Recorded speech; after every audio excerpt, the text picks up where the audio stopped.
Shut the fuck up. All right, man. Shut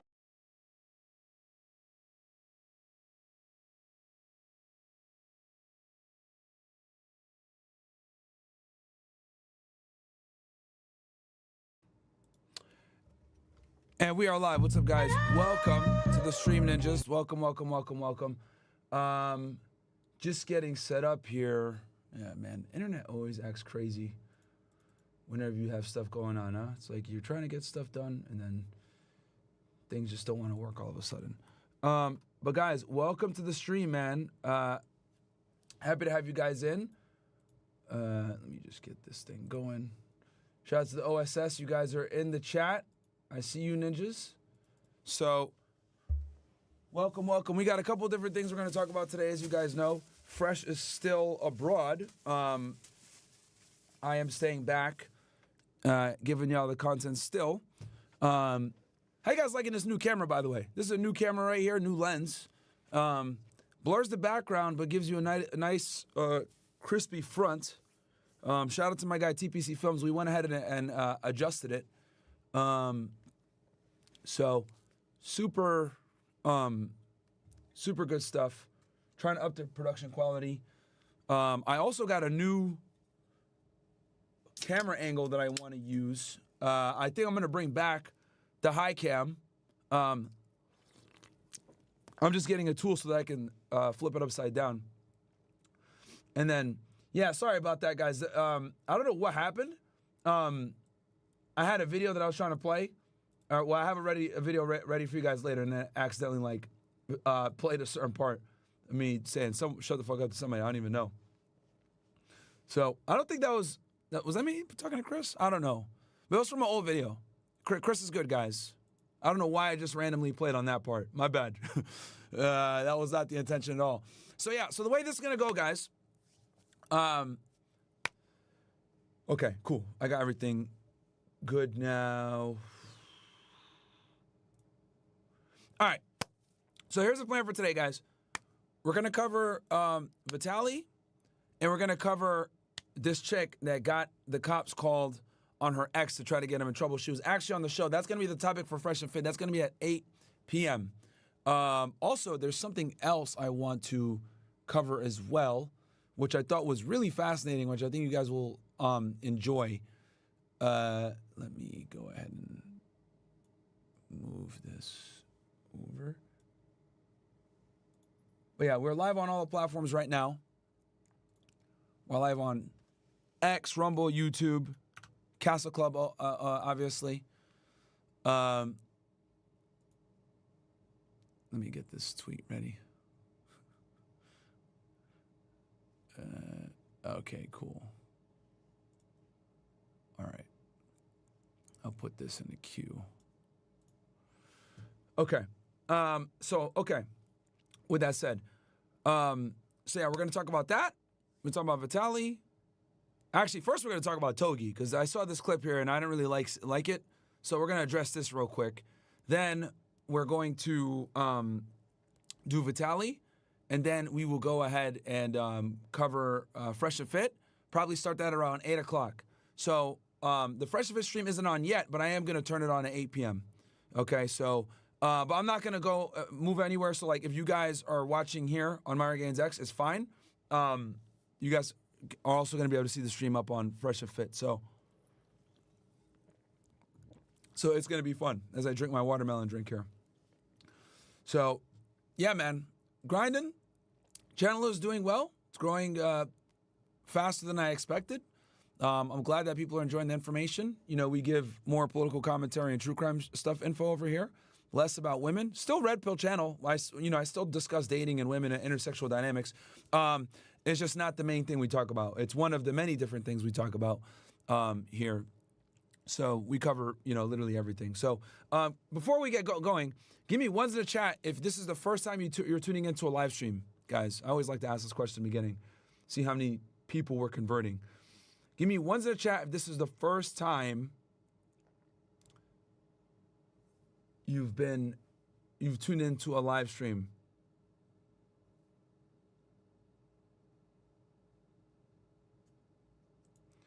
Yeah, I know. I don't know why you guys I don't know why you guys get ads. I'm not monetized, chat. As you guys know, I've been demonetized for almost 2 years. Okay, I see some ones. I see some ones. Sweet. Okay. Cool. Cool. Welcome to the stream, guys. The realest ninja that streams. Welcome to the OSS. All right, I'll read some of these chats and then we'll get into it. So first we're going to start with Myron Gaines X. And guys, if you want to get involved in the show, MyronGainesX.com. You guys can see the link right there in the bottom right corner. It's also pinned in the chat. You want to get your chat shown on screen like this and get it read. I read all super chats on air.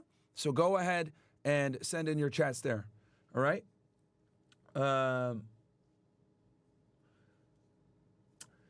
So Cup of Joe said, this has nothing to do with us hearing you say STFU, LOL, but Henny and Fit AF would be funny. Probably, yeah. Chris will probably help me co-host tonight.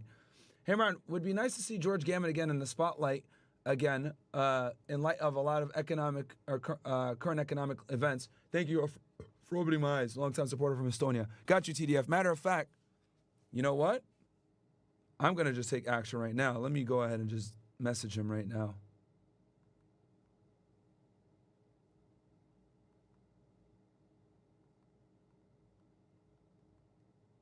Literally texting him right now as we speak.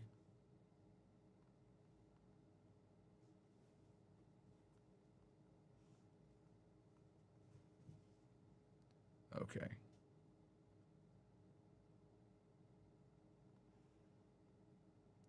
All right, bam. All right, I just messaged George Gammon just now. Thank you for that. Thank you for that suggestion. That's a really good suggestion. I would love to talk to him about tariffs and what's going on. So you really, because I haven't had George Gammon on the show since since Trump has gotten in office. So we are definitely due for another episode with George Gammon. Guy is literally a brilliant financial analyst. Like when he talks, I had to like stop him a million times and ask him like, okay, wait, can you go back and explain that to me? So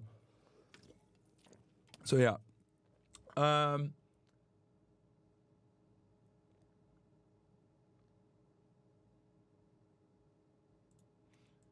LSR says, it's absolutely hilarious how you were looking for a new intro song for the new title of the show because the Night Train wasn't a good fit anymore. Then none other than Ye comes and released the most perfectly fitting Nazi song of the show. Hey, man, we're comedians. What else do we got here? Okay, of course, Stream Elements is starting to act fucking... Dude, every time, things always act ridiculous. Bear with me, guys. I'm going through the thing. Okay. Soft Life says, no one gets deported for criticizing America. They only get deported for criticizing Israel. Is there someone else above the U.S. president? I know, bro. It's crazy. Let's see. Okay, I think I'm caught up with those chats. Awesome. And then we'll read some of these Rumble rants. Killa says, Myron, are girls being brainwashed into hating men? Yes, absolutely. Misandry is definitely like a thing. And the difference is that with misandry, number one, most people don't even know what misandry means. And then number two, it's openly accepted to shit on men. Like it's been this way for a very long time, guys. So, all right. Sorry, I had to turn on another camera. And it's been this way for a long time, guys, where they could just openly shit on men. So, yeah, dude. Leon Phelps says, like the fucking video. Yep, like the video, ninjas. Oh, and for real, it's hard to hear on my phone and laptop. Higher the volume. Bro, this volume shit again, bro, from King Rich?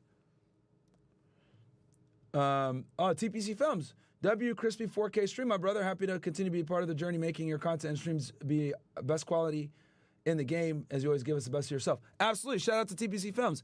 He's the one that's responsible for this, by the way, guys. You guys are getting this higher quality stuff.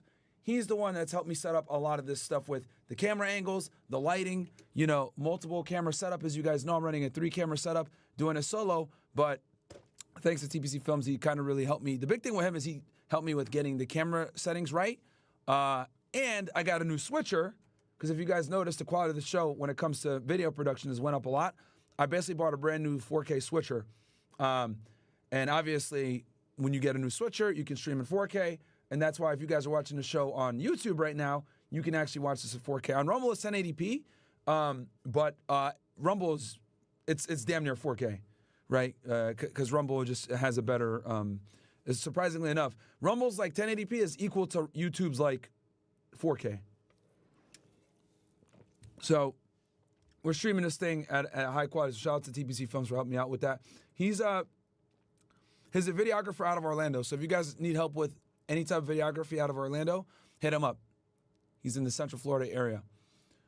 When are you making a video on Mexico president? And if them boys are involved with her being elected also, what do you think they were planning?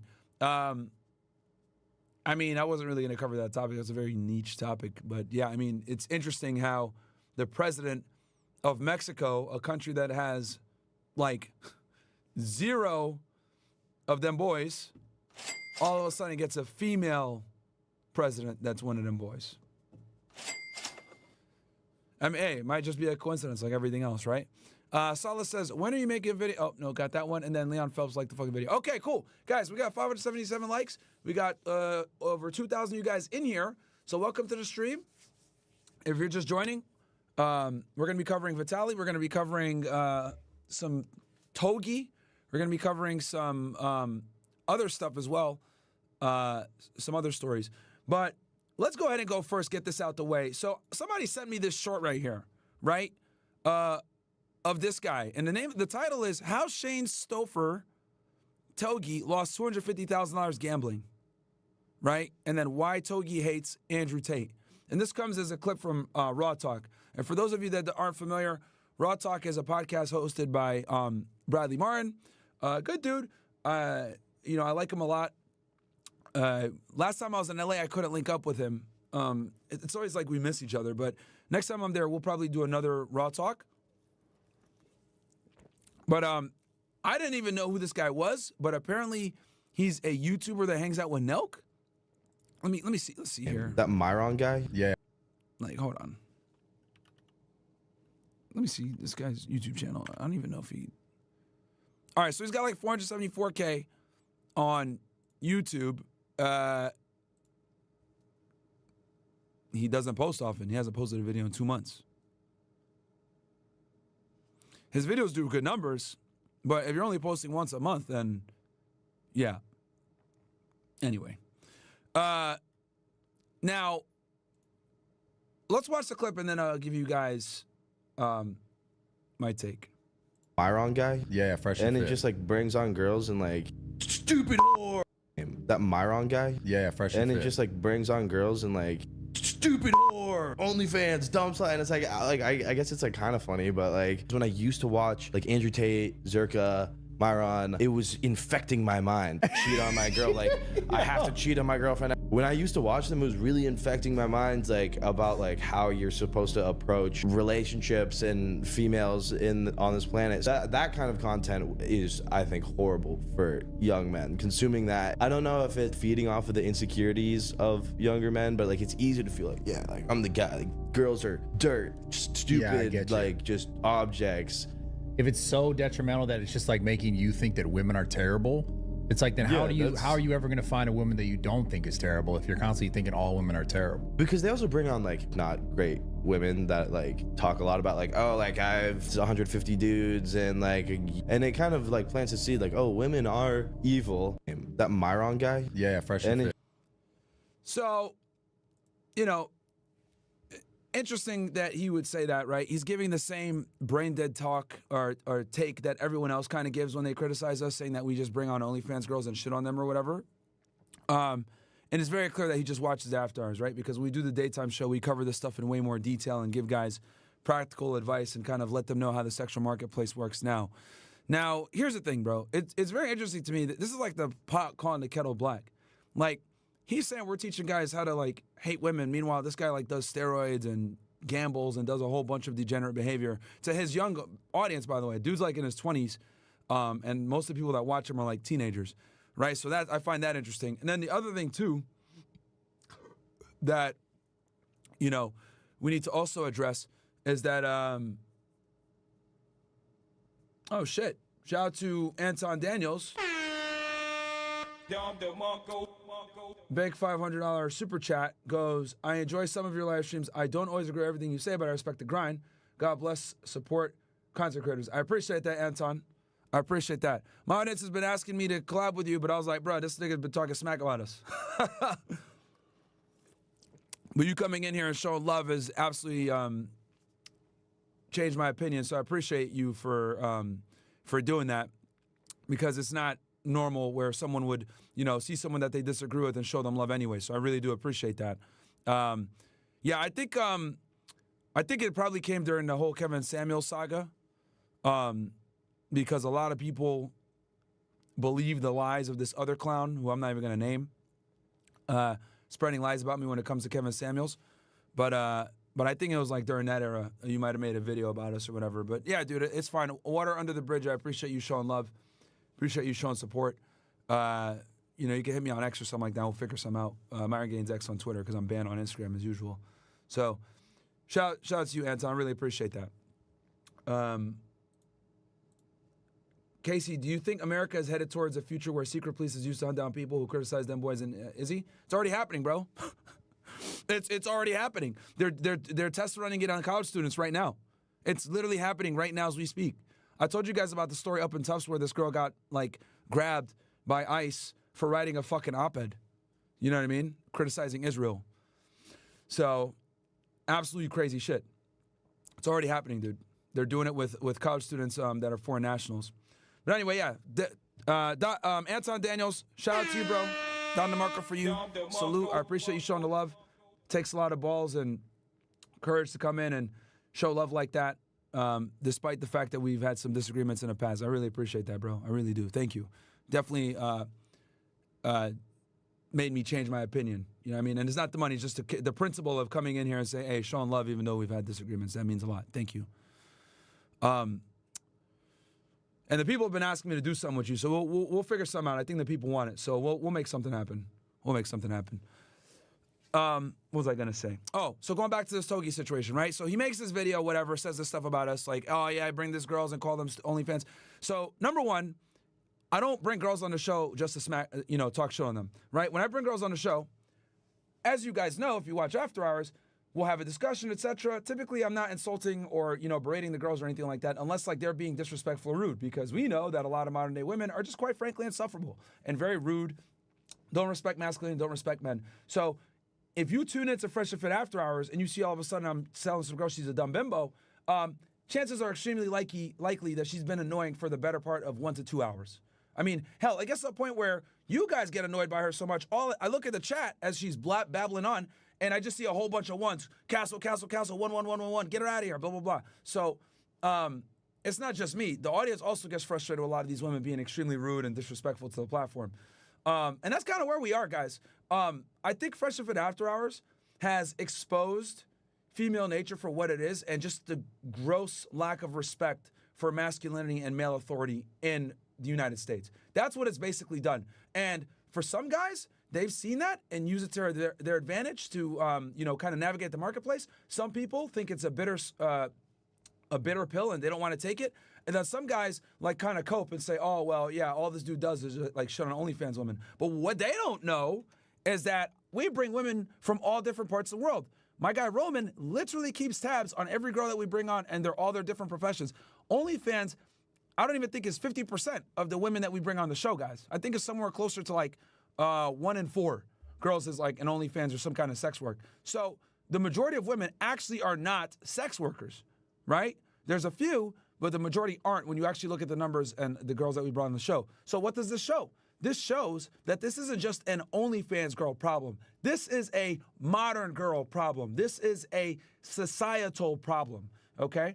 And a lot of people just don't want to accept the facts. They want to go ahead and sit there and say, oh, well, not all women, or it's just the ones you talk to in Miami, blah, blah, blah, all this fucking cope. But people don't understand whether she has a college degree or not, or she's, work in the professional world or an OnlyFans thought. It doesn't matter because the mindset still stays the same. Basically, it's this. Most men don't qualify for me. I'm hot. I deserve the best man ever, regardless of what I bring to the table, and I'm not settling. This is the bottom line for 90% of American women or Western women in general, and a lot of men just don't want to fucking cope with that, right? So they either accept the bitter truth and get better, or they go ahead and say, oh, well, not all girls are like the ones that these dudes bring on. But the reality is, a lot of them are. Some are just better at hiding it. Or they're just not as upfront with their demands. But there's a reason why more women nowadays are identified single than ever before. Like you guys saw last week or 2 weeks ago, I was talking about this on the PBD podcast when I was reacting to them, and we were predicted to have like 45% of women single by this time. Bro, we're already at 50%. So in other words, we're outpacing what the researchers predicted would happen when it comes to females being single. I'm gonna say that again for you guys. We are outpacing what researchers have predicted when it comes to women being single in America. We're supposed to be somewhere in the 40 to 45% range. We're already in the 50s. So in other words, this dating issue, this mating issue that we have, it's accelerating faster than we thought. And I think as social media continues to become the most prominent form of entertainment, right, and the way people get news, as it continues, because it's only going to continue on. Mainstream media is dying off. Social media is the new media. As that continues to be the trend, we are going to see even more problems and division when it comes to the relationship dynamics of men and women. So obviously, Togi, no offense, is not intelligent enough to assess this. He just thinks, hey, OnlyFans girl's stupid. And the other thing too, okay, you know what? How about this? Let me just show you guys. Instead of me talking shit, I'm going to show you guys. I want you guys to come to a Myron conclusion by guy? yourself. Yeah, fresh. So I'm going to go ahead, right, and go.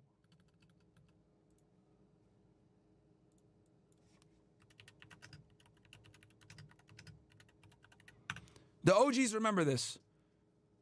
So let me. Bro, I can't even find this video. Boom.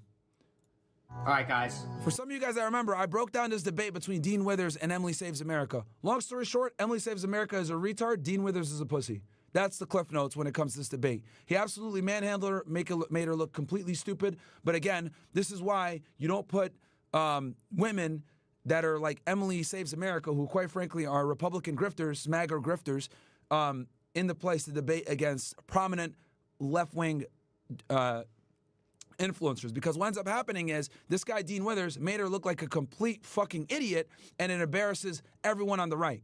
Okay? This is precisely why Dean Withers is terrified to debate me, because he knows I will absolutely cook him. But he went ahead and debated Emily Saves America. Well, you guys are probably wondering, Myron, wait 1 second. What the fuck does this have to do with Togi? I will show you.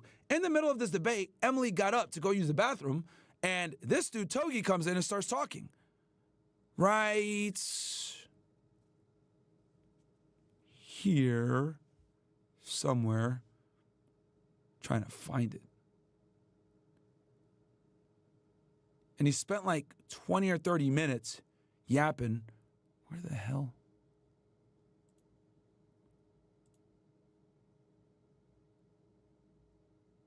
If someone knows the timestamp,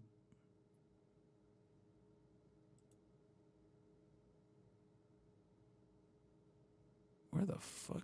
Was it this episode? It's got to be this episode, man.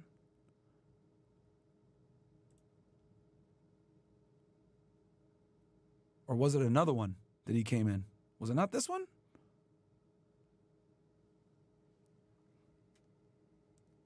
Chat, which one was it?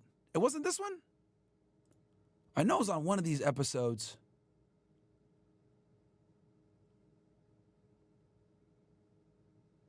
Oh, there's two of them. All right, all right. Okay, is this one? Tune in for part. Okay, there we go. So, what the fuck? Wait. So he brought this bitch on to debate him twice? Yo, what the fuck is going on, bro? Wow, okay. All right, now it makes sense. So he put Dean in front of Emily Saves America twice. Right? That's her?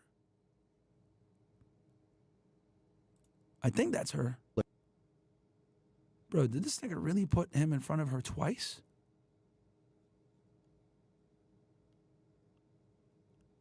I never said a woman to do a man's job. Hot Trump supporter. Yeah, bro. Without Namer says everything you need to know about the intellect of Steiny and the guests. Oh my God, these comments are crazy. Hot Trump supporter, while it's not naming her, says, wow.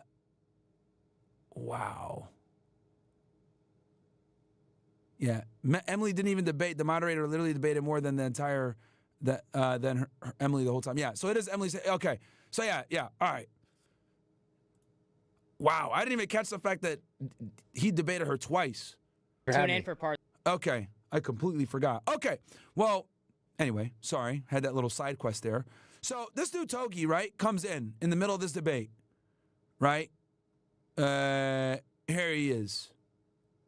Gotta ice out. I'll let you guys experience it for yourself. Mind you, this is a discussion and a debate on economic situations, on foreign policy, etc. This is a political debate between him and Emily. Emily gets up to use the bathroom, or whatever the fuck she got up for. And then this guy Togi comes in. I'll let you guys judge for yourself. Good point. I have a proposal. I wouldn't call my mom either any point throughout her life. Other women are either someone else's mother or could be someone else's mother, so I don't call them bitch. Okay, I see where you're coming from with But that angle. so then if they don't have kids, is it valid? No, Holy shit, this shit got 8.4K dislikes. Wow. still not valid. Y'all really don't like Steiny. Oh. I could give an entirely new argument. What's your You know, like- what's your immediate reaction to Togi who walks in here, chains on, gym bro, talks about, we'll say, females that way. Women that way. Women. So, yeah. Well, I mean, like, first of all, like, I do you think you that, guys could ever have a beer and get along or see eye to eye? Well, I think that, we could get along in the sense that I'm not going to be at your throat. You're not at my throat. And I think that if anything, having the spot to talk to you is really valuable.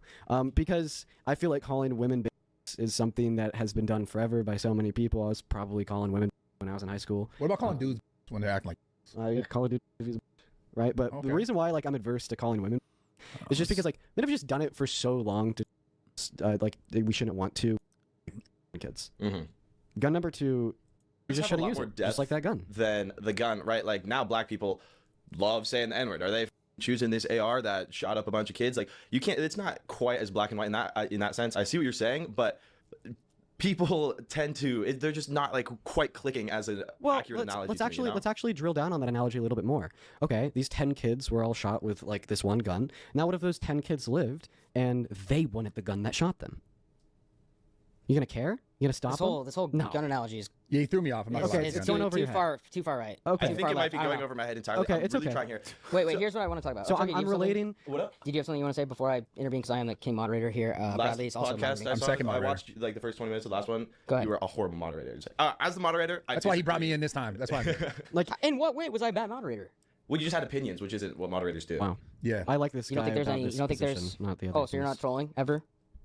Well, You don't think any part of me was trolling? No, but the complimenting you moderator the is whole time? let him talk. Yeah, you that's the don't whole insert troll. your- I'm Yeah, not but a you don't insert- moderator. Otherwise, it's we're just looking like the. I've had Oh, eight yeah, happy my dads. bad. I've I had didn't know 8 it was a happy dads joke. on I this didn't know you were podcast. actually My bad, not a sorry. moderator. I've had a few drinks on this I thought podcast. this was So what I'm you a called qualified him. moderator, and I want to go back to one thing. Dude, I'm not gonna lie. I thought that the whole thing would be a lot more serious. Like obviously Emily didn't come here for a debate. She did. Wait, Dean, you told me, and you said this on the phone. You said, "Hey, you can bring anybody you want. I will talk to anybody." Did you not? You said No, bring I did. I did say anybody that. you I want, did say I'll stack the talk to room, Bring anybody. anybody you want. Yeah. So I did. I have, And you have anybody. and I have, and I yeah. did exactly what you wanted. I have Well, Brad no, here. I'm being 100. Like everything. And, I say, I'm gonna say, taking but serious- All right, up the volume for you guys to 200. by that See. statement, I Yeah, feel like I want to have a just 'cause I'm not- conversation. Volume is up, niggas. like on Yes. the same debating level as you. No, I think doesn't I mean think I'm that. more. I took But like that- I'm serious. I'm taking it all I think I'm serious. more like hung up on just dude. I'm like I'm. Emily And- still got and- your stuff, huh? Yeah, bro. That. Weird, Wait, bro. but why do you feel like Togi? Typical. No, I think what you're appreciate you trying for to say talking is- to me. I appreciate it. You want Yeah. to call her? No, No. Brad. I'm sorry. I'm trolling. I'm trolling. No, he doesn't want to say that. But I feel I like know he what doesn't. Dean's trying to get at is he doesn't feel like Togi, you're as qualified. No, that's not what I'm saying. Listen. Go no, buy another so chain and go I hit the gym. actually appreciate you for sitting down and saying that you were open to having a conversation. pain to feel better about it when they did. And to take it further to the point of how it to striking them. Like, I failed college, so. okay, so my education's higher, so I've been educated on the history of the U.S., slavery. I think that's enough. The point I'm trying to make here is that Togi isn't the smartest guy, right? Very low IQ. But, again, people always say this shit that, like, we just shit on women and all the girls that come on are OnlyFans girls. No, man, we wake guys up to female nature. So for him to say that, I was like, what the fuck? So, whatever. But yeah, this is a clip again for those of you that are just joining in. It just like brings on girls and like stupid whore, OnlyFans, dumb slut. And it's like I guess it's like kind of funny, but like when I used to watch like Andrew Tate, Zerka, Myron, it was infecting my mind. Cheat on my girl, like I have to cheat on my girlfriend. When I used to watch them, it was see, like, bro, nowhere did we say go cheat on your girl. That's like what you wanted to do. really infecting my mind, like about like how you're supposed to approach relationships and females on this planet. That kind of content is, I think, horrible for young men consuming that. Okay, so you gambling is better, or being a degenerate, or using steroids is better. Like, this is a pot calling the kettle black, bro. This is just funny to me when people say this shit. Like, this cause is horrible for men. Like, what are you doing then? Besides, like, gambling and being a complete fucking retard. You can barely formulate a sentence and articulate yourself. I don't know if it's feeding off of the insecurities of younger men, but like it's easy to feel like, yeah, like I'm the guy. Like, girls are dirt, stupid. Yeah. Well, here's the thing. We tell guys to self-improve and get to a point where they can say, yeah, the girl's dirt. But the thing is that you have to work and make money and become successful. We want guys to feel empowered. We want guys to fucking be successful so that they don't have to tolerate the bullshit that comes with women. See, and this is the other thing too, right? This is another reason too why these young YouTubers like are very frustrating to listen to. These guys don't understand the average man's fucking plight. When you become rich and famous in your 20s, it is one of the worst things that could happen to you. Because what ends up happening is you think, okay, I'm 20, I'm young, I got money, girls like me, it's really not that bad. But what they don't realize is they have nothing to compare their current experience to other experiences. What do I mean by this? If you don't have an up, right? Well, excuse me, if you don't have a down and all you experience is up, you won't even know that down exists. Say that again. If all you experience are ups, you won't even know down exists. And this is where a lot of these young streamers and YouTubers kind of don't fucking get it, okay? When you're rich and young in your 20s and famous, you are not going to deal with 90% of the obstacles that the average man has to circumvent, right? Or get around. And by you not going through that adversity, like other young men, you are in a privileged position where you don't understand the average man's plight. So for him to say this like, oh yeah, I just want to cheat on my girl, it's like, bruh, that's like you're putting the cart before the horse. You can't even do that as a regular guy until you get yourself to some sort of status first, right?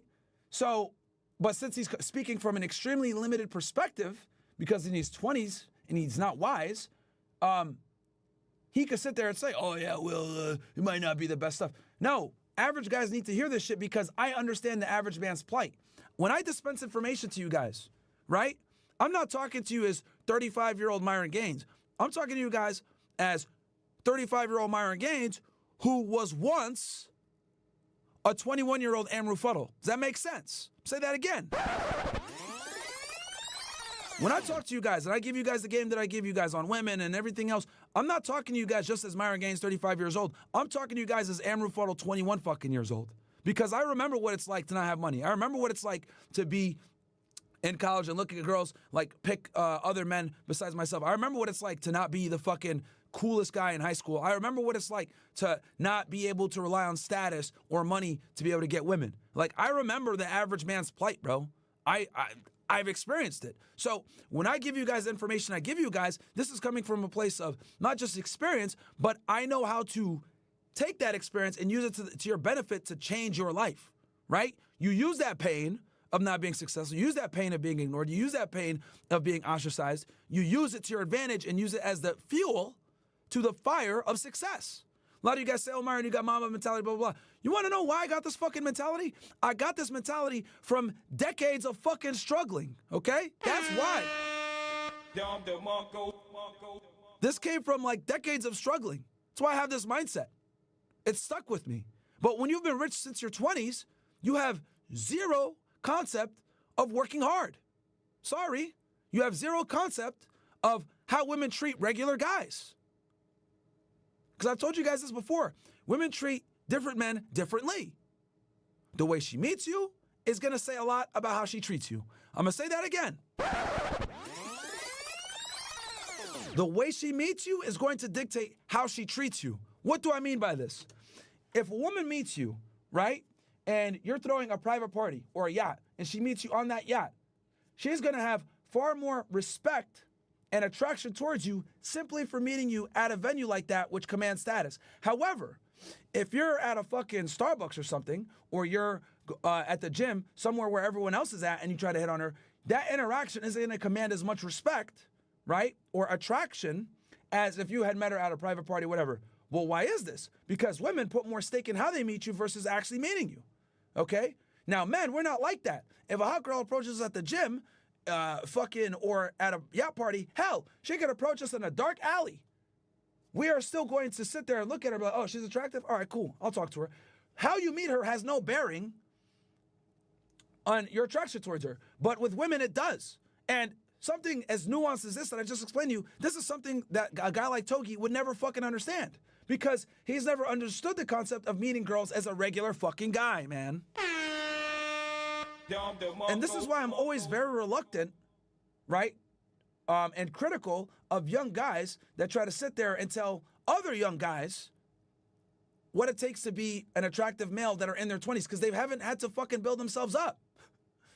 Being famous and a big YouTuber, right, will allow you to do and get away with shit that the average guy won't. And I've told you guys this before, right? Having money, status, clout, all this shit, what it does is this. It gives you more time. I'll give you an example. Let's say you're a guy who isn't the most attractive. Maybe your game is weak, maybe your frame is weak, but let's say you're severely lacking in one of the requirements of being an attractive guy, right? As my guy John MLD says, money, game, frame, right? Money, muscles, game, frame, right? Let's say you're lacking one of these. What ends up happening is, if you have an overabundance of one, that will carry you for a period of time, and it gives you more time, but the inevitable is still going to happen. I'll give you an example. Let's say you got money and fame, but you're a weirdo and you're not attractive. Well, what'll happen is you'll get attention from women. Women will want to hang out with you. You'll be in situations where you could potentially get sexual access. But what's going to happen is the girls are going to end up using you a lot of the times. They're not going to want to actually have sex with you. You're going to have to work a lot harder, etc. So you'll still get the sexual access, but you're not going to be able to get the respect and everything else that comes alongside it. That's why I tell you guys to be well-rounded, right? But these young men don't understand that. They don't understand that because they use their one metric that's an amplifier, use that to get the girls, and don't realize that if you're not a complete package, you're on fucking borrowed time. Okay? You're on borrowed fucking time. I hate to use this example, but look at Jack Doherty and his chick, right? He built her up, helped her make a bunch of money, helped her become successful. What did she do? She fucking goes to his house with police officers to take her fucking property back with cameras going. This is a bitch that no one would know who the hell she is if it weren't for Jack. Jack absolutely made her. But what did she do? She went ahead and turned on him. Why? Because women don't respect equity. What I mean by this is they don't give a shit about what you've done for them in the past. What are you doing right fucking now?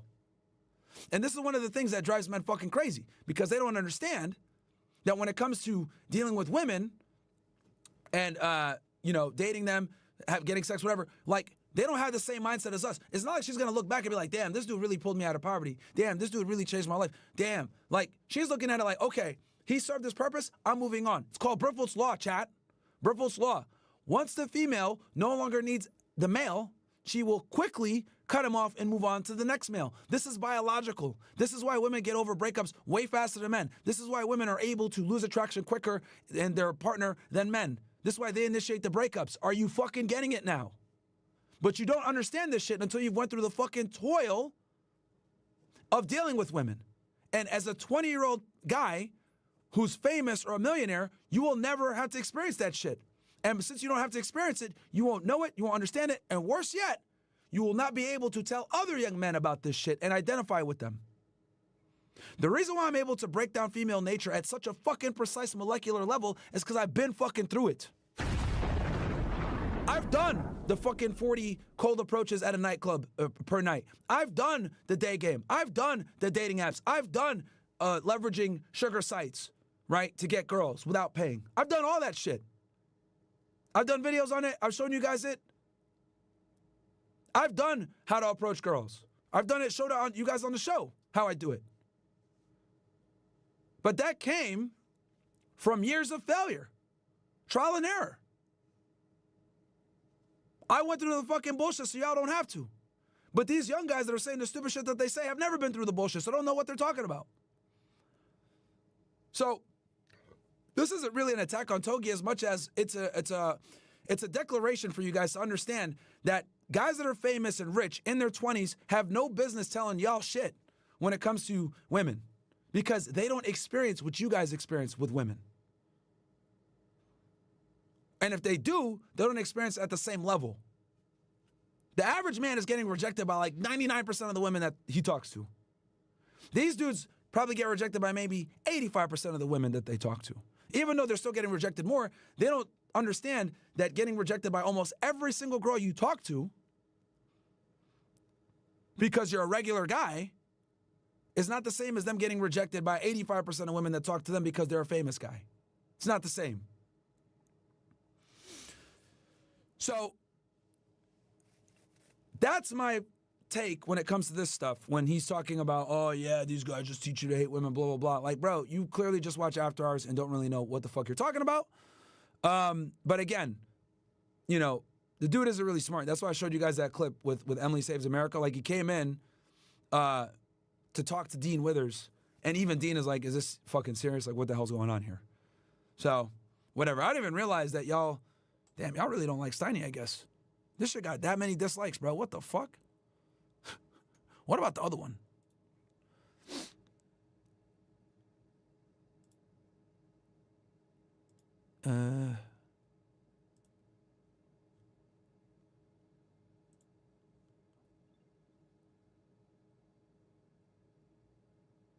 Was it this one? Slavery, all of that. It's this one. This one was the older one, I think. You said everyone. Wow, 10K, 24K. Damn. Wow, that ratio bar changes the game, man. Holy. I didn't realize y'all niggas hate Steiny so much. Damn, I've been wondering why he doesn't post. Yo, y'all niggas be cooking him, bro. And then he had this shit, Young Liberals versus... And blow it up. It's stupid. Dude, Sisson, I feel like... All right, this one has a better ratio. Bradley Martin gets called out by Young Liberal over Donald Trump. One night with Danny. All right, whatever. We could react to that another day. But anyway, yeah. Long story short, guys, Togi isn't the smartest guy, and him saying this dumb shit, like, bro, whatever. Misinterpreting our position, all this other shit, it is what it is. Anyway, let's move on. So we're going to go ahead and move on to the Vitaly situation, okay? Now, basically, so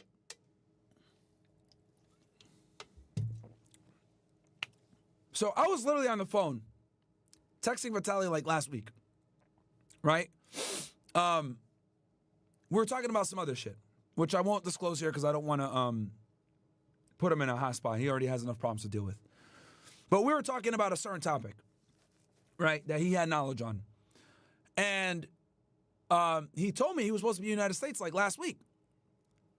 And he would hit me up. He was supposed to come on the show. Let me see here. When was the last time I was talking with him?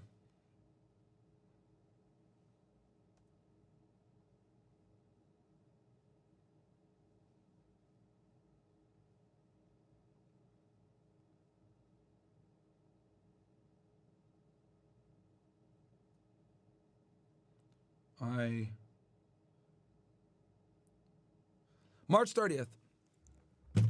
So, March 30th, me and him are talking, right, about some other shit.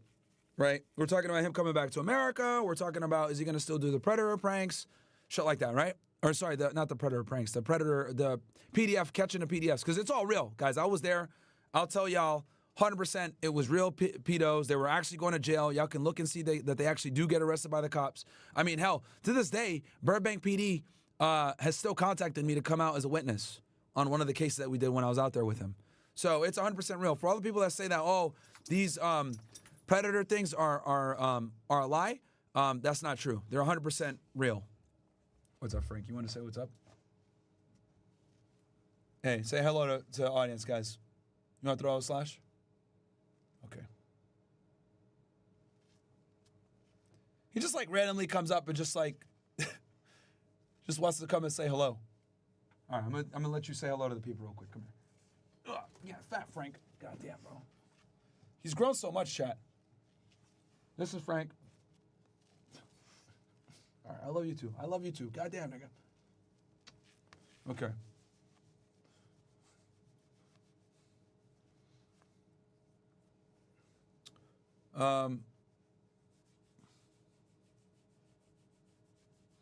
Yeah, he's a 100% border collie, guys.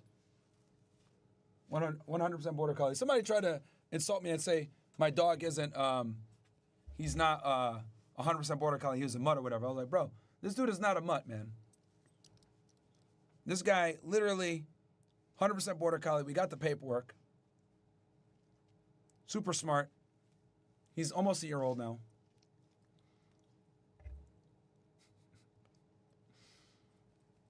All right, buddy. Go to your bed. All right. Anyway, sorry about that.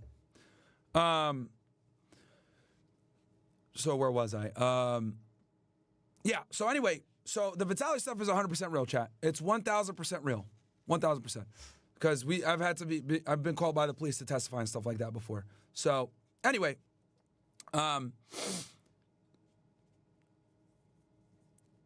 so he tells me, yo, I'm going to be back in Miami in early April. I'm like, all right, lit. Let's do an interview. Because we literally were going to do a podcast because he was supposed to come on the show. He hasn't come on the show yet. Because every time he comes to Miami, he films the Predator stuff, and then he goes right to LA and come back. So, like, it's very hard to, to make things happen. Because remember, some of you guys might not know this.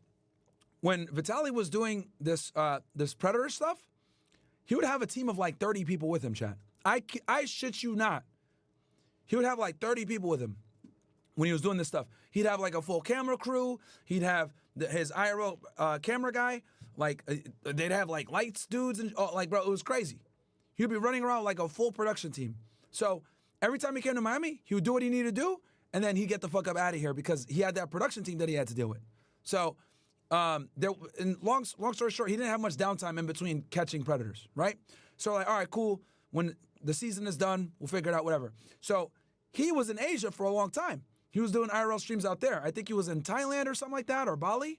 Then he ended up in the Philippines. And he was telling me, yo, I'm going to be leaving the Philippines. I'm going to come back stateside. I'm going to be in Miami for a while. Let's shoot something while I'm there. I'm like, cool, let's fucking do it. While we were discussing the other stuff I told you guys about, right? Then, fast forward, and I see this fucking shit right here, right? Fox na chinard siya ay ipafile sa Taguig, diba? Sa Taguig. This is like 2 days ago, and he's in cuffs in the Philippines. I'm like, what the fuck? So obviously, I'm like, what the hell's going on here? Because like, I literally was just talking to this guy. He was supposed to be in Miami like on April 1st, chat. Like April 1st, April 2nd, he was supposed to be here. So, because I hadn't heard from him. So I was like, what's going on here? Then I find this shit happen, and I'm like, wow. So obviously I type in Vitaly to figure out what's going on, and I come across this video right here from this guy named Atazi. Okay? I'm probably pronouncing this shit wrong. I don't know. Atazi. And the name of the video is called Scumbag IRL Streamer Now Facing 24 Years in Philippines Prison. Right? That's a fucking horrible title. But I watched it and I was like, oh, because again, in my mind, I'm like, where's Vitaly? Like, I just was talking with this guy. He's supposed to be in Miami early April. I haven't heard from him. And then this is how I find out. I was like, what the fuck? I was literally shocked. Right? And I'm going to tell you guys why I was shocked in a little bit and why this is so wild. But we'll watch this video here a little bit because it's kind of go into the facts and circumstances that led to this. And we'll react to it. I'll give you guys my take. It's all because he live streamed. This scumbag IRL influencer can now be facing up to multiple decades in prison in the Philippines, all because he live streamed himself harassing strangers in the street, mall security guards. Guys, give me ones if the audio is good. I turned it up to 230. And stealing multiple items, including a mall security bike. Obviously, we're talking about the case surrounding Vitaly, who was an American-Russian YouTuber who was one of the largest prank channels back in the day, who unfortunately lost his mind. Not even one, like, for those that don't know, Vitaly was the OG of pranks. It was Vitaly and FuzzyTube that were the biggest prank channels. Vitaly put pranks on the fucking map. His old Hitman videos and stuff like that. Like, I remember looking at Vitaly videos when I was, like, on the Southwest border, like in 2015, 2014, right?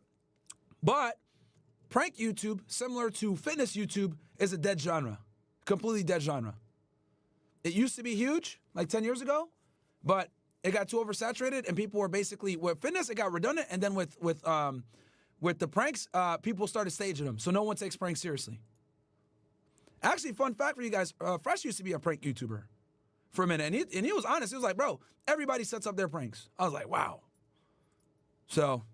ended up serving some time due to horrifically attacking a jogger in Miami. But recently, he came back to the internet. And he's came back to the internet a few times, but in the most recent time, he decided to come back to the internet and essentially be a knockoff Johnny Somali for some reason. And in his comeback, he was definitely... Now, I do think it's important for you guys to know that this guy, Atazi, like, most of his content, from what I've seen, is Johnny Somali stuff. He's been covering the Johnny Somali case out of Korea. And for those that are unaware in the streamer world, Johnny Somali is a nuisance streamer that basically has been all over Asia, causing problems, playing loud music, harassing citizens, etc. He got arrested in South Korea, and there's a couple of YouTubers that have been covering his case extensively. I've talked about it to a degree, but guys like my buddy Andrew Esquire, a.k.a. Legal Mindset, this guy Atazi covered the case in far more detail, and now they're both covering the Vitaly stuff. So I'm touching on it specifically because I know Vitaly personally, and I know he's about to get a lot of press, bad press. But I want to give you guys my take from someone that actually knows Vitaly personally. So, but we'll watch this video and kind of give our comments after or during, if it warrants.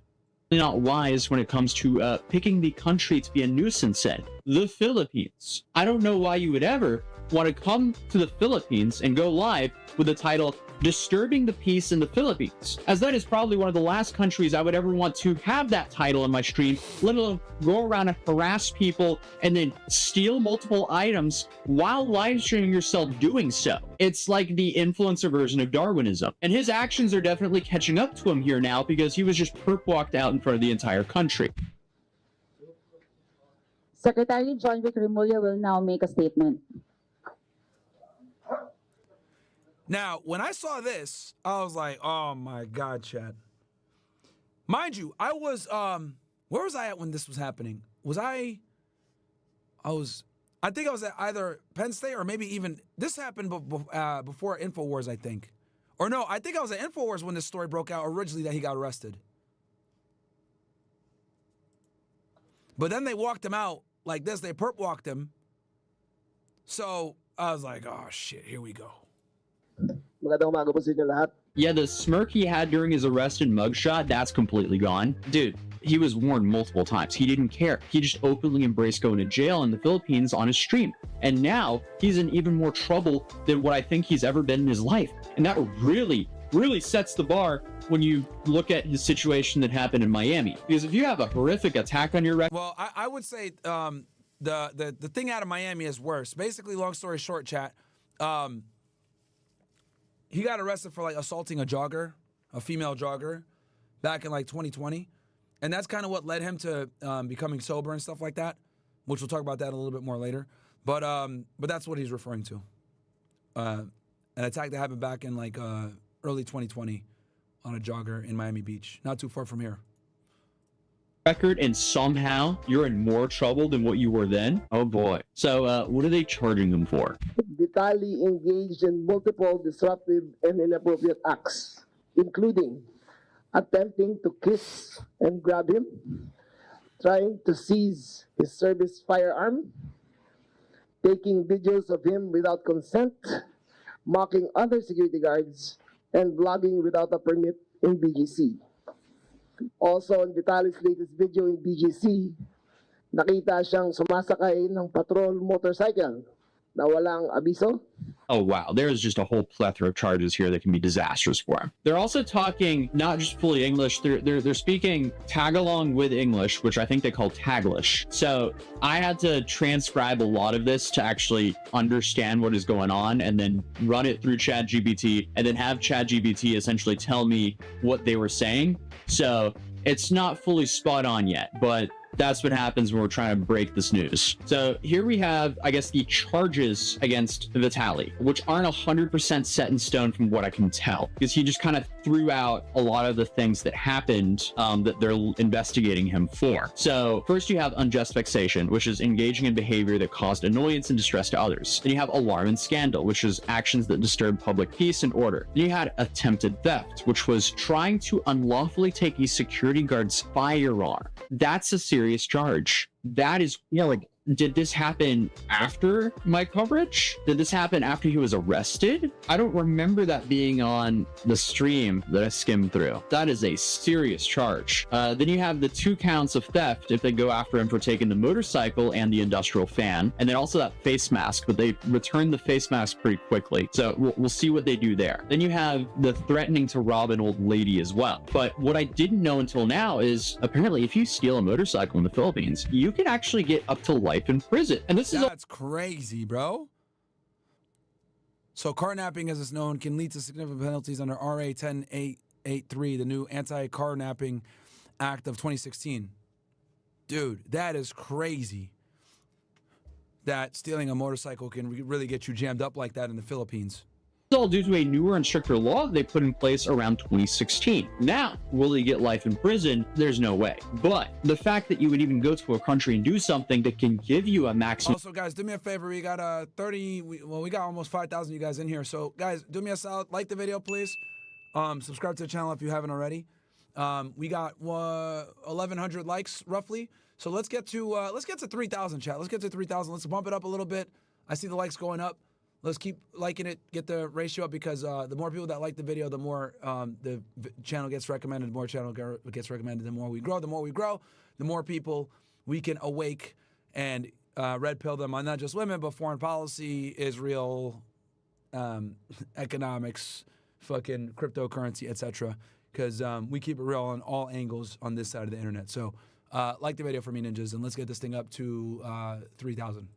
Of life in prison is insane. I am seeing multiple locals say that he could be facing up to 24 years in prison, as it's up to 12 years for each of the counts of theft there. And that's just the theft cases alone. And then you have all these other charges up here as well. So will he get this amount of time? Probably not. But I don't think he's going to just leave the country next week, to put it lightly. It seems like they very much so want to charge him. So then they go on to say that charges also stem from incidents where Vitaly is seen grabbing a security guard's hat, attempting to seize another guard's firearm, and threatening to rob a woman in Bonifacio Global C. Now, Secretary Ramola, who is the guy that essentially had him perp walked out there in front of the whole country, now he said that Vitaly will not be deported immediately, but will remain in the Bureau of Immigration Detention Facility. Now, this is what I was like, oh shit. Because normally when you have like a problematic foreign national that's in your country causing issues, like the country doesn't want to deal with him. They just like, you know what, bro, get this guy out of here, deport him, it's done, you know, just kind of wash their hands of it. The fact that they're not deporting him and they brought him on stage and basically perp walked him in front of the entire nation of the Philippines, and now pretty much the world at this point, because this story is, you know, hitting everywhere, they're not just gonna they're gonna try to make an example of Vitaly is what I'm worried about, which is what it seems. Because it would actually be cheaper for the government to just remove him. But they're like, nah, we're gonna keep him here, we're gonna jail him, and we're gonna perp walk him in front of everybody. And I think this is in retaliation to what Johnny Somalia is doing over in Korea. Because there's been an influx of streamers, especially kick streamers, going to these foreign countries that have high trust and just creating problems. Japan, Korea, Philippines, etc. These Asian societies that are what I call high trust societies, right? Where, you know, if you're in Japan, for example, it's very peaceful, serene, quiet. You're on a train, nobody's talking, it's quiet. Everyone has their headphones in. If you fall asleep on the train like this and your phone falls out your pocket, like a passerby will literally take the phone and put it in your pocket as you're sitting there asleep. Like, it's a very high trust society. There's like no fucking crime. No crime in these places. So Johnny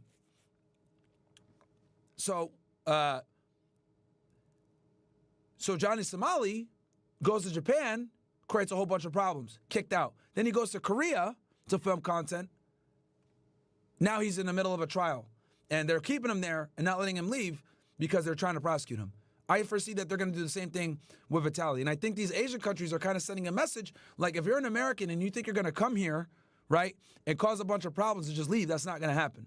Because the way a lot of people look at it is, oh, I could just go to these Asian countries, create a bunch of problems, stream it, get content, and then come back to the States unscathed. So these countries, these governments have kind of figured this out, and they're like, nah, you're not going to, you know, go viral off us and just leave. We're going to arrest you, prosecute you, parade you in front of the press, and hold you here as long as we can.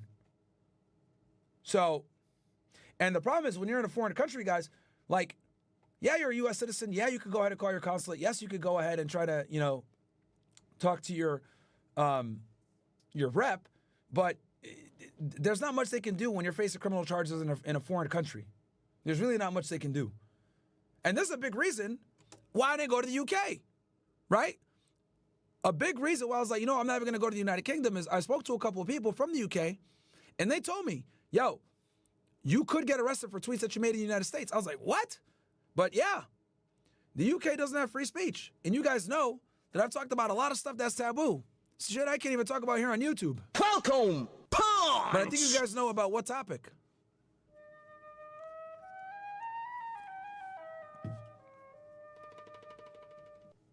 So, I understand when you go to a foreign country and they grab you, you're not going to have the same rights and privileges. And I wouldn't even cause problems in these countries. Like, you guys know me. I go there, I film, I get the fuck out. You know, I don't start no issues in these foreign countries for clicks. So, the only time I chased one guy down in London, but that's because he kept harassing us. He wouldn't leave us alone. Like, he was following us for like 4 or 5 blocks, like heckling us. I was like, what the fuck? I was with Justin Waller Fresh. I think, was Sneeko there? Sneeko might have been there too. So yeah, like I chased one guy down, but bro, he wouldn't leave us alone. So that's like self-defense. That's different. But anyway.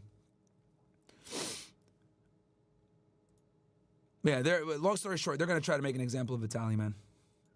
To face the charges filed against him. He also emphasized that no special treatment will be given, stating that we're done with foreigners who only insult Filipinos. This is an example that we are serious here in our country, and we won't let them belittle us. And they also stated that authorities are seeking Vitaly's cameraman. Bam, right there. You see it. Who may also face charges for enabling a commission of crime. This is a stark contrast from what we've seen Japan do with Johnny Somalia, and now maybe even South Korea with Johnny Somalia, as they seem to be playing way more softball with him there. In the Philippines, they're not messing around. They had him perp walk down in front of the whole country within a week of an arrest. Within the week of him doing it, they arrested him right away. They arrested him 2 days after my video on him. They arrested him on the 3rd of April. Now on the 7th of April, they're having him perp walk out in front of the entire country saying, hey, we're gonna make an example out of this guy. This is not okay. This is crazy. Why, as an influencer, would you ever go mess around and do this kind of content, especially not in your home country? Fair enough if you actually understand the laws of the place that you're in, but still, please never do stuff like this, because again, I want to live in a world where I can walk around in public without having to worry about being harassed by an IRL streamer. Now, I will say this, like, this is like a growing thing. As you guys know, over the past like 2 years, right, there's been like an explosion in popularity of something called IRL, or in real life streaming, right? Guys like Neon, Sneeko did it for a bit. There's a couple of IRL streamers. I forget the guy's name. He came. Starts with a K. He came on our show. I forget his name. Like black kid in his 20s. He got banned on Twitch. Someone in chat help me out. What's his name? Starts with a Kenu or some shit like that. Someone's gonna put the name. But long story short, like IRL streaming is a very popular thing. Steve will do it. Does it from time to time. So, hey, Supermodel Steve, shut the fuck up. How about that one? Bro, stop here, get the mic. Shut the fuck up, nigga. Yeah, Kai Cenat does. Yeah, ISO Speed. Kai Cenat does it.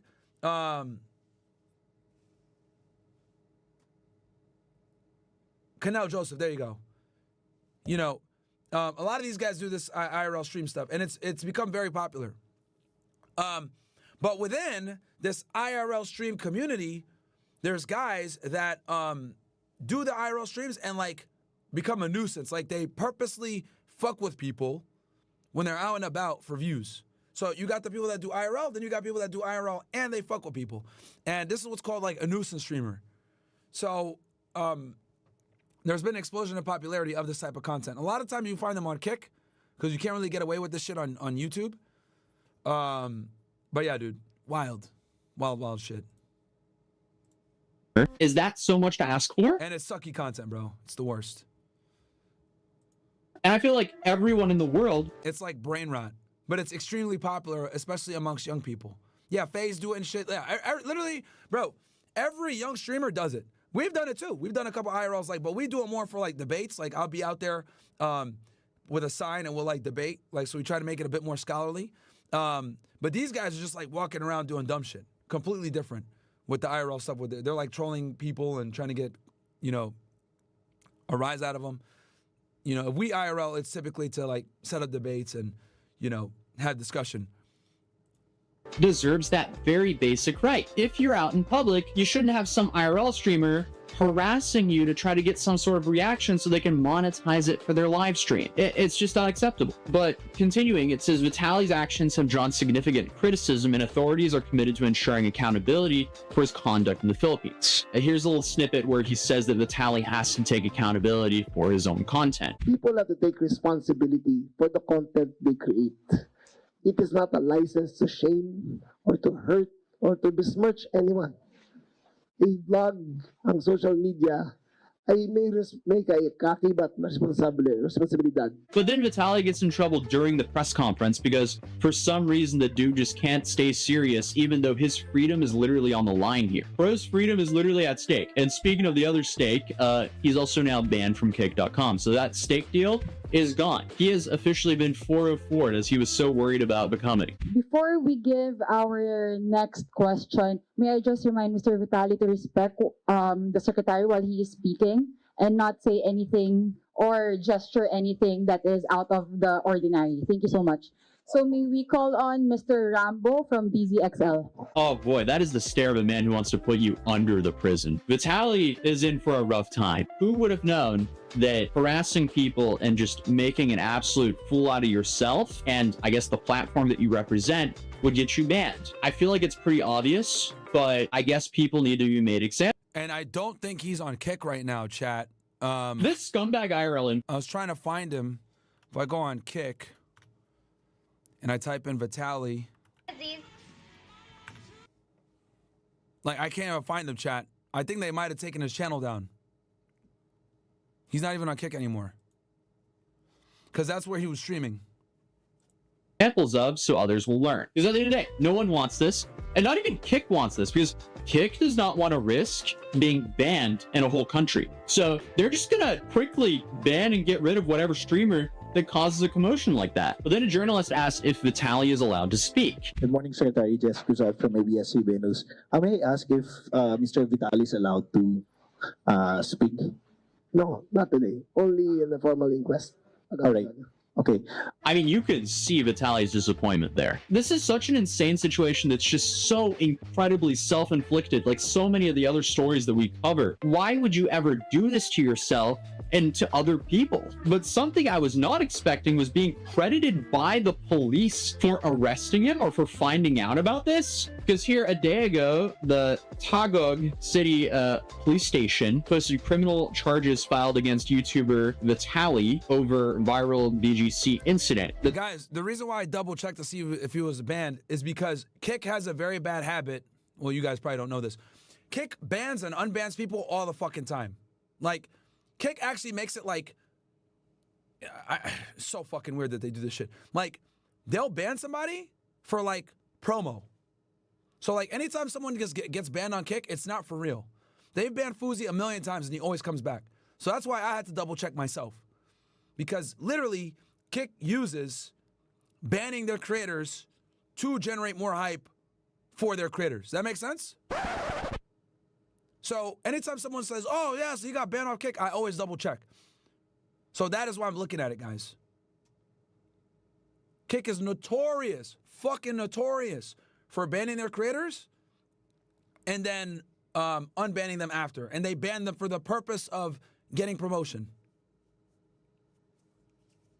They've done it to Jack Doherty a bunch of times. They've done it to fucking Aiden, Neon, Vitaly.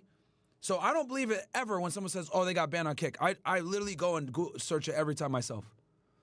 So yeah, it does look like he is in fact banned. But don't be surprised if he gets unbanned later on. That's what Kick does. Yeah, someone in the chat said Kick is trolling. Yeah, bro, they're notorious for that shit. They have like a bunch of accounts on Twitter where they just spread misinformation all day. Like, it's their fucking marketing strategy, bro. Like, they'll ban and unban their biggest creators for hype. It's fucking weird. Such a weird marketing strategy, and it's annoying too. But that's what they do. So I never trust anything I read on there. I always go and check myself. What was I gonna say? Guys, we got 1,300 likes. We got almost 6,000 you guys in here. So guys, do me a favor, like the video, bro.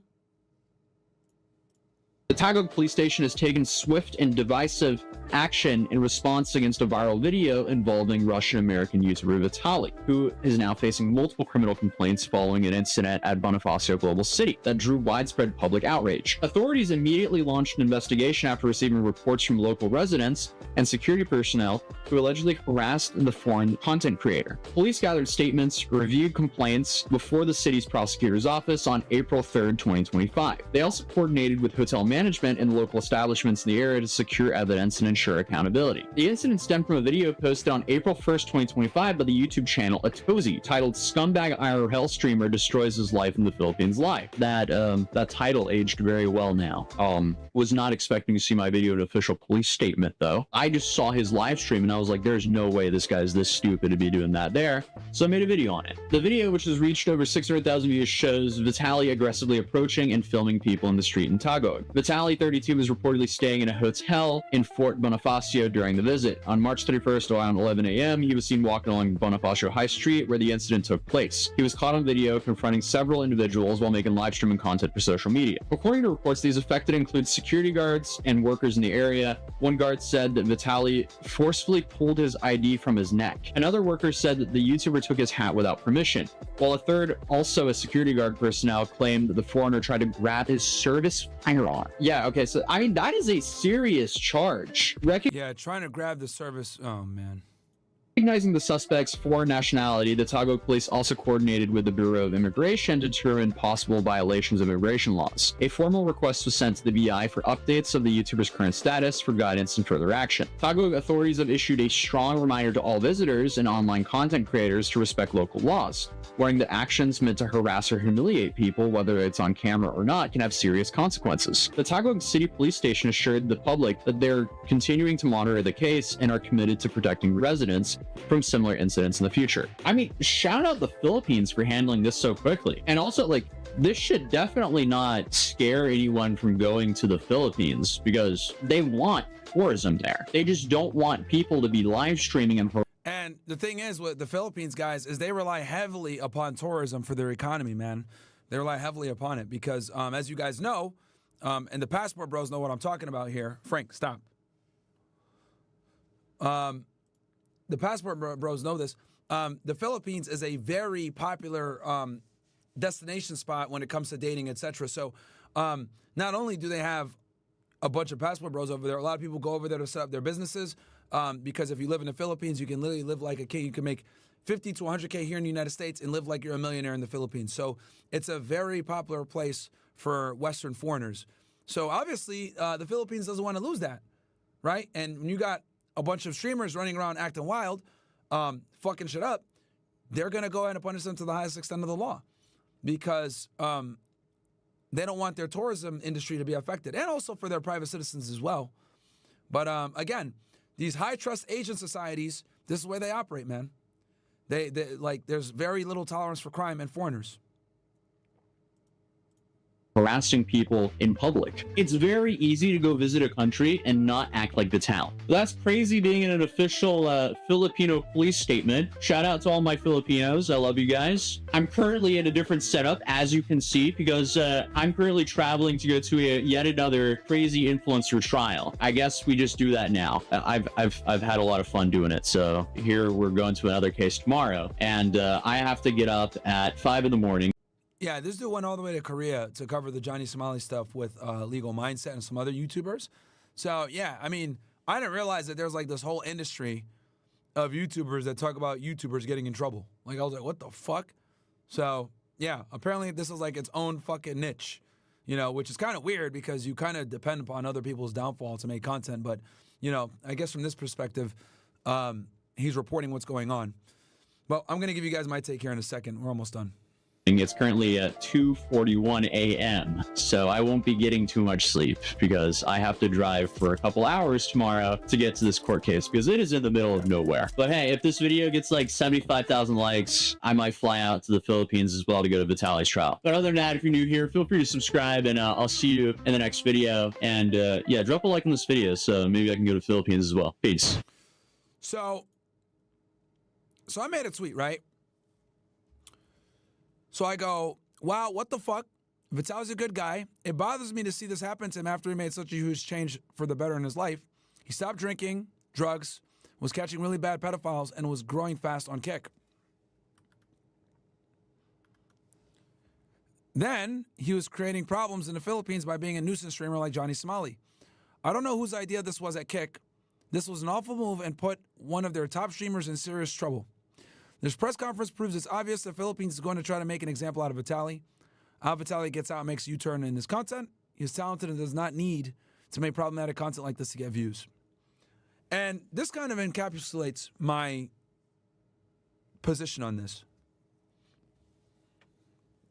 So, as you guys know, and I'll show you guys instead of just saying it, if you go ahead and you search Vitaly right now, right? We're going to go ahead and search Vitaly. All you're going to see, bam, Osmond Gold, Jamari,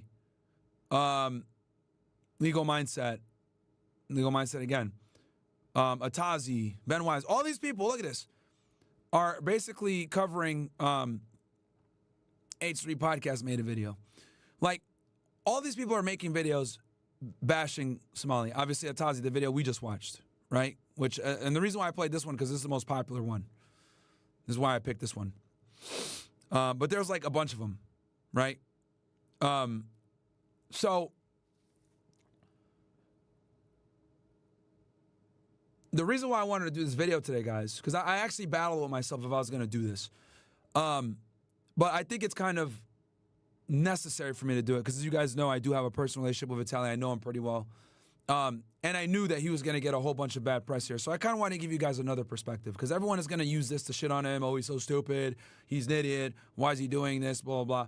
But, you know, I want to kind of give you guys the other insight. So I think it's important for you guys to understand that Kick, okay, is a platform that was created to compete against Twitch, right? They're basically fighting for the same market share. What is their market share? Gamers and younger viewers that want to get IRL streams, which is what they're mostly for, gaming streams, etc. Think of it as supposed to be a cooler version of Twitch. It's basically like the functional equivalent of like what Rumble is to YouTube. YouTube has political commentators, but Rumble is where you go if you actually want to get real political commentary from right-wing influencers. Does that make sense? Like, Rumble is where you go to get conservative political commentary. It's way better than YouTube. This is why every time there's a big event going on in the GOP or the Republican Party or an election or some major political event is going down, Rumble always destroys YouTube when it comes to viewership, live viewers, analytics in general, right? So what Rumble is to YouTube, Twitch is to Kick. So in order to be able to compete with Twitch, what Kick did was they brought a bunch of big streamers, content creators, etc. to their platform, right? The biggest one we know is Aiden Ross. As you guys know, Aiden Ross was banned off of Twitch roughly 2 years ago, and he went over to Kick and is, a big reason why Kick is a household name when it comes to streaming now, and he brought a bunch of other people over, like, Neon, Vitaly, Sneeko, etc. And you see a lot of streamers are over there on Kick, right? I mean, hell, even Nick Fuentes streams on there every now and then. So Kick is, absolutely, when it comes to the younger audience, IRL streams, etc., it is a healthy replacement for Twitch with their ban-happy guidelines. So in an effort to compete with Twitch and garner the attention of a young audience, Kick has invested not only in their streamers and giving them deals, but they've also invested in giving these streamers access to certain things. I'll give you an example. They invest in Aiden Ross's boxing events. They pay for Vitaly's camera crew to go out and catch the pedophiles. They support Neon's efforts to do IRL streams with celebrities, right? They help Aiden Ross secure guests like Playboy Cardi for an interview. So one thing I will give Kick credit for is they're willing to put money behind their creators to get exclusive content, right? In an effort to be competitive with Twitch and YouTube as well. So, and the reason why I'm describing this to you guys is because I want you guys to understand where Vitaly is coming from here. So, obviously, that puts an enormous amount of pressure on their creators to make content and get views. Now, the other thing that Kick does is they rely heavily upon gambling. Okay? Well, Steve will do it over there too, I think, since he got banned off of YouTube. So they rely heavily on gambling. And the reason why is because the gambling, stake, etc., is what gets them a lot of the money. Now, you guys know how I feel about gambling. I'm not a fan of gambling at all. I think it's degenerative and absolutely terrible. Never gambled once in my life. But that is how Kick is able to fund a lot of these things that they do, where they basically set up things for their creators to generate views. So, oftentimes, when I would work with Vitaly, we would catch the pedophiles, and then he would spend a couple of hours after stream gambling, right? And it's very obvious he had to do it. It's obligatory, a part of his contract. Understandable. Look, just because I don't believe in gambling doesn't mean that I'm going to go ahead and take my values and try to virtue signal and tell everyone, like, oh, you're a piece of shit for gambling. No, dude, it's a personal decision, right? I don't like it. I think it creates a lot of problems. But if guys do it, like, I'm not going to fucking, like, just, you're the devil, blah, blah. It is what it is. It's illegal. It's illegal. You can do it. I just don't like it. So,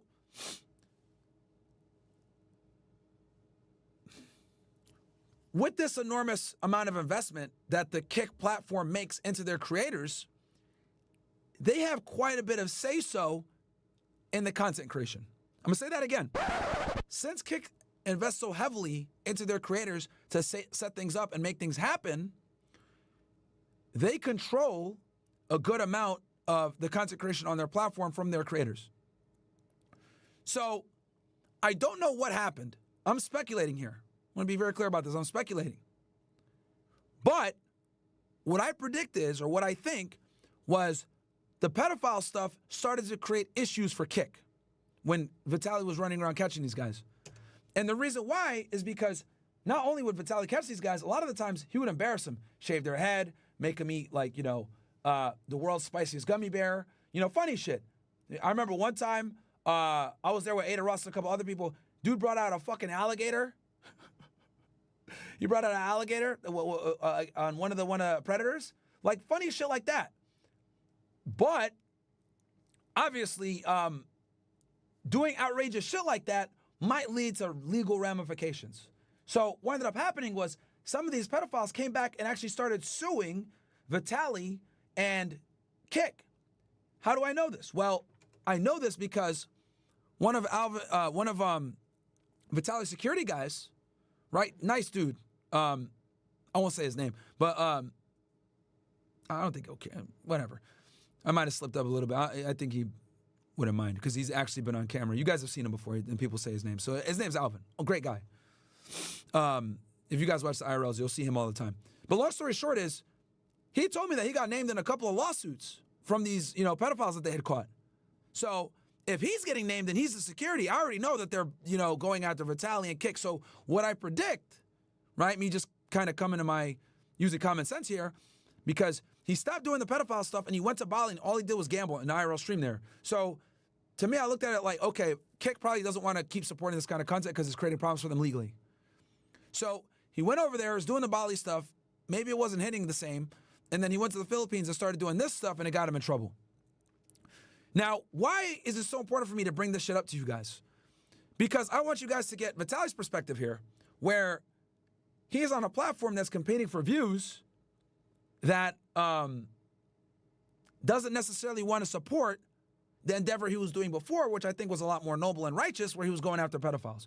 And like I told y'all before, running a camera crew to catch these pedophiles is extremely labor intensive, right? Because I've been out to 4 to 5 of these different things, catching predators with them, and I see behind the scenes of all the camera guys, all the equipment that they're using, like the lights, everything else like that, having celebrities pull up in the middle of the stream. Like, it's a whole production process, guys. It is not easy. You can't do that yourself.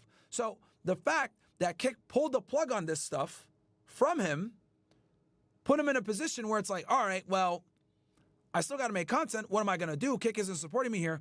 And that's what I think kind of led to this situation. Now, I know what a lot of you guys are going to say. Well, Myron, he didn't have to do that. He could have done something else, whatever. And I would agree with you on that. I don't think that going the nuisance streamer route was the way to go. I think it was a bad idea. I would agree with y'all on that, right? Because I do think that Vitaly is very talented, very smart, very funny, very entertaining, and he could have used those talents in another way. And I wish, if I had known that he was doing this shit when I was on the phone with him, texting him back late March, I would have told him, bro, you need to stop. But I didn't know he was doing this shit, right? So that's kind of what I think led to the events that you guys see now, behind the scenes stuff with Kick. So he's doing the predator stuff. It's doing great. Celebrities are pulling up. We're arresting motherfuckers. I'm out there a few times. It's fun, right? We're trolling. They're eating gummy bears and shaving heads, but it's entertaining. And these guys are getting locked up for the most part. Some of them didn't get locked up. Some of them did. But once Kick pulled the plug because they got tired of the lawsuits, etc., I think that's what put Vitaly in this position where it's like, all right, well, even if I wanted to keep doing the predator stuff, I don't have the resources to be able to keep making this happen. So it is what it is, man. He could have went about it way better, though. He could have went about it way better. And for those of you that are saying I'm making excuses for Vitaly, I'm not making excuses. I'm giving you guys the perspective and the background of what's going on. Still inexcusable. Don't get it twisted. It's inexcusable to do this. But I do think it's important for you guys to kind of understand the background of what's going on here. That's all I'm doing. Not justifying it, not saying, oh yeah, he was justified in doing this shit. Hell nah. It was ridiculous. And I wish I had known. I would have told him, bro, stop being an idiot. Don't do this. But I'm giving you guys a perspective from the behind the scenes stuff of what was going on that led to this. Right? So I think that's important because a lot of people aren't going to talk about that side because he is a good guy, man. He really is. And it bothers me to see him go through this right now. I hope he gets out of jail. I hope, the Filipino government gives him a little bit of leniency and he's able to get past this.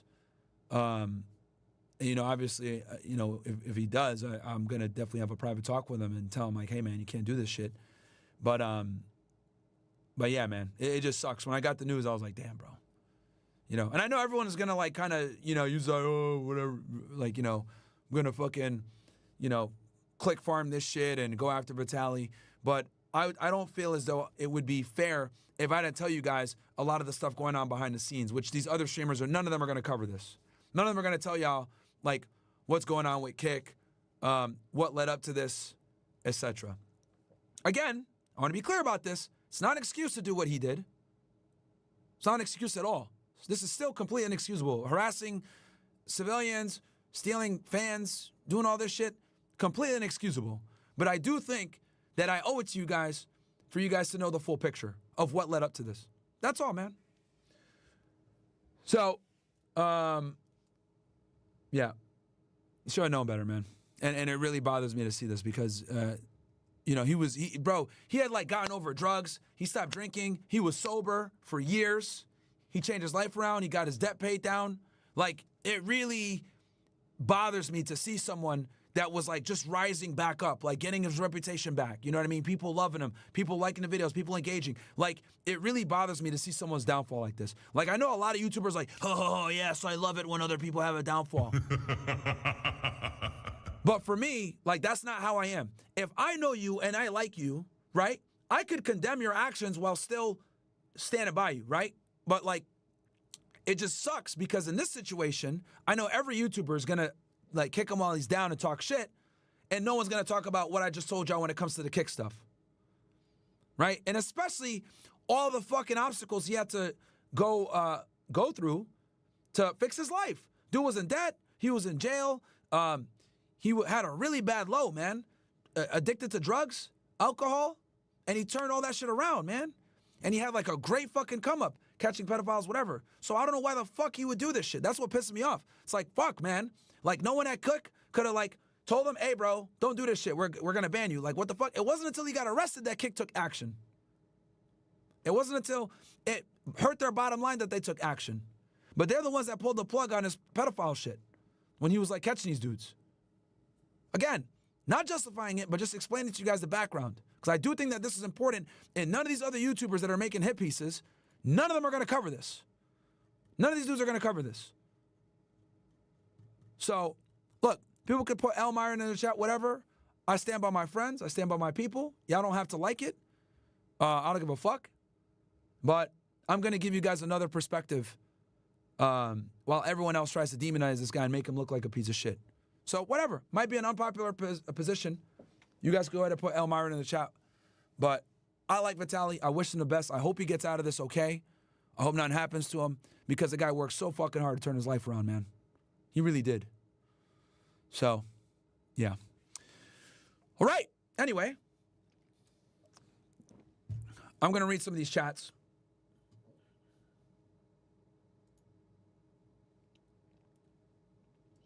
Fit for Life says, Myron, what is your opinion, personal opinions on DACA?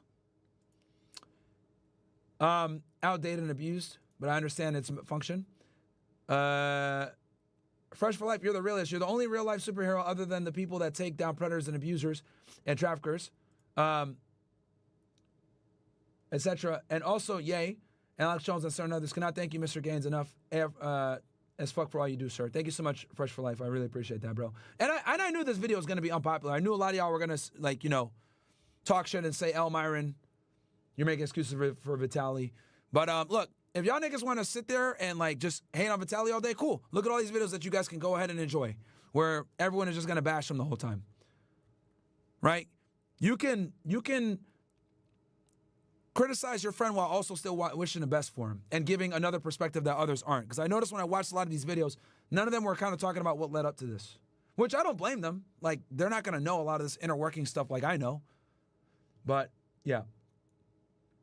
Let me see here. Cash says, not sure if you read my chat earlier, but ran into Mr. Bills at Crunch Sunrise. Great dude. Hey, shout out to you, Catch. Tappan says, Stu said you should fire your manager and that your credibility is questionable because you keep Jews around you. When did he say that? And here's the thing, bro. Let me be very clear about this.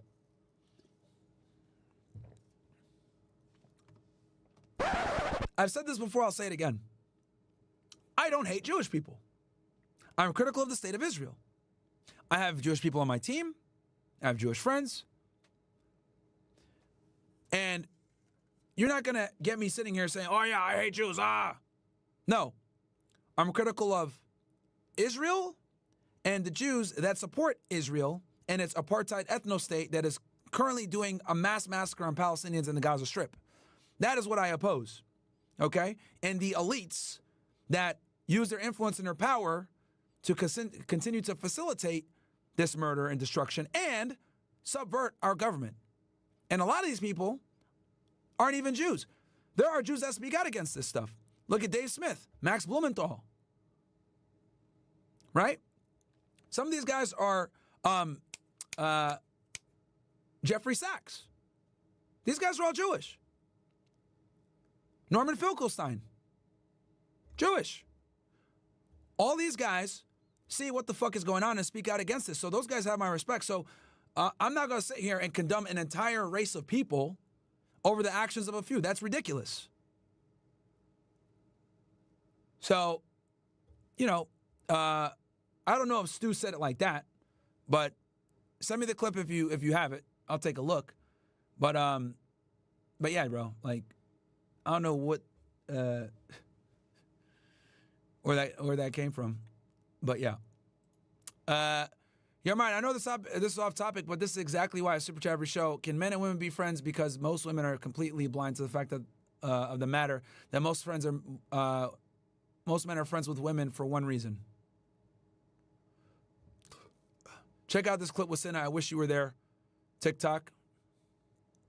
All right, you actually sent me this yesterday thing too, so I'll play this little clip. Cinna's a retard, bro.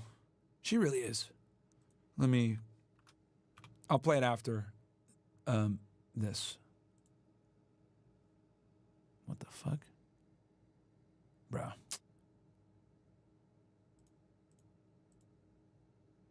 All right, sorry. TikTok made me do this thing to make sure I'm not AI. Your boy Lem says, I like Vitaly, he's cool as fuck, pause, but you can't just be pranking people in foreign countries. What you can do in America, you can't do in the Philippines. I always tell my friends, whenever they visit the Philippines, don't bring your American bullshit out there. When you're in Rome, you act like the Romans. Basically, act normal. Don't act like a retard in my country, bro. Come on, Vitaly, be better. Yeah, I mean, it sucks, bro. You're right. You're right. Can't even argue with that. King Rich says, video sounds better, but your voice is still a little harder to hear on my phone and my laptop while I'm chilling at work. I upped the volume, so you should be all right. Martin, are we in the dehumanization era? If so, when do you think hell will end? What? It's a strange question. Leon Phelps, can you say that law again in regards to women getting over dating strategy? I'm trying to look it up. I don't know what you're talking about. Basic J, the realest and deepest any person will and can ever be. God bless you, bro. Keep cooking for real. Real fucking man right here. Yep. Look what I ran into in Fort Lauderdale. That's funny. I see what you put there, Demetrius. So yeah.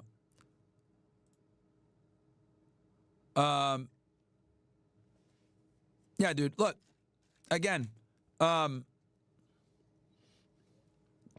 knew today's episode might be unpopular with some of you guys with the whole Vitaly thing, but like I told y'all before, bro. If I like someone, I'm not gonna let other parties influence my view on that person. I'm gonna stick by them. So all the haters can suck a dick. Y'all are not gonna get me to change my opinion on Vitaly. I still like Vitaly. I think he's a good guy. I know him personally, and I'm not gonna kick him while he's down while everybody else is trying to farm him for content. I'm not gonna do that. I'm gonna give you guys the overall picture, give you guys the background. You guys can kind of make your own conclusions. Obviously, he made a mistake here. I'm not denying that. But I'm also not going to fucking just shit on the guy and trash his character for views. And then as far as my manager goes, Gary's a good guy. He helps us out quite a bit. Obviously the content that I make, you guys see, I keep it raw, I keep it real. He more helps with like the behind the scenes stuff with Fresh. Like him and Fresh do a lot of the, collabs, setting things up, whatever. But when it comes to like topics and what we discuss, you guys already know I do my own thing. I talk about what I want to talk about. I do what I want to do. I say what I want to say. That's why you guys are able to get this unfiltered stuff. And funny enough, people say this shit. Gary actually agrees when it comes to Israel. Just so you guys know, Gary's an anti-Zionist.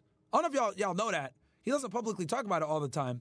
But they asked him about a certain event on his discussion with Stu, and he gave a number that isn't the regular number that everyone gives. I'm on YouTube, so I can't go too deep into it. But the people in the chat know what I'm talking about. So he's actually very based when it comes to this stuff. He's very anti-Israel. So, hey, you guys don't like him, that's fine. I know he rubs a lot of people the wrong way, but he's good to me, and y'all are not going to get me to condemn him either. Like, bro, let me be very fucking clear about this. You guys are never going to get me to change my view on someone if I fuck with them. You understand? Like, I'm not one of these, like, flip-flop YouTubers that, like, oh, my God, I hope my chat likes everything that I do. I better go ahead and have their opinion. I don't give a fuck what y'all niggas think. If I like somebody, that's all that matters. I stick by them. You guys don't have to like them. Some of my opinions might be unpopular, but I got my principles and I stand by them. It is what it is. All right? So, y'all are not going to get me to turn on my people, man. You guys talk shit about Fresh every day. You guys talk shit about Gary every day. You guys, a lot of y'all are saying, fuck Vitaly. Fine. You guys can have your viewpoints. But I'm not going to turn on people that have been good to me. So yeah, put L's in the chat. Spam them. Let's see here. Where we at? So let's go ahead and look at this clip with Cinna. See what she got to say. Yeah, the other thing too, guys, is that I'm not fucking Abba, bro. Like, you niggas got me confused with Abba. Abba does that shit. He'll turn on people that he used to fuck with for views. I'm not Abba, okay? I'm not a sodomite. Bro made a hit piece turning on Destiny when Destiny was instrumental in help putting him on. Destiny had Abba on his stream for the election night when he had like 70 to 100,000 people watching live. Abba don't talk about fucking politics. He's a fucking Canadian. He's an idiot. He don't know shit about politics. He just sits there and does pre-recorded videos talking shit about other people. When this bullshit happened with Destiny, what did he do? Immediately, hit piece, denounces him, talk shit, blah, blah, blah. All that shit could have been done behind the scenes with a phone call. He didn't have to do that, especially someone that put him on like that. But that's what Abba does. He does whatever's going to make him money. I'm not that fucking guy, bro. I'm not that guy. Right? I'm not a fucking snake. So that's hard to come by in the entertainment industry. But I'm not going to kick people while they're down. The Adam 22 situation, when Lena had sex with that dude. All y'all, oh, make a video on Adam, bro. Bro, for what, man? Adam's been good to me. I'm not going to kick him while he's down. So, look. I believe in the golden rule. If people are good to you, you be good back to them. Right? You don't take an opportunity to kick them while they're down for your own personal gain and do it. That's fucked up, man. Lacks integrity. Lacks honesty. And for anyone that's going to sit there and say, oh, well, Abba was just holding his friend accountable. Let me tell y'all niggas something. I promise you, if Abba wasn't getting paid AdSense, he would never make the fucking video.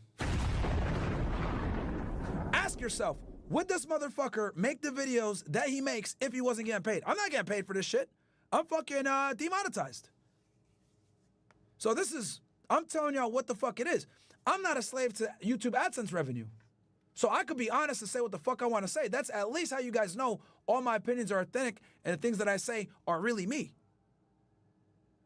I'm not depending on a YouTube check. Haven't done it for 2 years almost. So at least with me, you guys know you're going to get what it is. Whether you like my opinions or not, you don't have to agree with my takes, but at least you know that the takes are actually mine. That's the most important thing. So, yeah, I'm not going to sit here and shit on my people. Like, I come from a different background. Like, guys, I don't want to toot my own horn, but I know that we have a lot of fucking new viewers in here. Guys, I used to have a government clearance. I used to have a top secret clearance, right? I was trusted with national secrets. I used to put really bad people in jail. I used to testify in court, under oath with the penalty of perjury. I was in situations where it was life or death, right? Where I could have taken someone's life legally and been fine. Like, I've done real shit. So when it comes to something simple like this, like not doing wrong to people that did right by you, like, this is basic shit. This shouldn't be that hard, but I guess it is. Because everybody in the fucking streaming world, entertainment world, does whatever they got to do to make a buck, which is fucking slimy and snaky, and one of the things that, like, I honestly dislike. Like, I'm not cut from that fucking cloth. This isn't a guy that has been an entertainer since his 20s and understands, you know, being a snake and maneuvering and doing what you got to do to get by. Like, that's not the cloth I'm cut from. I'm cut from the cloth where you have integrity, you stand by your people, you're going to be hitting a fucking house, you can die in this house, and you need to know that the person that's behind you, if you get shot, they're going to apply the tourniquet and help you. That's the cloth I'm fucking cut from, okay? It's not the same. What the fuck do I look like bashing guys on my team that might be responsible for saving my life if I'm shot when we go into a house? So I have a different mindset when it comes to this shit. So y'all are not going to get me to, you got, whatever, that's fine. Y'all have your opinions. You don't have to agree with everything. But I got my principles.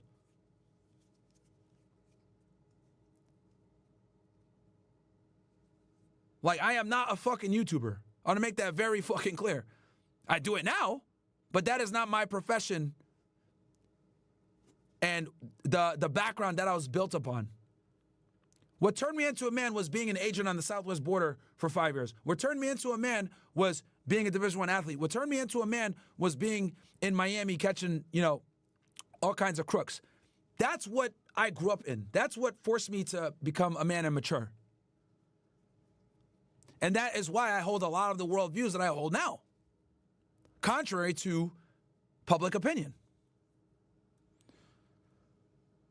Question from Rookie Bands. Took your advice from yesterday and reached out to a bunch of ATF agents, got a potential internship. Opinions on ATF or SRT?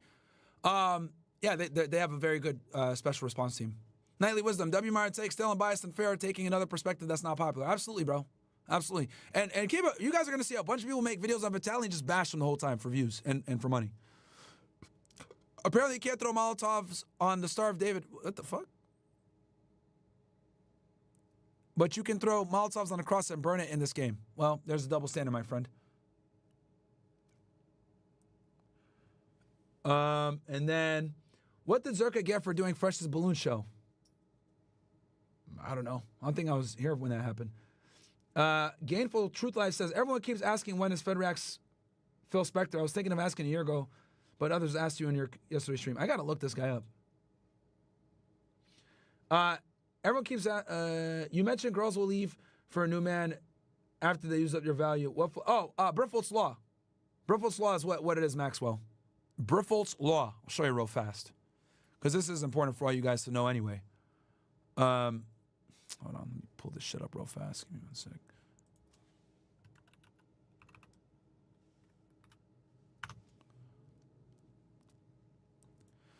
Briffault's Law, as articulated by Robert Briffault, states that the female, not the male, determines all conditions of the animal family. Where the female can derive no benefit association with the male, no such association takes place. Boom. Clear cut and dry. Once you no longer provide value, you're done. Cooked. Welcome, punch! Get him out of here. As a man, you should know to be loyal from just playing sports, even Little League. Yeah, I know, bro. But that's not something that we have anymore. What's good, Myron? Just getting into the stream. How you doing, man? Doing good, EMAC. Shout out to you. All right. Let's go ahead and go into this TikTok, because you guys have asked me for this for a minute. So let's see here. Can actually be friends. Yeah, but I think there's boundaries. If I'm in a relationship, I'm not gonna have a guy best friend. Well, let's say you're not dating a guy. Do you still think you have a guy friend? I just think guys aren't trying to make friends with girls. Really? Yeah. What kind of guys are you hanging out with? Every single guy on the planet. There's no way you think that. If you're my friend This girl's a retard. because you want to me, then I'm gonna leave. You know what I mean? But if you're my friend because you want to be Yeah, but you won't know that until later on, Cinna, you dumbass. my friend, then we're cool. There's not a guy on this planet that goes, that chick's ugly, I want to be a friend with her. Or that chick's hot, I want to but be like, do you want to every friend that you've ever had that's a girl? No.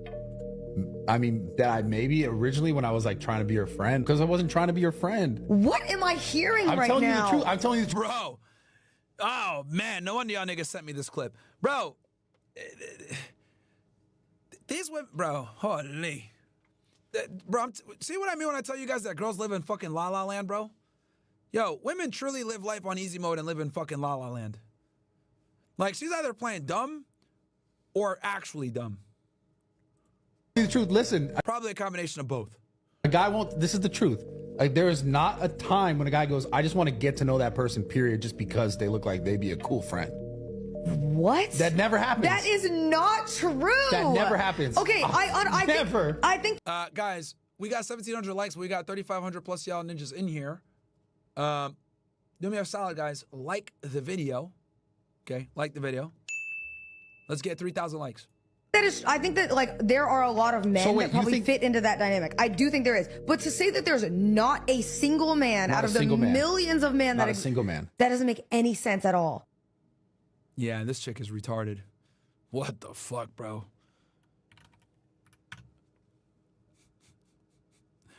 I think, let me see if my comment got removed. Because I saw this, I went on there yesterday after you guys told me about this shit. What did I put here? Yeah, this chick is 63 IQ. Why do you waste your time interviewing this mouth breather? W8. Hey, you know what? Just because these niggas want to talk shit, bro, here, I'm going to give you all the link. I want all you guys to go. I want the OSS Army.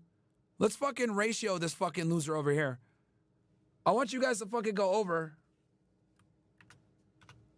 and like my comment saying this chick has 63 IQ. You know what I'll do? I'll make it easier for y'all. This is what I'm going to do. I'm going to go like this. I'm going to delete this comment. And then I'm going to go ahead. I'm going to comment it now. So all you guys got to do is click new. And then it's going to be right there at the top. So bam. Let's get this shit to a couple hundred so it's at the top of the thing and everybody makes fun of her for being a retard. Because she really is, bro. I don't know how some of these girls began famous, bro. I have no fucking idea how these girls began famous. She has, like, no skills. No talent. Oh, look, we got Justin Stockin here saying, nah, that's your IQ. All right, bro, you do realize Cinna's never going to fuck you, right? Like, you do know that, right? Like, she's never going to smash you. You can simp all you want for her. But I promise you, number one, she doesn't know you exist. Number two, she doesn't care that you exist. And if you were on fire, she probably wouldn't give a shit that you're on fire. All right, I just gave y'all the link. I gave y'all the link. Y'all already know. Let's get the OSS in here.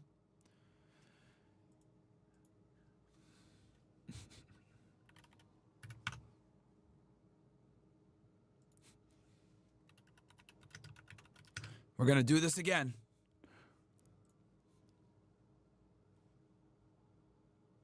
I gave you guys the link. All you got to do is just go over here, click the video, this is Bradley Martin's video.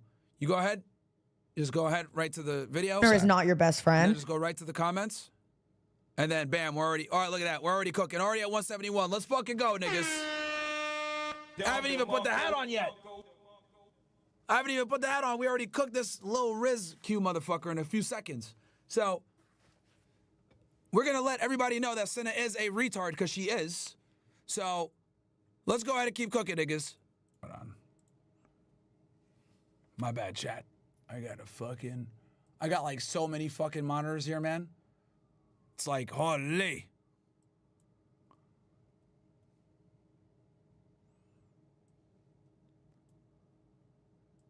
All right, there we go. All right, I had to grab it. Stop, man. I don't know how the hell people watch her. I don't know why people watch her. I think it's because she like is affiliated with like Agent and AMP and those simps. But yeah, bro, this chick is talentless, bro.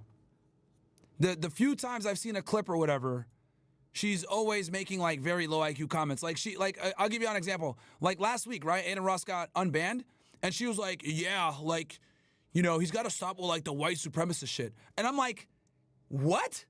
What the fuck are you talking about, the white supremacist shit? Like, Aiden Ross is Jewish. Like, what the fuck are you talking about, Cinna? You fucking dumbass. Like, what? Yeah, he's got to stop, like, with the white supremacist shit. And it's like, this is why I hate Twitch streamers. Like, Twitch streamers are literally the worst streamers, bro. They all call for censorship. They're all super woke. They're all pussies. And they're all soft. It's fucking ridiculous. Aiden Ross is a white supremacist? Is this bitch fucking retarded? Like, dude, instant credibility gone. Like, what the fuck are you talking about? You know? Like, Twitch streamers are literally insufferable. Every big Twitch streamer is like a fucking retard. I don't think any of them have like an IQ over 100. Maybe Hassan. I think Hassan is the only Twitch streamer that has an IQ over 100. And maybe Osmongold. Even though Osmongold isn't really that smart either. He just like watches content like, yeah, based. You know what I mean? He's like a gamer that like kind of shifted to political content, but like it's very surface level shit. Like he doesn't give like actual real breakdowns on stuff. So like outside of Hassan and Osmongold, I'm convinced every like 90% of the Twitch streamers that have like a big following have like a double-digit IQ. I kid you not, bro. I kid you not, chat. I kid you not. So, it's fucking ridiculous. And look at that, we already cooked. All right. Is not your best friend. Look at that, what are we at here? Literally within a few seconds, we're already at 300. Shout out to all you guys. I'll go through one more time and like this shit while we play some Whitesnake, and then we're gonna move on to the next topic. I got an interesting story on BLM. Bam. OSS is here. Now we're probably gonna be the top comment when you go in there. Which is always hilarious because, you know, what do most people do? They go to a video and they instantly go to the comments. So when you go in here, you put top comments. Is not your best friend. Didn't that? Yeah, you're delusional. Let's just sort by top comments. Bam, I think we're at the top. So, yeah, I don't think anyone else has more than us. Yeah, we are definitely number one. Let's fucking go. All right, boom. We're at the top. She really does have 63 IQ, though, bro. Like, this girl's not intelligent whatsoever. All right, let's get into the next one. So this is crazy, bro. I was literally, like, just, like, making a stream yesterday. Like, look, this is how random this shit is. So I'm just, like, making a stream randomly, right? And this fucking video comes across my feed. And I'm like, holy shit, this is crazy. So let's go ahead and cover it. Basically, BLM outrage after FBI uses DNA to prove hate crime hoax. Bruh. Holy. So, let's go ahead and play this thing. Discovery at Allentown City Hall. Police are now investigating after finding an item that a disturbing discovery at Allentown City Hall. Police are now investigating after finding an item that resembled a noose on an employee's desk. It apparently happened this morning. Police now working to find out who did this and why. So this John guy says, try giving out actual criticism on top of the insults. Okay. Here you go, buddy.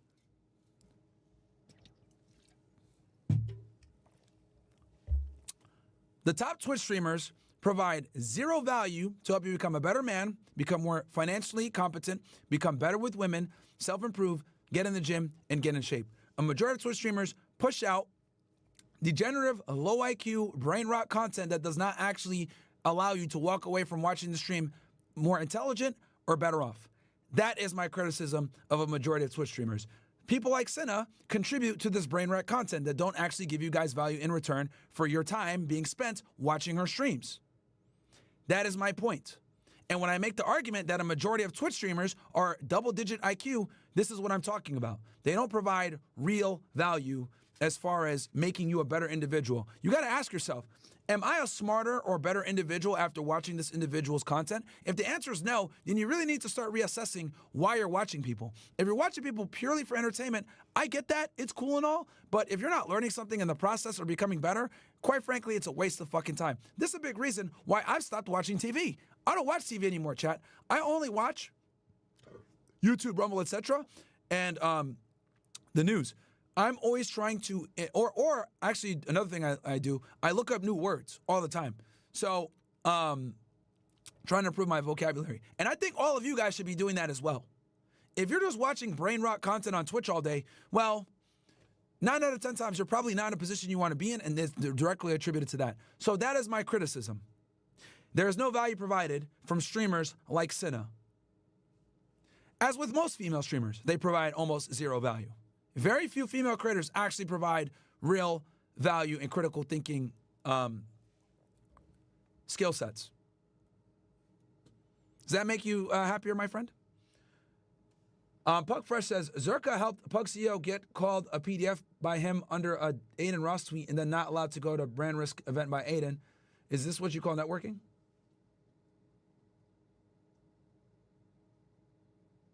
I don't know what you're talking about. OFC, the creator of the game is Semcat. I don't know what you mean by that. Hey, Myron, do you think we'll ever see Zerk on After Hour Show in the future? I just texted him, bro. I don't know, man. I'll be honest with you. I don't know. Like, does Zerka still even stream? Does he still make content? I know he'd be on Twitter sometimes, but I don't even think he makes videos anymore, chat. Does he still stream?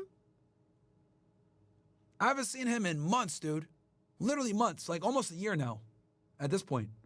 Like ever since that tiki-taki shit, I have not seen him, dude. So.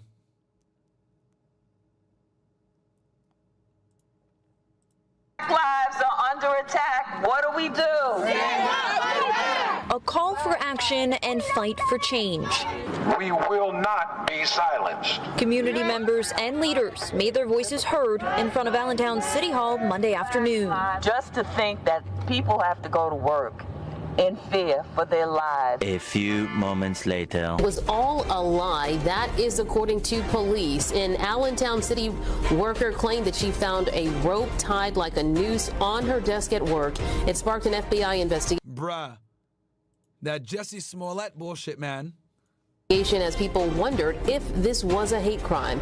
Now investigators say the worker staged the whole thing. Okay, so I'm going to tell you the strange way the police caught this woman faking a hate crime using DNA evidence. Let's talk about it.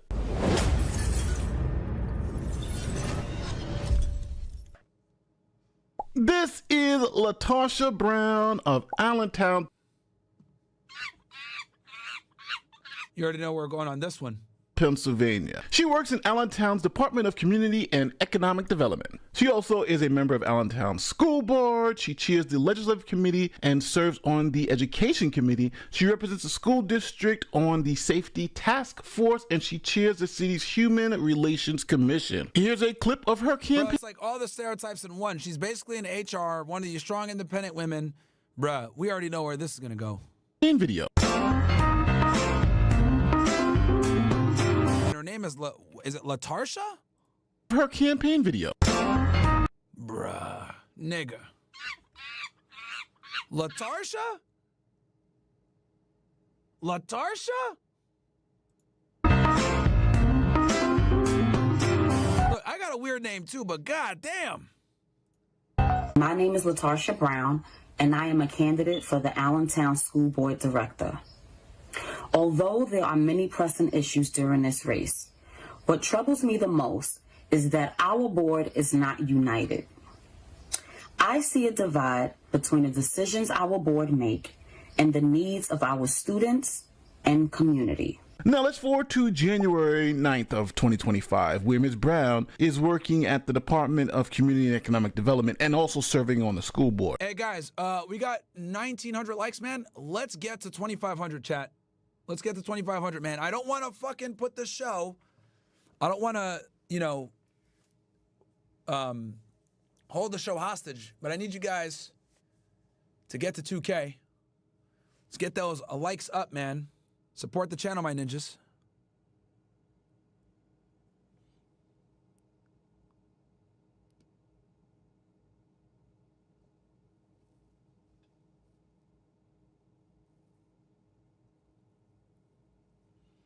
Let's hit 2,000, guys.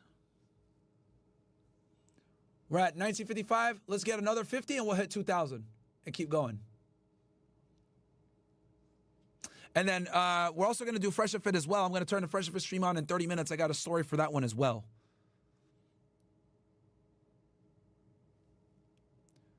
Boom, we hit 2,000. Shout out to you guys. Let's keep it climbing, though. Let's get to 3,000 inches.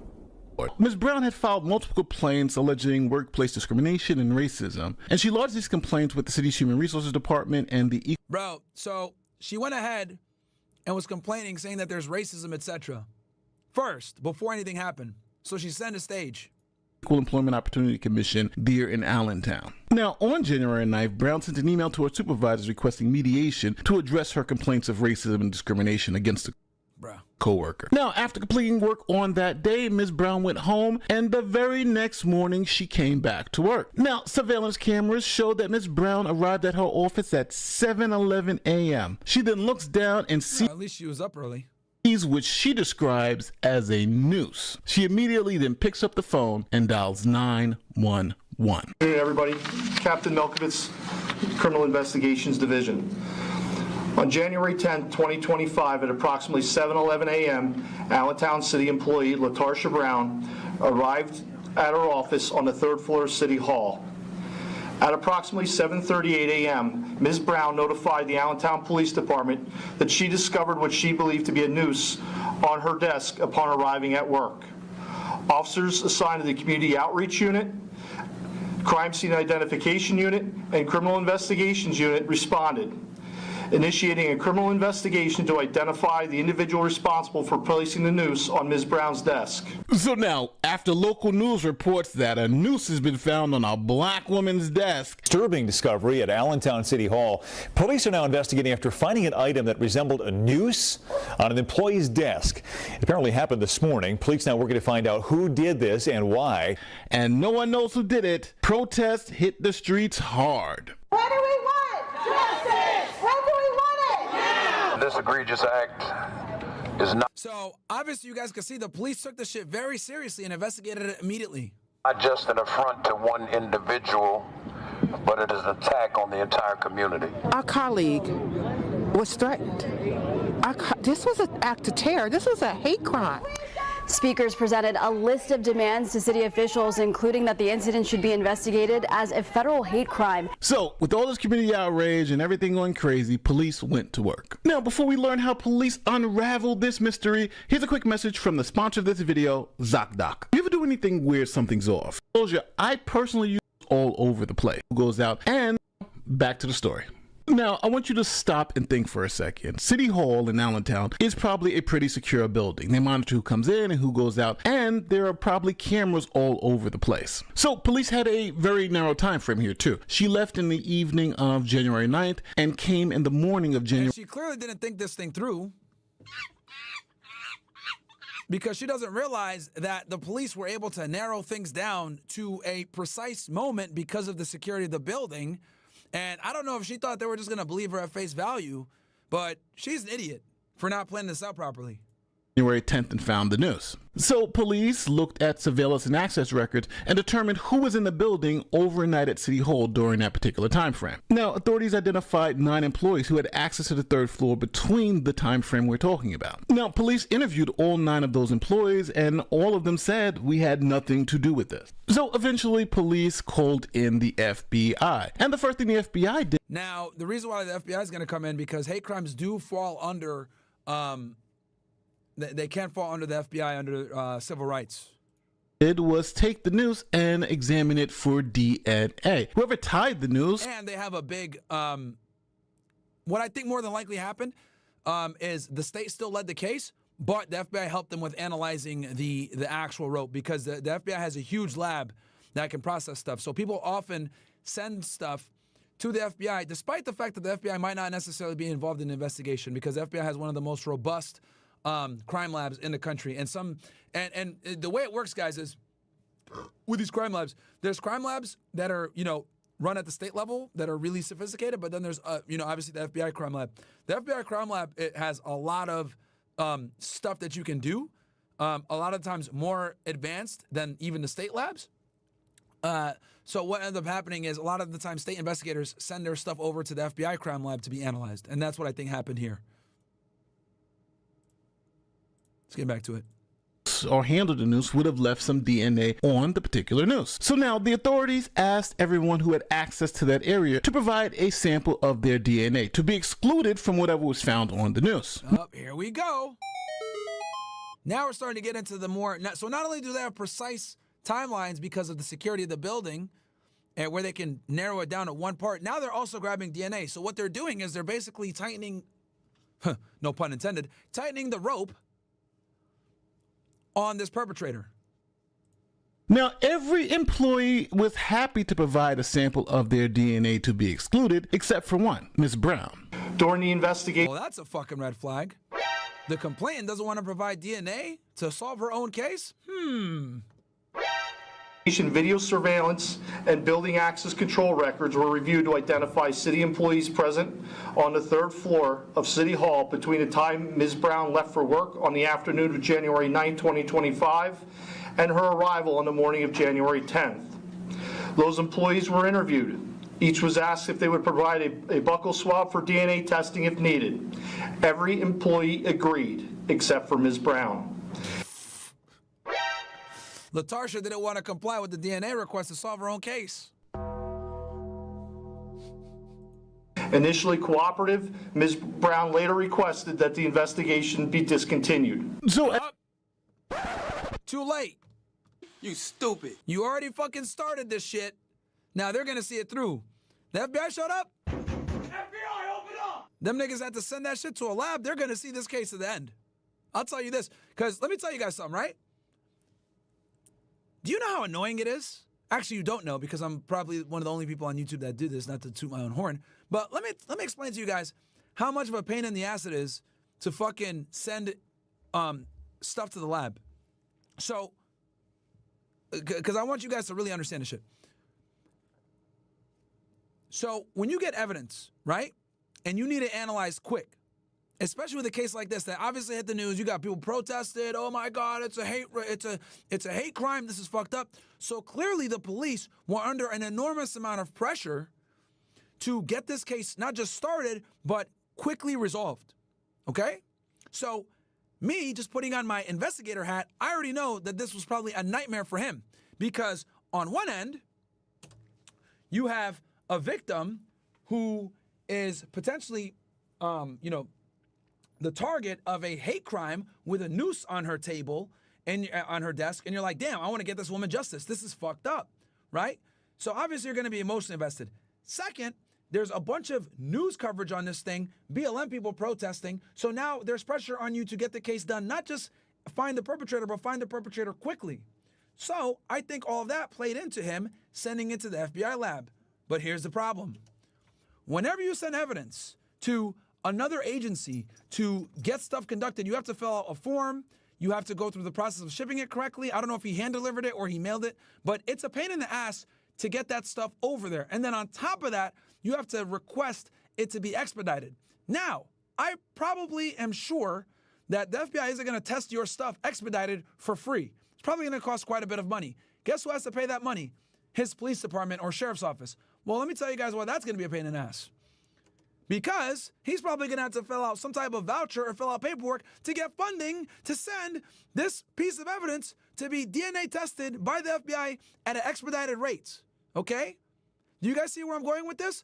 Basically, this case probably became a thorn in the side of this investigator, where he needed to not only get it done quickly, but he had to get it done in a way where he needed to be precise. And for him to do that, to accomplish the speed and the accuracy that this case required with the enormous amount of political pressure that was on it, he needed to send it to the FBI. And more than likely, for him to get it expedited, he would have had to pay money. Well, guess what? He's not going to pay the money. He's got to go through his agency to pay the money. So his agency, he's got to write up a fucking memo to his police chief saying, I need XYZ amount of dollars to pay for this, and this piece of evidence to be expedited and analyzed for DNA because of the enormous amount of political pressure, blah, blah, whatever the fuck he wants to use to justify it. But the point is that nigga had to do a lot of paperwork. That's the bottom line here. He had to do a lot of paperwork to send this stuff over to the FBI to be analyzed as quickly as they got gotten. So you best believe when this dumbass bitch comes in and says, y'all don't got to investigate the case no more,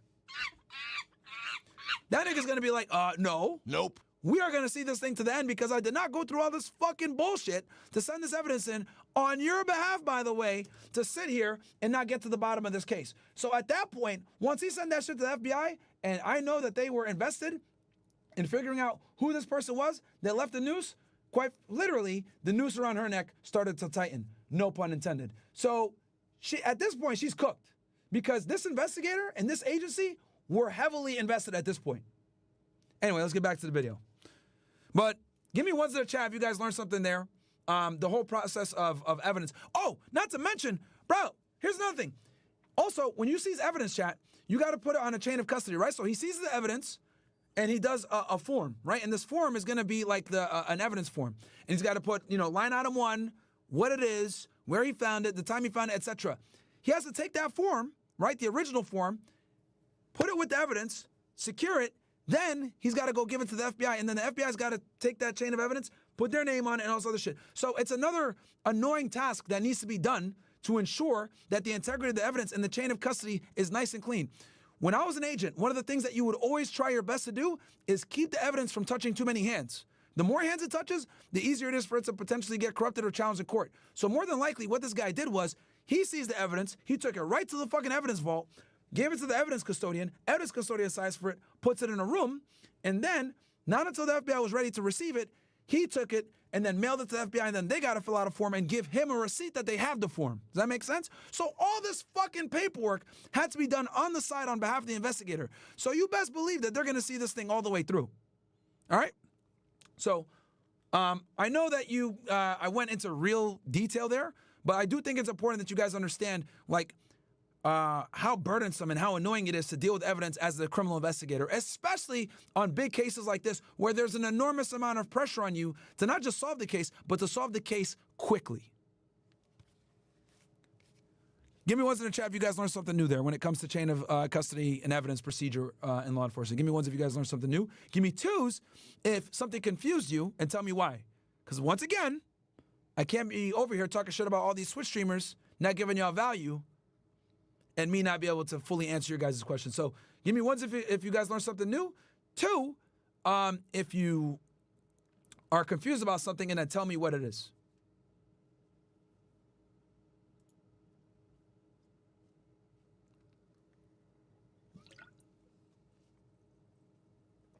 All right, if you're going to put a 2, tell me why it's a 2. Don't just put 2. Someone said 2 just got here? Okay. As you heard, Ms. Brown was asked to give up her DNA, and of course, one nigga's got to be in here saying 2 already knew. Hey, asshole, that doesn't mean that everyone else knows, stupid fuck. You always get that one self-righteous guy, I already knew this. This dumbass nigga, Rocco the Don, in the YouTube chat. Yeah, chat, fry this guy, bro. Hey, nigga, I'm not going to censor you, but we're definitely going to bully your dumbass. You know, don't you guys hate that one guy that's in class? Like, you're getting ready to go home and shit like that, and you know, like the teacher made an announcement earlier in class, like, I'm going to give you guys homework tonight, right? And then, like, it's like 3 o'clock and the bell's about to ring, and you're like, oh, shit, he didn't tell us about the homework. Nobody say shit. And then that one dumbass nigga got to raise his hand like this. Hey, Mr. Tom, did you say that we were going to have homework tonight? And everyone's like, bro, what the fuck, man? Fuck. This nigga had to open his mouth. Oh, yeah, you're right. Thank you. And then he just starts handing out the homework. Everyone's like, fuck. Damn. This nigga fucked our shit up. That's what this Rocco nigga is. That's him. I already knew this. I hate niggas like that, bro. Okay, congratulations. You fucking knew. Does that mean that everyone else fucking knows? I guarantee you were that dumbass in school, always reminding the teacher that we had homework. Or, oh yeah, weren't we supposed to get a quiz on Saturday? What?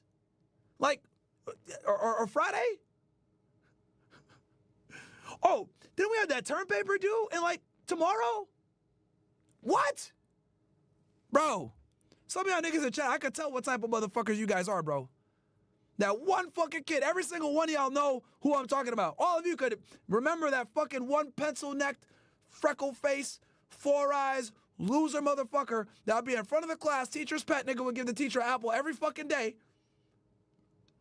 Would be the little tattletale. Niggas getting ready to go out, leave class like, oh yes, let's fucking go. Teacher didn't say nothing about homework. We could fucking go home and fucking play Xbox. You know, we could play basketball. We're fucking lit. We don't got to worry about homework. None of the other teachers assign homework. You're like, yes, let's go. No homework. And then this one dumbass nigga, bro. One idiot. Hey, did you say you were going to give us homework and a quiz tomorrow? Bro, everybody's night is ruined. That one fucking guy ruined it for everybody. As soon as we get out of class, niggas start shoving him. Bro, what the fuck? Ah! Y'all ever did that shit? We just surround that nigga and just start cooking up for 20 minutes. Whole bus ride home. Roasting him. You fucking loser. That's why your Jordans are fucking dirty. You look like shit. Your mama's a whore. Bro, frying that nigga all day on the ride home. bullying him. You stupid ass nigga. The fuck, man? We're planning to play some Xbox and fucking shoot hoops, and your dumbass gotta fucking remind the teacher that we got homework, bro. And it's on the hardest subject. It's like fucking calculus. You're like, fuck!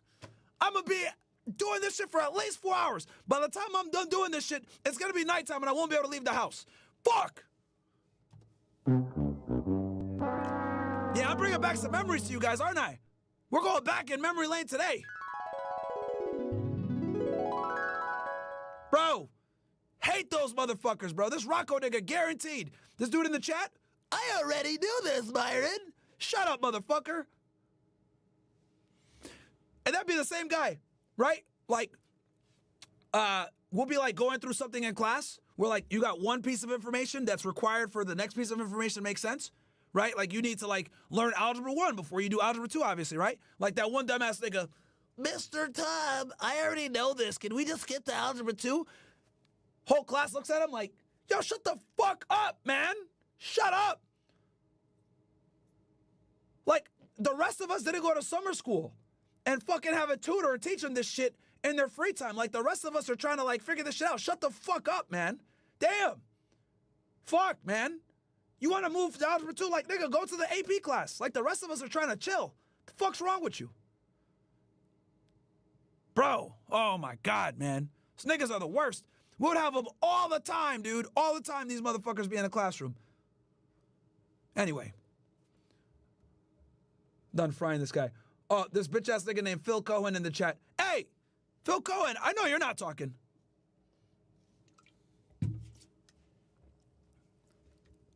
Hey, Phil Cohen, because you be in the chat talking shit sometimes.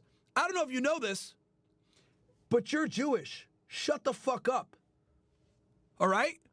Shut the fuck up. You're a second-class citizen on this chat, baby.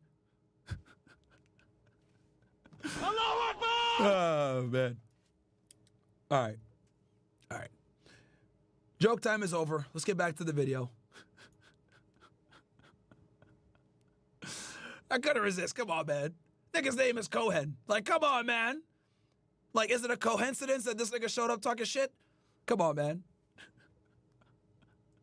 She didn't because she didn't have to. See, here in the United States, I'm certain that he's probably a fucking troll account, but it's funny. If police ask you for your DNA, you can say no. Now, they can compel you to give your DNA if they have a court order known as a warrant. And to get that warrant, they need... Nigga thinks that this chat was promised to him 4,000 years ago. My God told me I could come in here and troll you, Myron. All right? This chat was promised to me 4,000 years ago. You know what I mean? Nigga probably watching the show.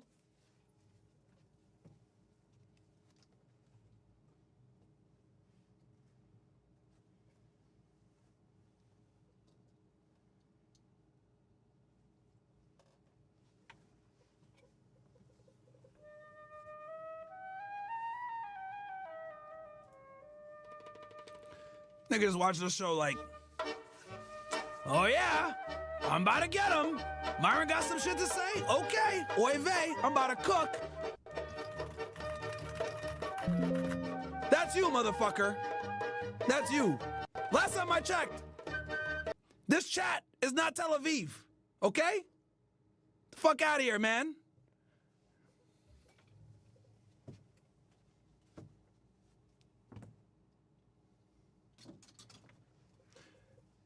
Anyway, I digress.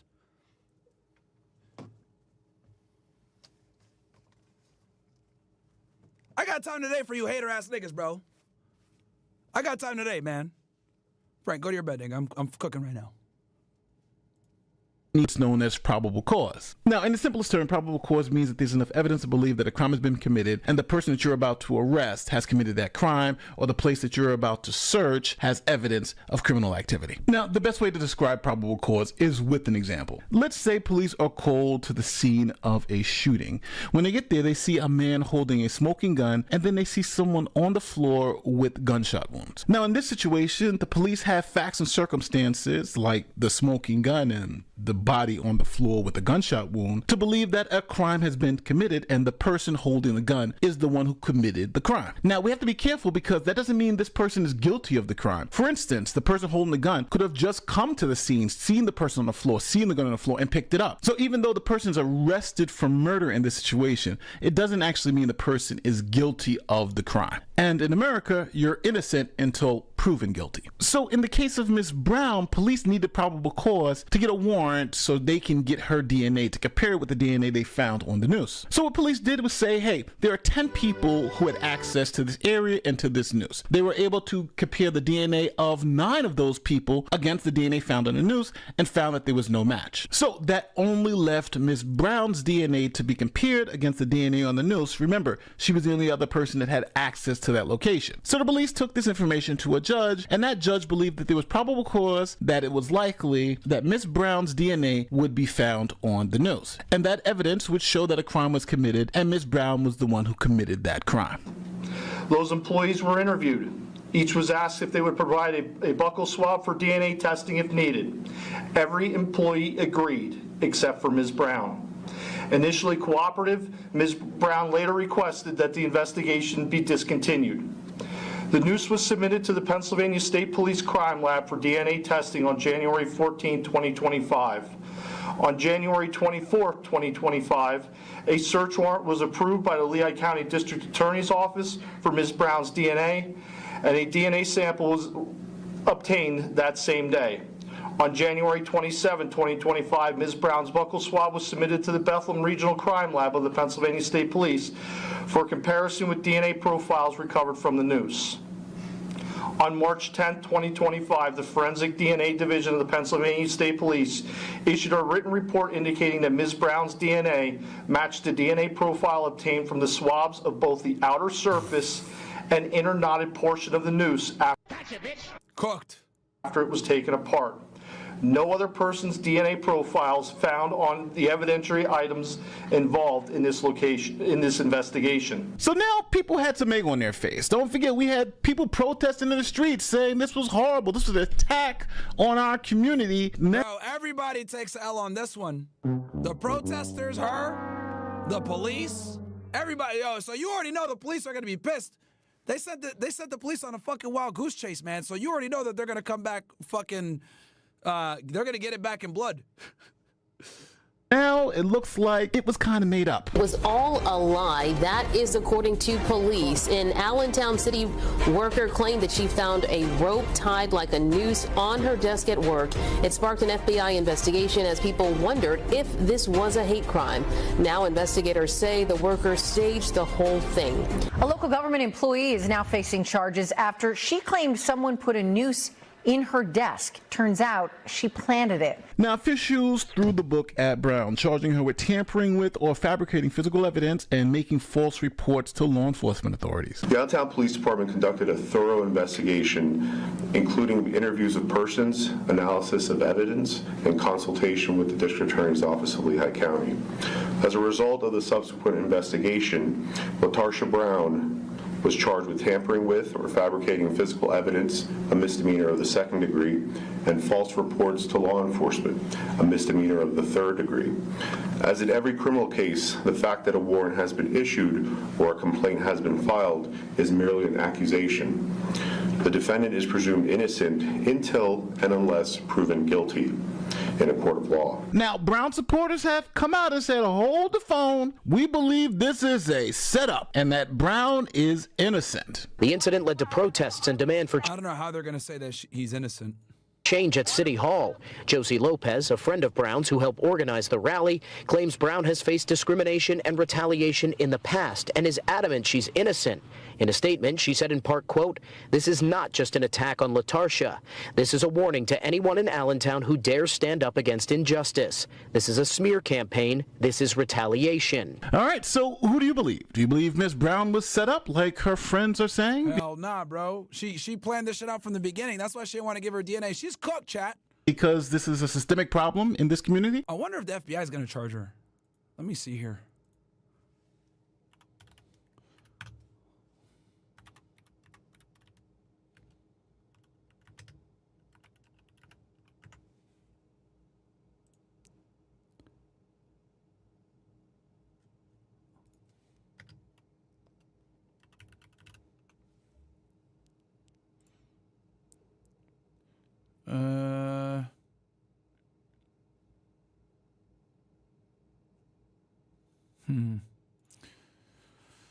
Who knows if she might get charged federally for this? But yeah, that's fucking crazy shit, Brit Chat. Absolutely wild. All right, we're gonna start FreshandFit here in a second, chat. So let me go ahead and read some of this stuff. Give me 1 sec, ninjas.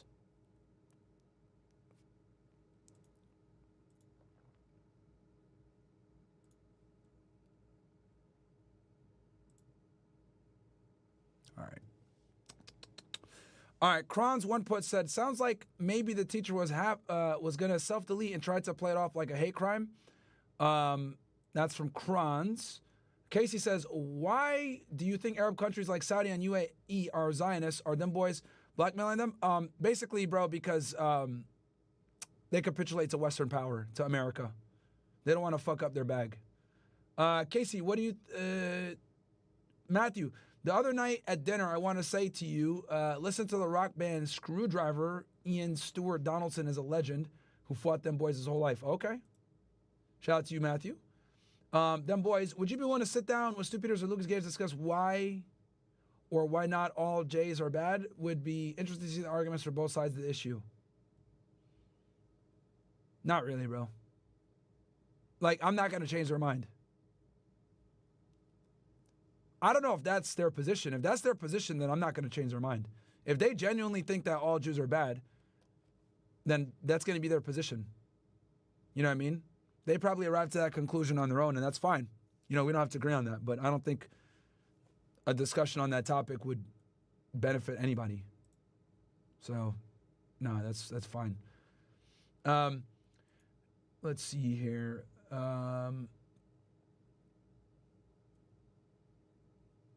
Let's see. I'm going to make sure I didn't miss any chats. Albo Ace says, this is crazy, bro. Can't get U.S. citizenship if you're critical of them boys. SMH. Yep, that's where we're going, bro. Albo Ace. That is where we're going. Yeah, guys, it basically just got announced a few hours ago that if you've been critical of Israel over the past 1 to 2 years, you can't be a USC.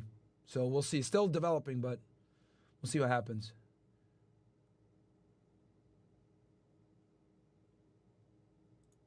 Kron says, damn, work conference made me late, but I'm still at the conference now. I'm not fucking leaving. I appreciate that, Krons. Joe said, damn, cash is out? That was quick? What do you mean cash is out?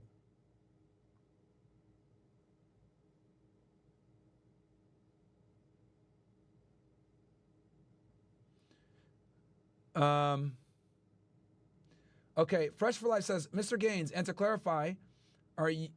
As you said yesterday, since you had been delayed and the flight and exhausted and incredibly nice long stream, is it still, as you said, that you saved the money donation of saved videos with the time stamps? I looked at some of the stuff. I'll look into the Spectre guy, the Phil Spectre guy that you had requested. Fresh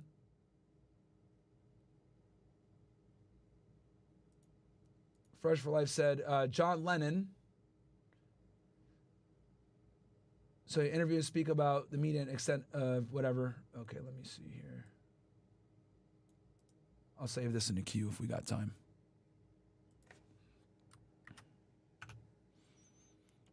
Gentlemen, the New York... John Lennon, show business extension. Okay. What else do we got here? We got... Hey, man, how can I get in touch with you to invite you to my podcast? Finding Freedom PC. Well, if you got a big following, bro, then let me know. Send in another chat and tell me how many subscribers you got. It's obviously got to make sense. I'm not going to sugarcoat it and lie to you. If you don't got a following, it won't make sense. So, yeah, just shoot another chat in real quick and just tell me the sub number. Mike Beasy, I changed my Tinder bio to say, quote, no. This nigga, bro. Hey, it is what it is. But yeah, you got banned after 3 minutes? Yeah, I'm not surprised if you say no fat and no trans. Cruxy. Damn, you went to deep step yesterday on stream. Related, have you ever heard of Edward Dutton? Casey, you think America's headed toward a future where... Okay, yeah, we got the secret police stuff. Okay, so I read all the chats. I didn't miss any of you guys. Anything else? I just want to make sure I didn't miss any of you guys here.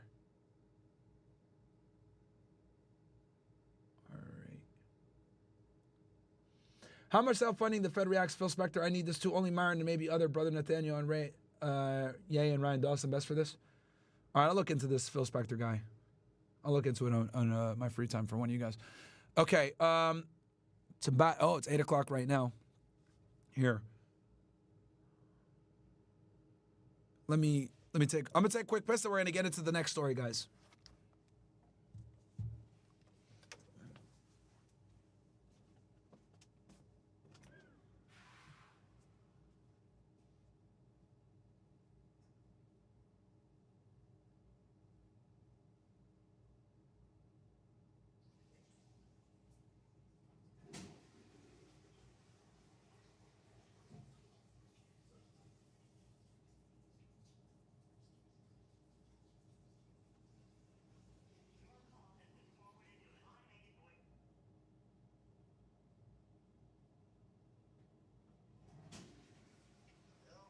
Yeah, what up, Bills? I'm gonna hit the button right now. Okay, cool. Give me 1 sec. I got the chat here and shit. All right. You just said hit the FNF Rumble Studio, Adam? Yep. All right, I just hit it just now. Let me see. I'll see when it comes in. Okay. Bueno, perfect, flawless. I'm clicking go live right now. All right. Guys, we're going to be live on Fresh and Fit here in a second. Let me open up a screen to monitor that too. I might as well.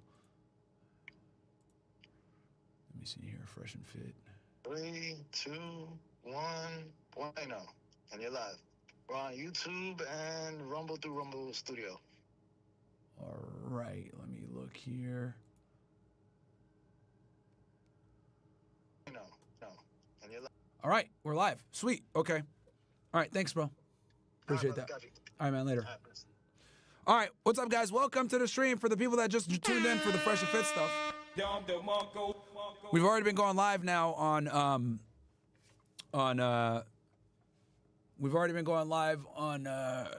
Myron Gaines X, but I said, you know, we might as well just keep the show going.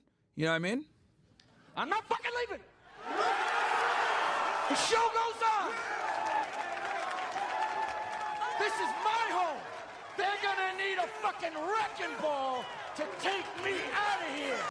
So, yeah, we're live right now on Fresh and Fit as well. We're live on Rumble, YouTube, etc. So, cool. We're multi-streaming everywhere. All right. So we're live on all cylinders, my friends. Welcome to the stream. For those of you that are watching on Fresh and Fit, you can watch on Fresh and Fit, Myron Gaines X, whatever you guys choose. Doesn't matter. So today's story, what we're going to cover, guys, is we are going to cover this situation here.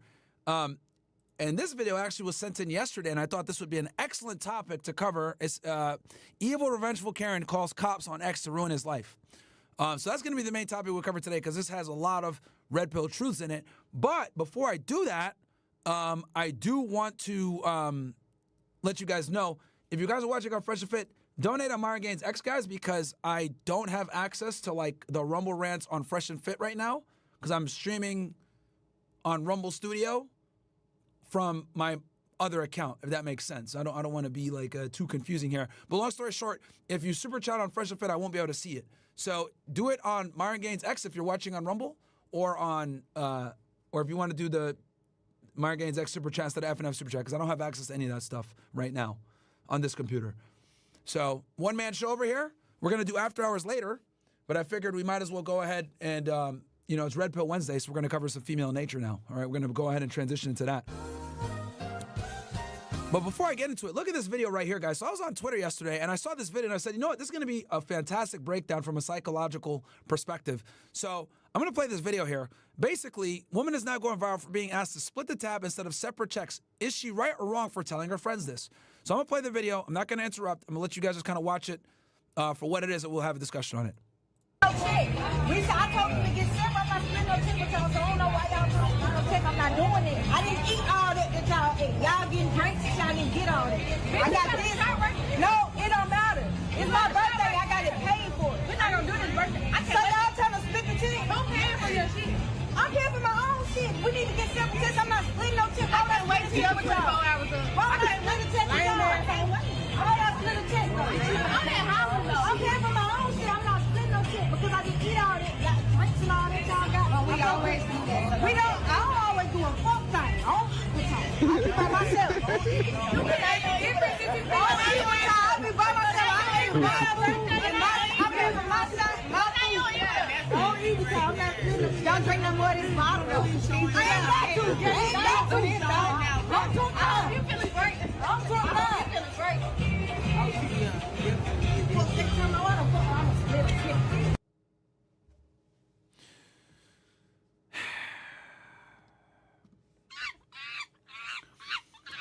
Well, if you guys were able to understand anything that was said there, basically this girl doesn't want to pay and split the check with her friends who ordered a significant amount more food and drinks than she did, and she felt as though I'm only going to pay for what I consumed versus being brought into this splitting the check situation that is going to increase my bill. Because you guys ate a majority of the food.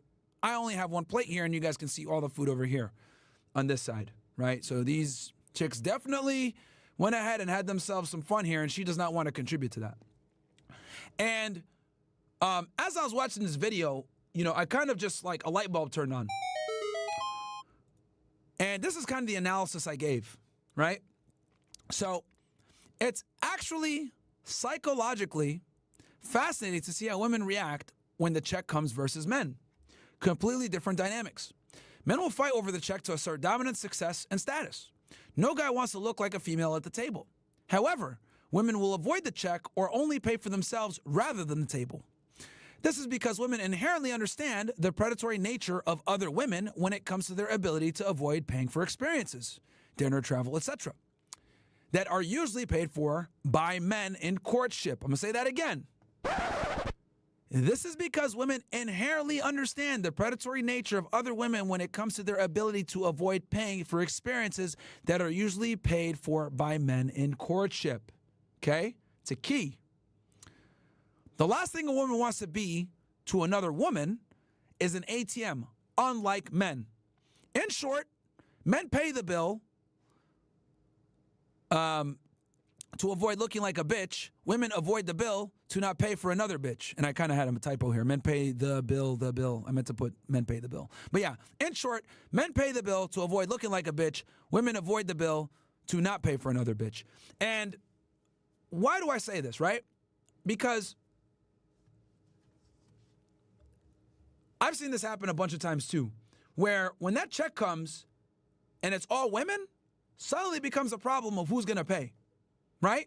I remember there was a video that went viral like a year or two ago where a woman's boyfriend didn't want to pay for the whole table. You guys remember this? Kind of similar to this situation, same people. I'll leave it there. But long story short, it went viral because the women got mad at the boyfriend for not wanting to pay for all the other girls. He only wanted to pay for his chick. He didn't want to pay for everybody else. And they got pissed off about that. And I think it's very important to understand that this goes to show what I've been telling you guys for years. And it's simply this. Men are still held to their traditional standards while women are not. Let me explain.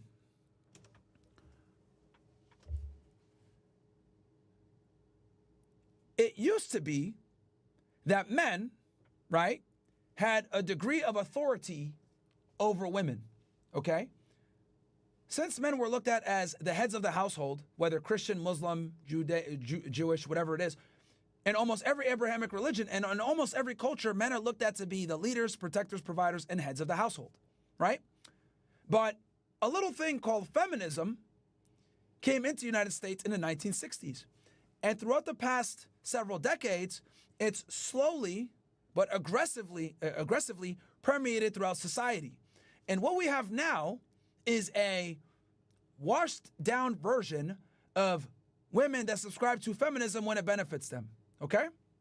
So, in other words, what's effectively happened is we've kept male standards and male roles static while female standards and roles have moved and changed, okay? So men are still expected to adhere to their traditional qualities versus women are not. I'll give you guys an example.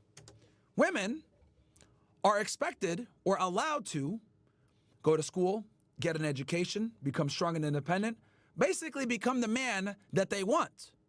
However, we don't hold women to the same standard of being a lady and serving a man. I would argue it's quite the opposite. We tell them to become independent so that they don't have to serve a man. But here's the problem and the disconnect.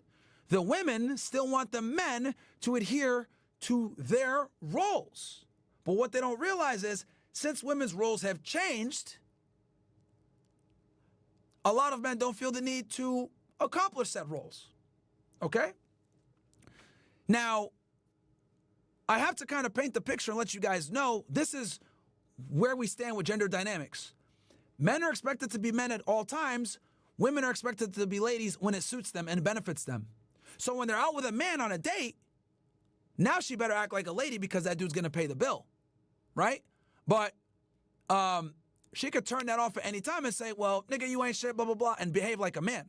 So they can pick and choose when they want to be a lady. And obviously this is extremely problematic for relationships in America. And this is why the marriage rates, the relationship rates have plummeted since the 1960s. Divorce rates are sky high, marriage rates are low. Dissatisfaction with dating is both high on the male and on the female side. It's completely fucked. All right? Excuse me. And it's fucked because of feminism. It is the root cause of this problem. Now, and we've already discussed where feminism comes from. We talked about that a million times, so I don't even need to go further, but I think it's worth mentioning quickly. So, when you see this situation here, all these women sitting in at the dinner table getting food or whatever, women are keenly aware of this, okay? Women are aware of the fact that they're able to double dip and behave like a lady when they want, but also be able to exert independence when they want. So when women are out with other women, they're not going to allow other women to finesse. I'm going to say that again. When women are out with other women, they're not going to let those women finesse because they know what the game is.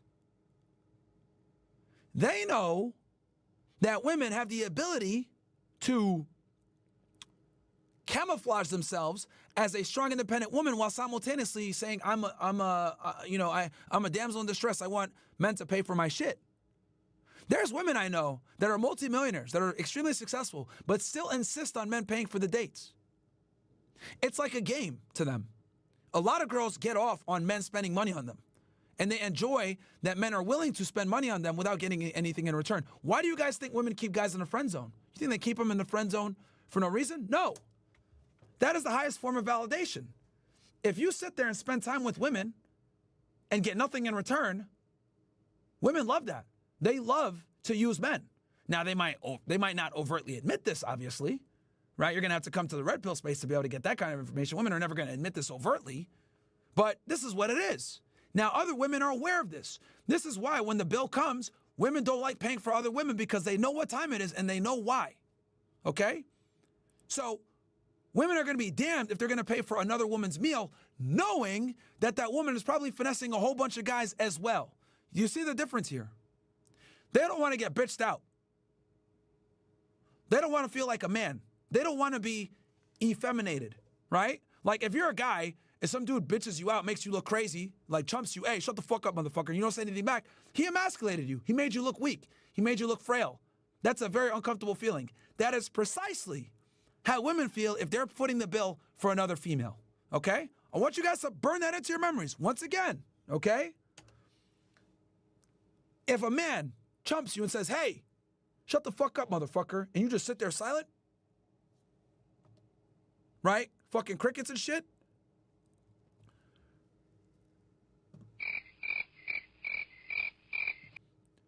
He just emasculated you and you're going to feel like shit afterwards. That is exactly how women feel when they're footing the bill for other females, okay? That is the functional equivalent.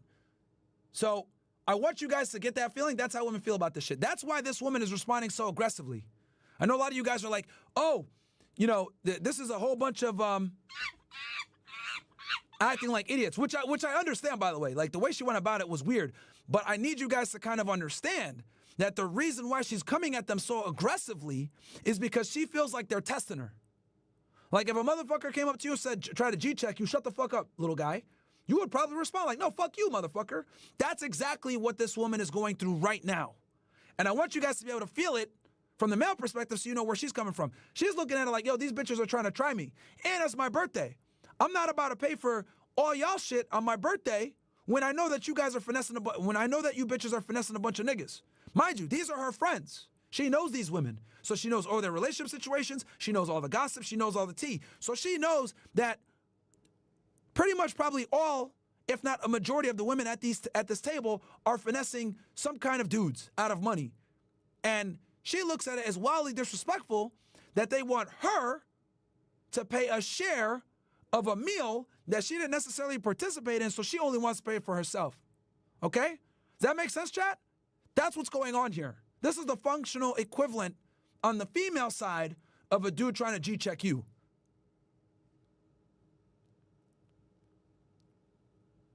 Give me ones if that makes sense.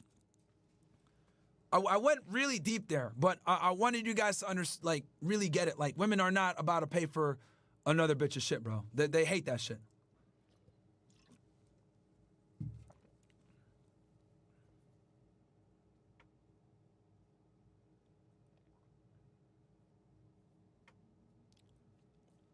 W analysis.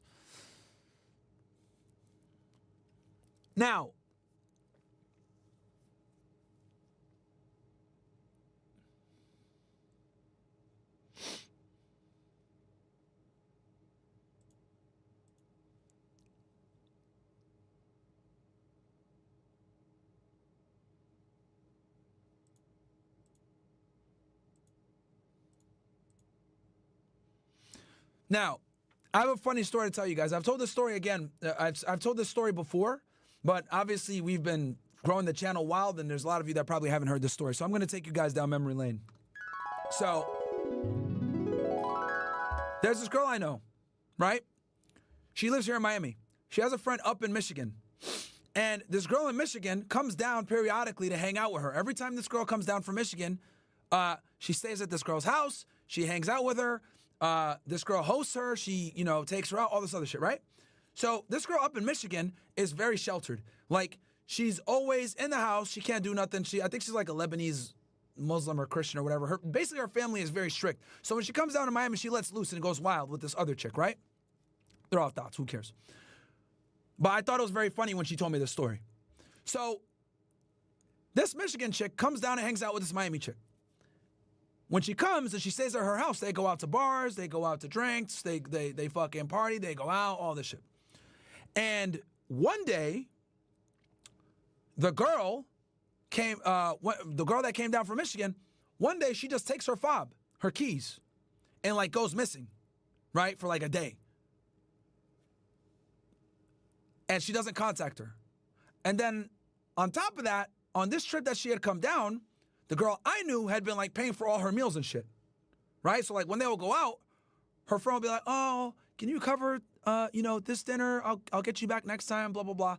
So she had foot the bill for this chick on multiple occasions and paid for alcohol and other shit, right? And she was letting her stay at her house. So when this girl went ghost all of a sudden and took her key fob and never paid her back for the dinner, she's telling me this story, right? She's telling me this shit. And she was pissed. She's like, yo, what the fuck? Every time this chick comes down here, I host her. I foot the bill for dinner, even though she never pays me back. I get the alcohol. I got all the connections. I get her on yachts. I do all this shit. And she don't show no love. And I stopped her, right? Because I could see the frustration in her voice and the resentment and the anger, right? So I stopped. I said, hey, yo. And to make this even funnier, this girl, she was one of them. To make that's the cherry on top that I didn't tell you guys last time. She was one of them, right? So she felt even more pissed off that this girl was finessing like this. And she was covering dinner, all this other shit.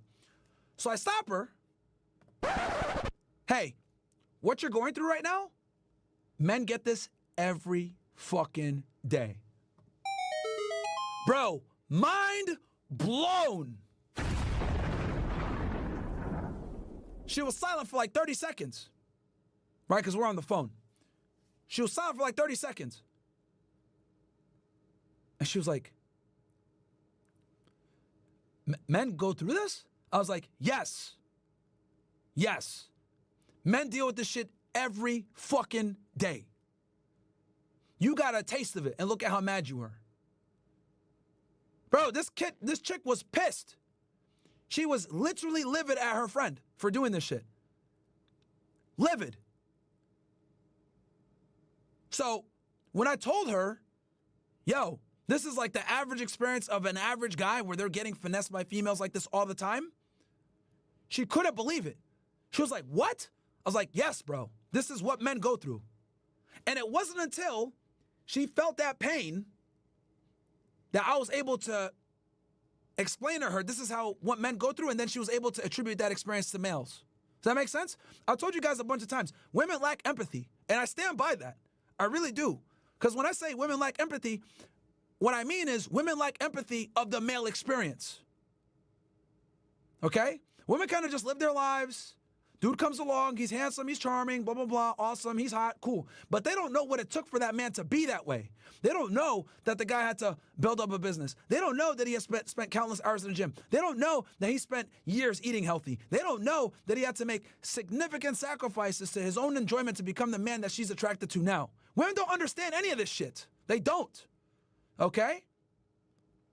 So when I say women lack empathy, I mean as women lack empathy when it comes to the male experience because they don't have to work for their value. Men do. So when I had this rare opportunity for her to for a woman to be in the shoes of a man, I admittedly had to stop her and tell her what you're going through right now. This is what men go through all the fucking time. And bro, it was like a fucking mic drop moment. It really was. I could like feel the silence on the other end of the phone. It's like mind blown. Like fucking Nirvana. Like, what's going on here? And she was like, wow. Wow.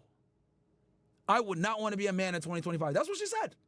She said, wow, if this is what men deal with, like, I would not date women. I would literally just stay single and never take these bitches serious. Hilarious.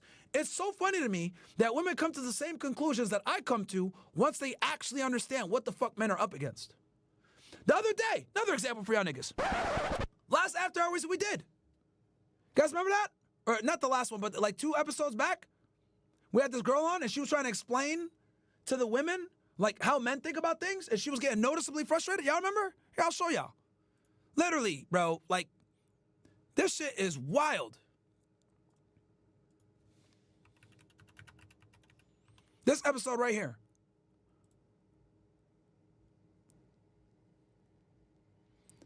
I'm showing it because I know a lot of you guys might have not seen it. I think it was this one. Let me fast forward. Like revolves around. Yeah, it was this one that we did with whole math. So this chick right here was getting annoyed. This girl right here. She was trying to explain to these two like the male experience, right? She was trying to explain like a very simple concept that me and Home Math have been trying to explain to these women. And you can see her noticeably get frustrated throughout the entire podcast, right? And the reason why I point this out to y'all, right, and we're doing like this deep dive psychologically is because when I tell you guys women lack empathy for the male experience, this is what the fuck I'm talking about. It's not until they're actually dealing with the bullshit, whether it's the example I gave you guys a second ago, with my friend basically fucking bringing this chick down and her fucking, using her, or this woman here trying to explain a very simple male point to these women. That's the only time women get a fucking taste of what it's like to be a guy. And it's always amazing to me when I see women like be put in this position as a guy with the shoe on the other foot, how they respond. They tell us all the time, oh, you sassy. Oh, you're emotional. Oh, you're toxic, you're insecure. But when the shoe's on the other foot and women are dealing with the fuckery that they push out, they lose their minds. They lose their minds. They get visibly frustrated. They increase the sound of their voice. They get pissed off. They get angry. Like, bruh.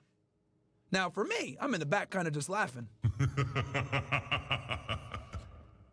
Because I've been doing this shit for damn near 5 years at this point, so it's entertainment when I finally see a woman feel the pain that I feel.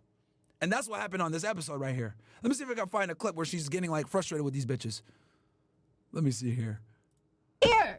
I don't know. Why are I don't know. I feel like you y'all run the are show. not. No, because y'all not getting it. Y'all not listening I'm to sorry, the we're man. not getting Why she looking at me though? He's really trying to explain it to y'all and late. See, like, you can see me here just like, bruh, nigga, another night, you know, another day in the office, right? But look how passionate she is.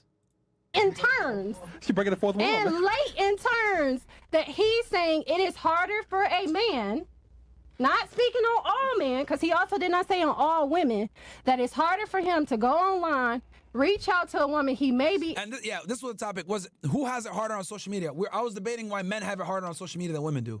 And she understood my point. She got it hook, line, and sinker. These two weren't getting it. So this is her trying to explain it to them, that women have way more options. And look at how dismissive they are and how, like, they're like, we don't give a fuck. And how annoyed she is. Interested in. Yo, this is golden content, by the way, niggas. You guys are not going to get a fucking breakdown of female psychology like this anywhere else on the fucking internet. Just so y'all understand, you guys are not going to get a breakdown like this anywhere else. I'm showing you guys the receipts. I'm showing you guys stories. When the shoe's on the other foot and women are dealing with their own fuckery, they cannot handle it. Let's play this a little bit more and look at her frustration. Because women have so many men that's always that's them problem. It's harder for them. But that's what he said in the beginning. God damn it. Can I just finish my point? I have one question for you. I ain't saying nothing else. I ain't saying nothing else. I'm be quiet. 4 years. I'm gonna be quiet. I've been doing this shit for 5 years. She spent, what, 10 minutes doing this? Yeah. She's You guys are already not doing frustrated. shit, though. Why are we here? I'm like, She already frustrated.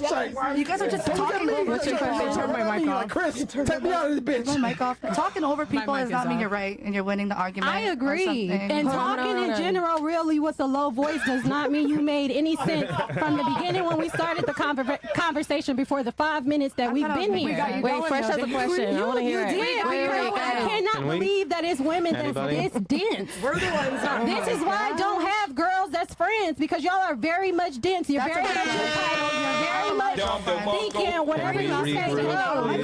If both of us are on the same level and she's sitting next to me, she's quiet. She's been more quiet than y'all, but she's understanding what he's trying to say. Just because I'm being loud and I'm more of a verbal person, I'm just like trying to get y'all to understand it like in a kindergarten level. Don't get it. I'm just trying to don't get it. Let's move on. Let's calm this down. You can't save us anymore. We're done. We know. Hold my We know. That's not a question. Go ahead. He knows what's All right, Queens, hold on, Queens, hold on. Yeah.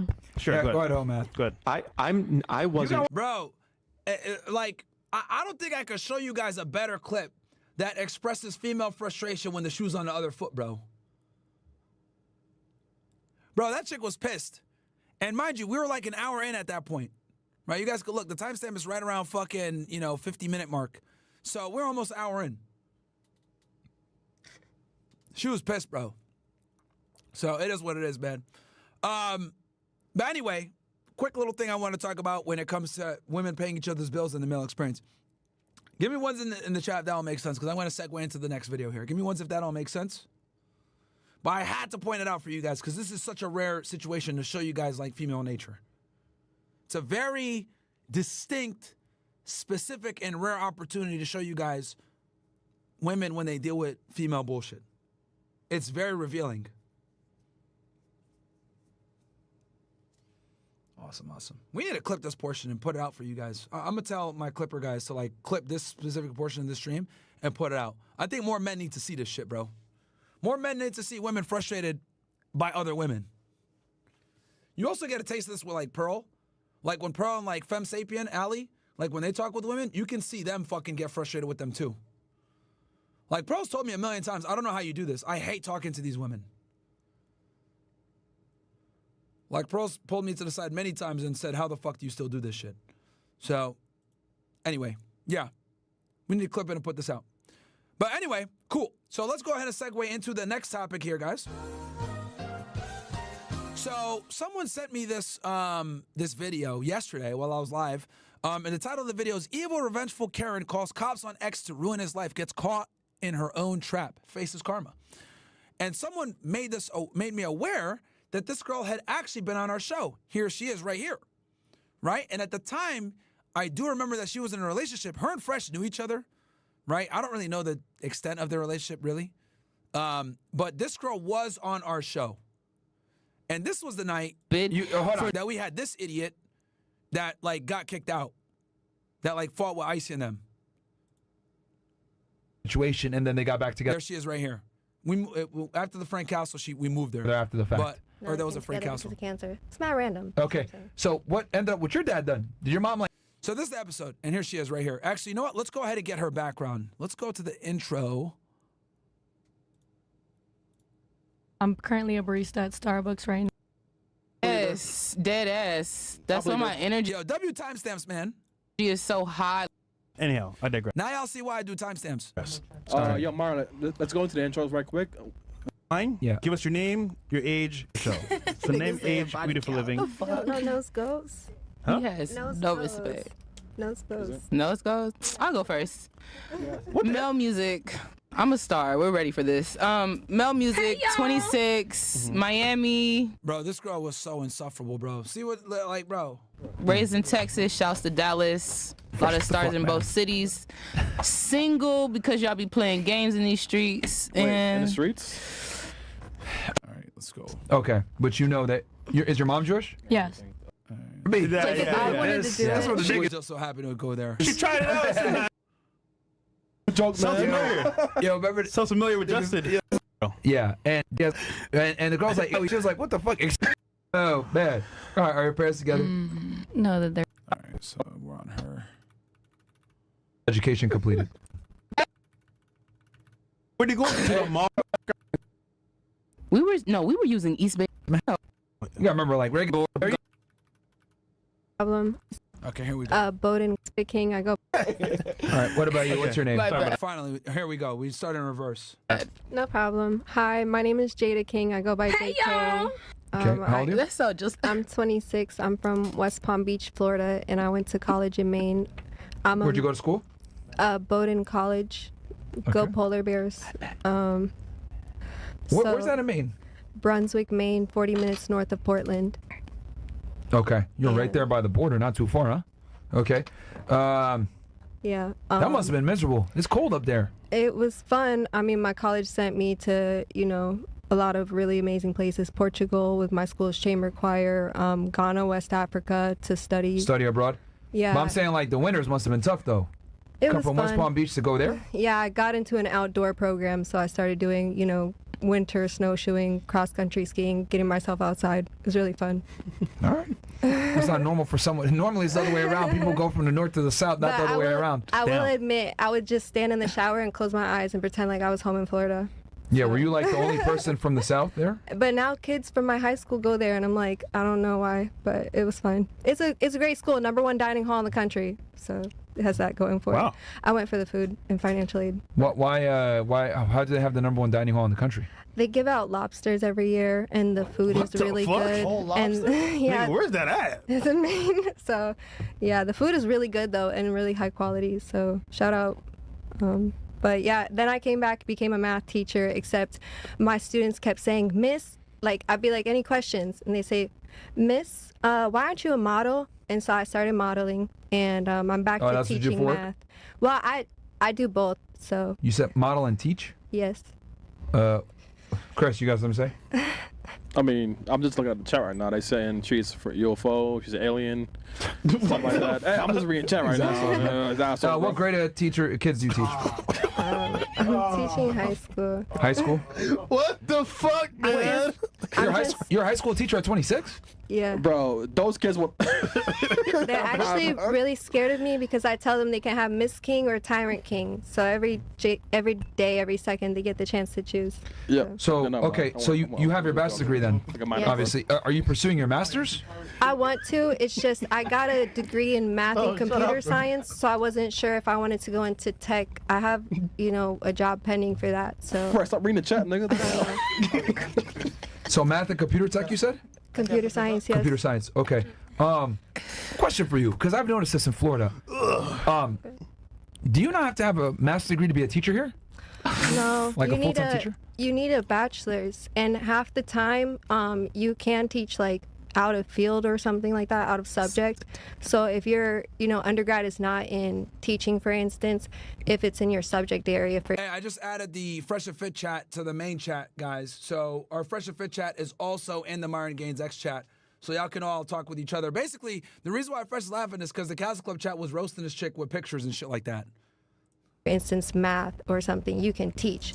But some people do go back for their masters to teach across different grades. Okay, so because Chris, he used to be a teacher. He likes to remind us that all the time. I don't know how. But... And I don't know how either. Hey, you got a bachelor's degree from like a shitty school here in Miami somewhere. Oh, a shitty school? And he used to be an art teacher, right? God damn. So I was like, okay, like Florida's weird. You could be an art teacher. You could be a teacher here. It seems. Okay. And I added the Rumble chat as well from Fresh and Fit. So shout out to all you guys. We got between all the platforms, man. We're still an audience, not the best strategy, but we got let's see here.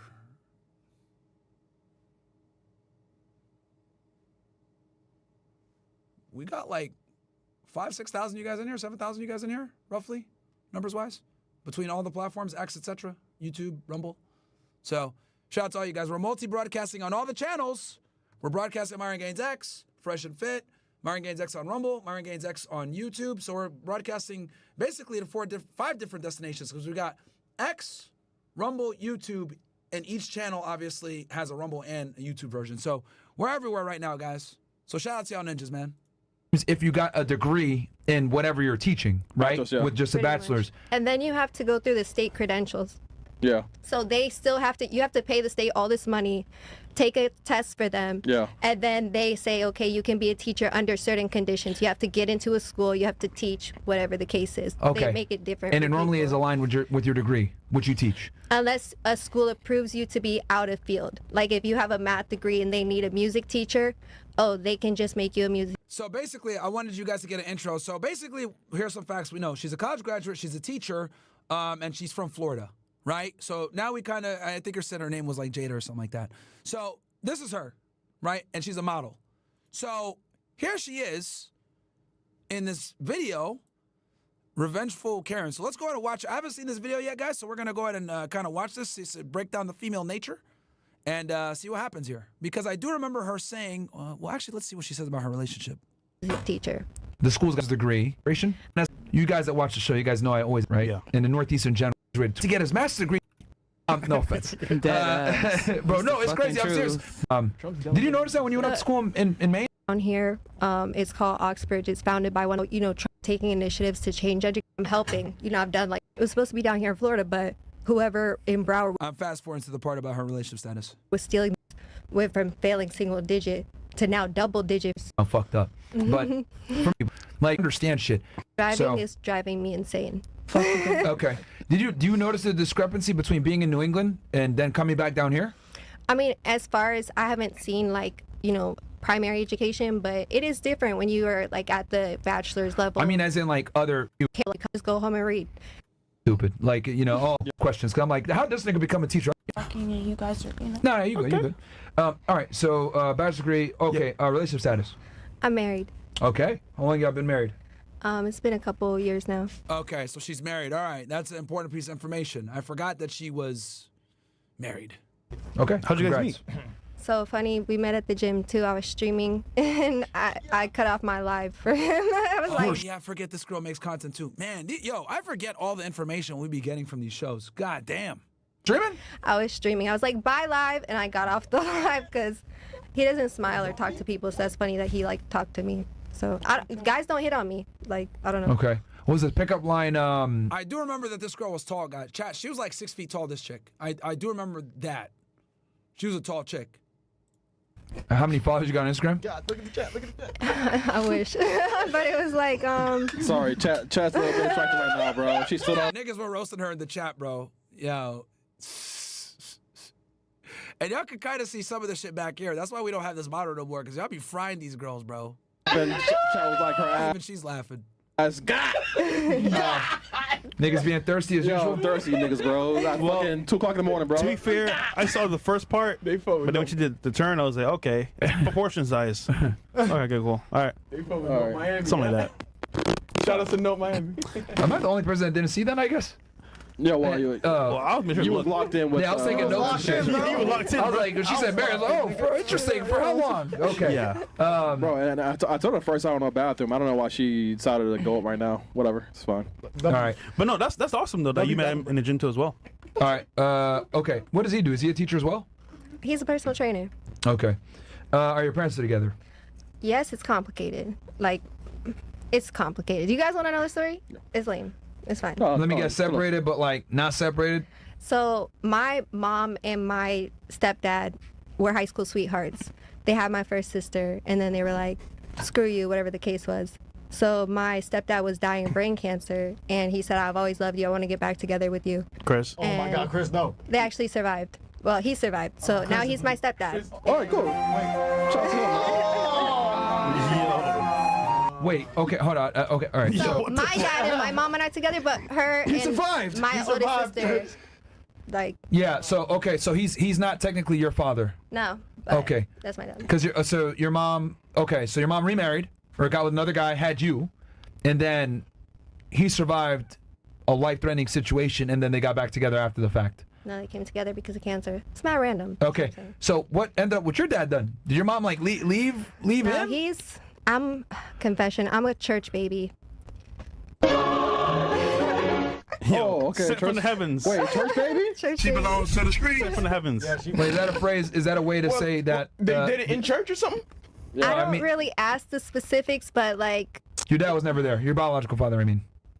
I've talked to him like 3 times. It's mad awkward. Okay. All right. Is it from an obligation? Oh, okay, I get what you're Like, saying. I've tried to talk to him, and it's like, I don't know if it's just, okay, here's the escalation. Is he black? No, he's white. I'm like, is this white privilege that you are not picking up the phone, sir? Oh shit. I'm kidding. I'm claiming my white card, okay? So I'm saying wigger. So are you black and white? Yeah, black, white, and Native American. Okay. How much Native American are you? I don't know. All right, Kamala, relax. Wait, how tall are you again? I'm 5'10". 10. All right. Pretty all tall. right. So you're black and white. Okay, that's an interesting story. So basically, your biological father was never there, and then your mom got back with your older sister's biological father. All right, so let's go ahead and play this clip here. Now you guys got an idea. She's married, etc., and who she is. I had called about my phone, but when I had been asking you about it, you wouldn't address my. So I'm sorry. Can I just finish, please? Yeah. So just give me a second, because yesterday I spoke to you and I asked you to come here so we could speak a little bit more. I could explain that, and then you just stopped answering. No, I said I'm gonna come by the department, and you said you're gonna wait at my house. And that's why I was just like, I didn't do anything. But it's like, it wasn't like I was trying to it's just a lie, and it's overwhelming. And I didn't want to get in trouble with you guys, so I just wanted to. On June 26, 2024, an officer responded to a hospital after a caller reported a domestic dispute. The caller provided details of the incident to the officer and requested the officer to come to the hospital to assess the situation. Hi, Mom. Mom, the police just got here. I just have you on speaker.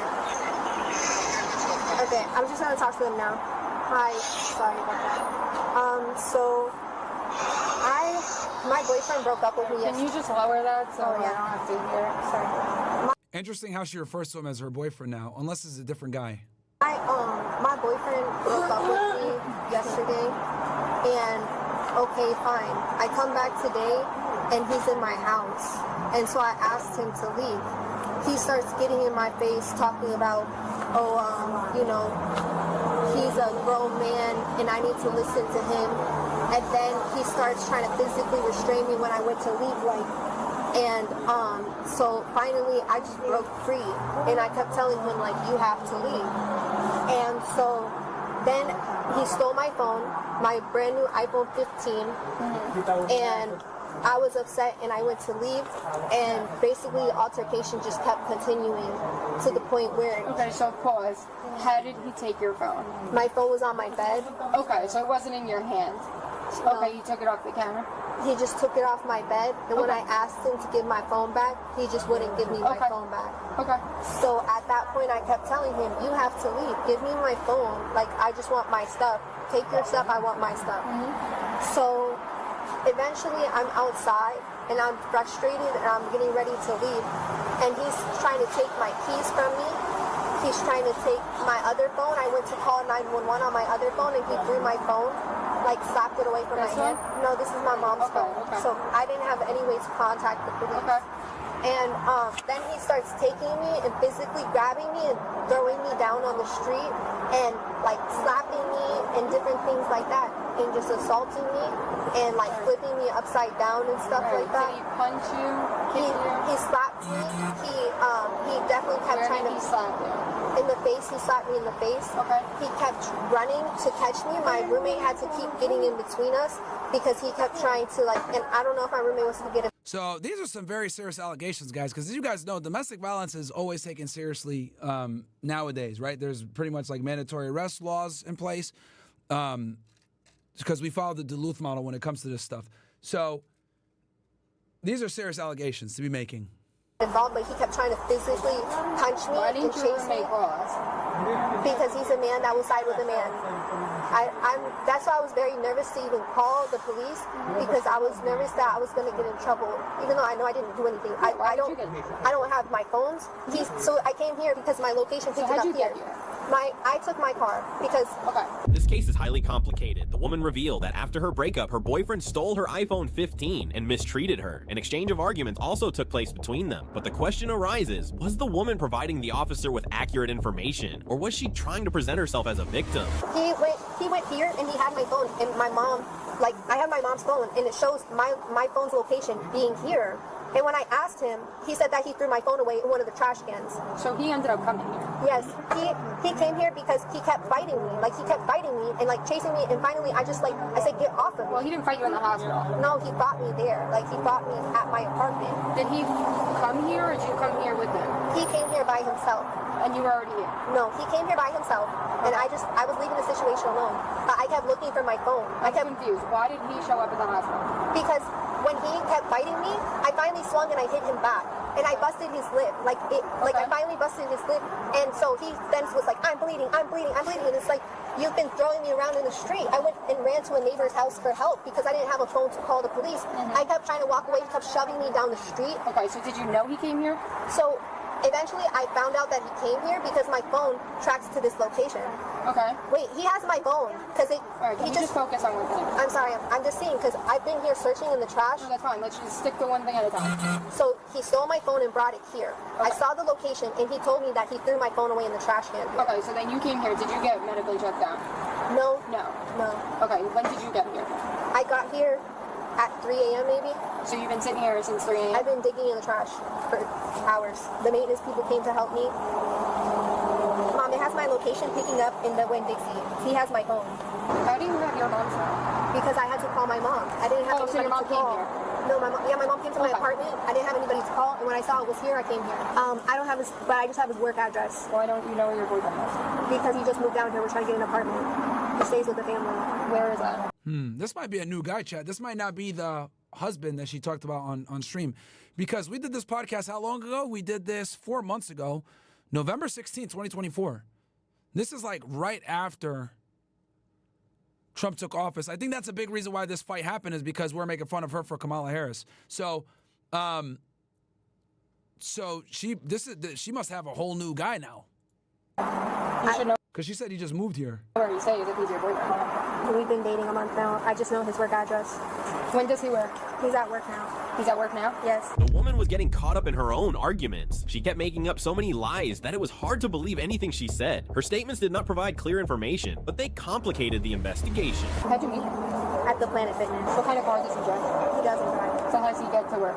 He Ubers or takes a walk. You said you had a roommate that saw this whole thing, correct?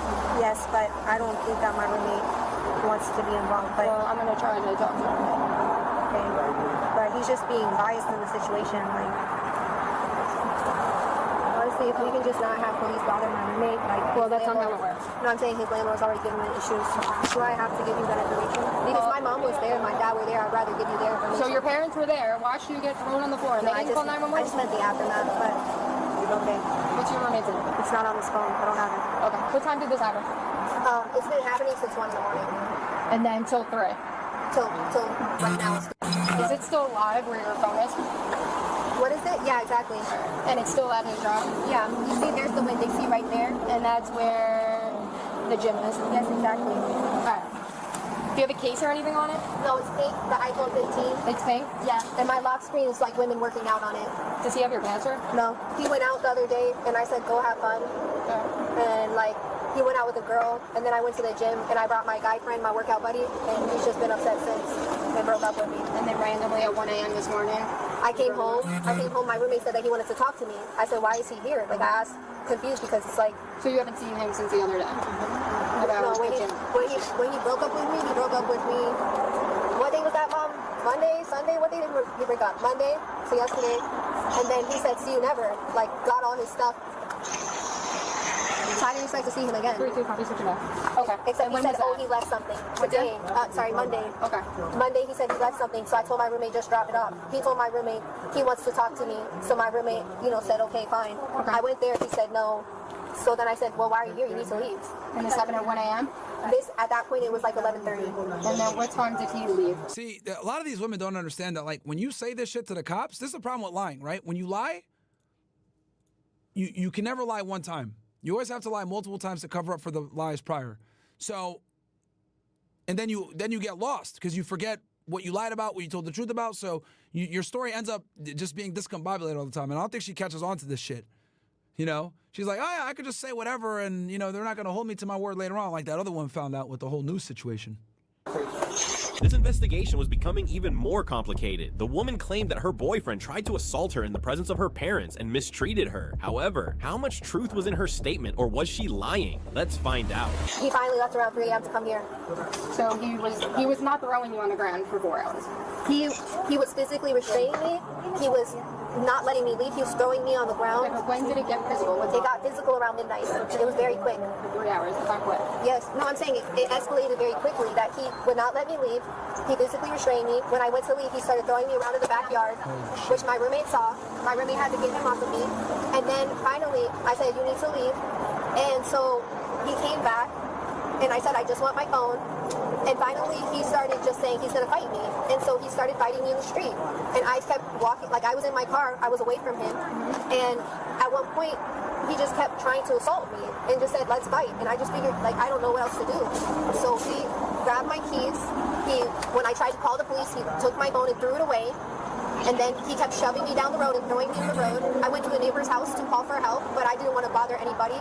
So you didn't go to the neighbor's house? I was on their porch, like, just standing there. And my roommate was seeing, he was down the block, seeing him throw me around. Did you get in a car? Because I thought you said you got here at 3 a.m. Yes, I left because I saw police. I did not want to stay. Okay, but obviously he didn't leave at 3 a.m. if you were here at 3 a.m. So what time did he leave? Because that doesn't make sense. You can't be at two places at the same time. Mom, when did he come here? Was your mother at your house when he was there? Yes, was David here? No. So what time did your mother get to your house? I'm trying to see. Mom, when did you get there? All right, what happened last night? So my girlfriend took my bag, right? Okay. So next thing you know, she goes outside, right? Now, were you there at the apartment, or did you show up? I was there. Okay. Yeah, I was there. She decided to take my bag, go to the car. Next thing you know, I'm right behind her, close the door. What happened after that? So, next thing you know... Because she obviously called us, so I'm trying to get your side. Okay. So just give me as much detail as you can. Yeah, so next thing you know...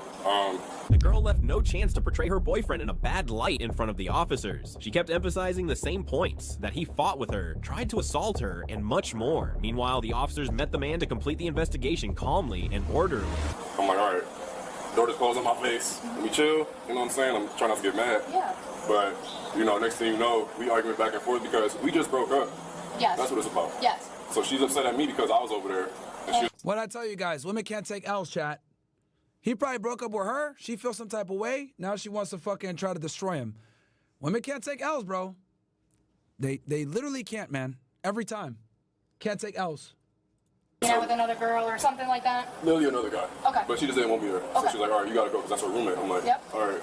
But like my thing with her was like, it was the way she was talking to me. So we were just going back and forth, and then people seemed to us like kind of like yelling in the street. So that's when the cops came to us. Yeah. So the cops came last night? Yeah. You guys spoke to the cops last night? Yeah. What time did this happen last night? 11-ish. So when did it get physical? They never got physical. All right, so obviously... I didn't hit her, no. All right, so listen, I'm going to tell you what I know. Okay. She admitted things got physical. Okay. She admitted that she punched you in the face, Mhm. and that's why you have the stitches. I spoke to your roommate. He told me what he saw, so I need you to be completely honest. Okay. Because I know It's gonna be in something your got best physical. interest. Tell me, like, it's going to be in your best interest to tell me what happened, so I would advise you to just do that. She ain't get physical with me. I'm gonna tell you all that. She know better. So how did you get the mark on your face? Because I'm telling you right now, if you don't tell me what happened, then the only things I can go based off of is her statement. Okay. That's why I'm trying to get your side, because obviously something got physical. I can see it, and that's why I want your it's side. going to be in your best interest to just tell us the truth. Because then I can only go based off her statement. Listen. I'm being honest. You're not in trouble right now. But if you don't tell us what happened or how this happened or whatever, things can change differently. So we need cooperation from you so that we can figure it out.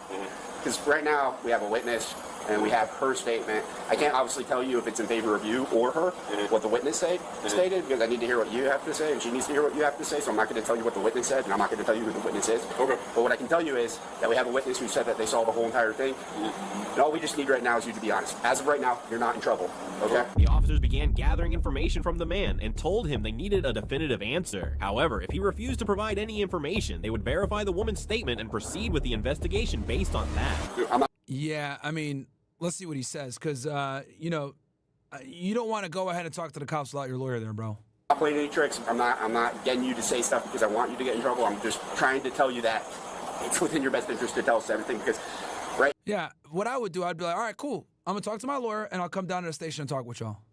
Now the woman at the hospital is trying to get you in trouble, okay? Just so your girlfriend. Oh, okay. Okay. That's what I'm saying. You need to tell me. Obviously, I know things got physical. That's why I need you to tell me what happened. Well, the most you want to say is, I didn't strike her. That's not true, but I'm going to come back and talk to my lawyer and just leave it at that. I understand you don't want to get anybody in trouble, but we're here and... Yeah, no, but I mean, like, the thing is with her, she came up to me, right? Yeah. Outside. Inside. Inside. So, I mean, this was the first instance, but, like, I told her, you know what I'm saying, don't test me because you don't come up to a man thinking you can take him. And I told her that, plain and simple. Yeah, and in this case, it seems like he really did strike her, so he shouldn't be talking. He should say, all right, this is what I'm going to do. I'm going to go get my lawyer, and I'll come back and I'll chat with y'all. But if he actually did strike her, this is where he's in very dangerous territory here. So she's still screaming, yelling in my face. And I tell her roommate, like, bro, like, you gonna help? Like, he just sitting there watching. So next thing you know, we going back and forth. I keep telling her, don't test me, don't test me. Next thing you know, she pushed me. So now I'm holding her arms. She kind of put my hands on her, but she's like, don't restrain me. I'm like, you put your hands on me first. I got you. So now I gotta hold you like this. Do you remember where on her arms you held her?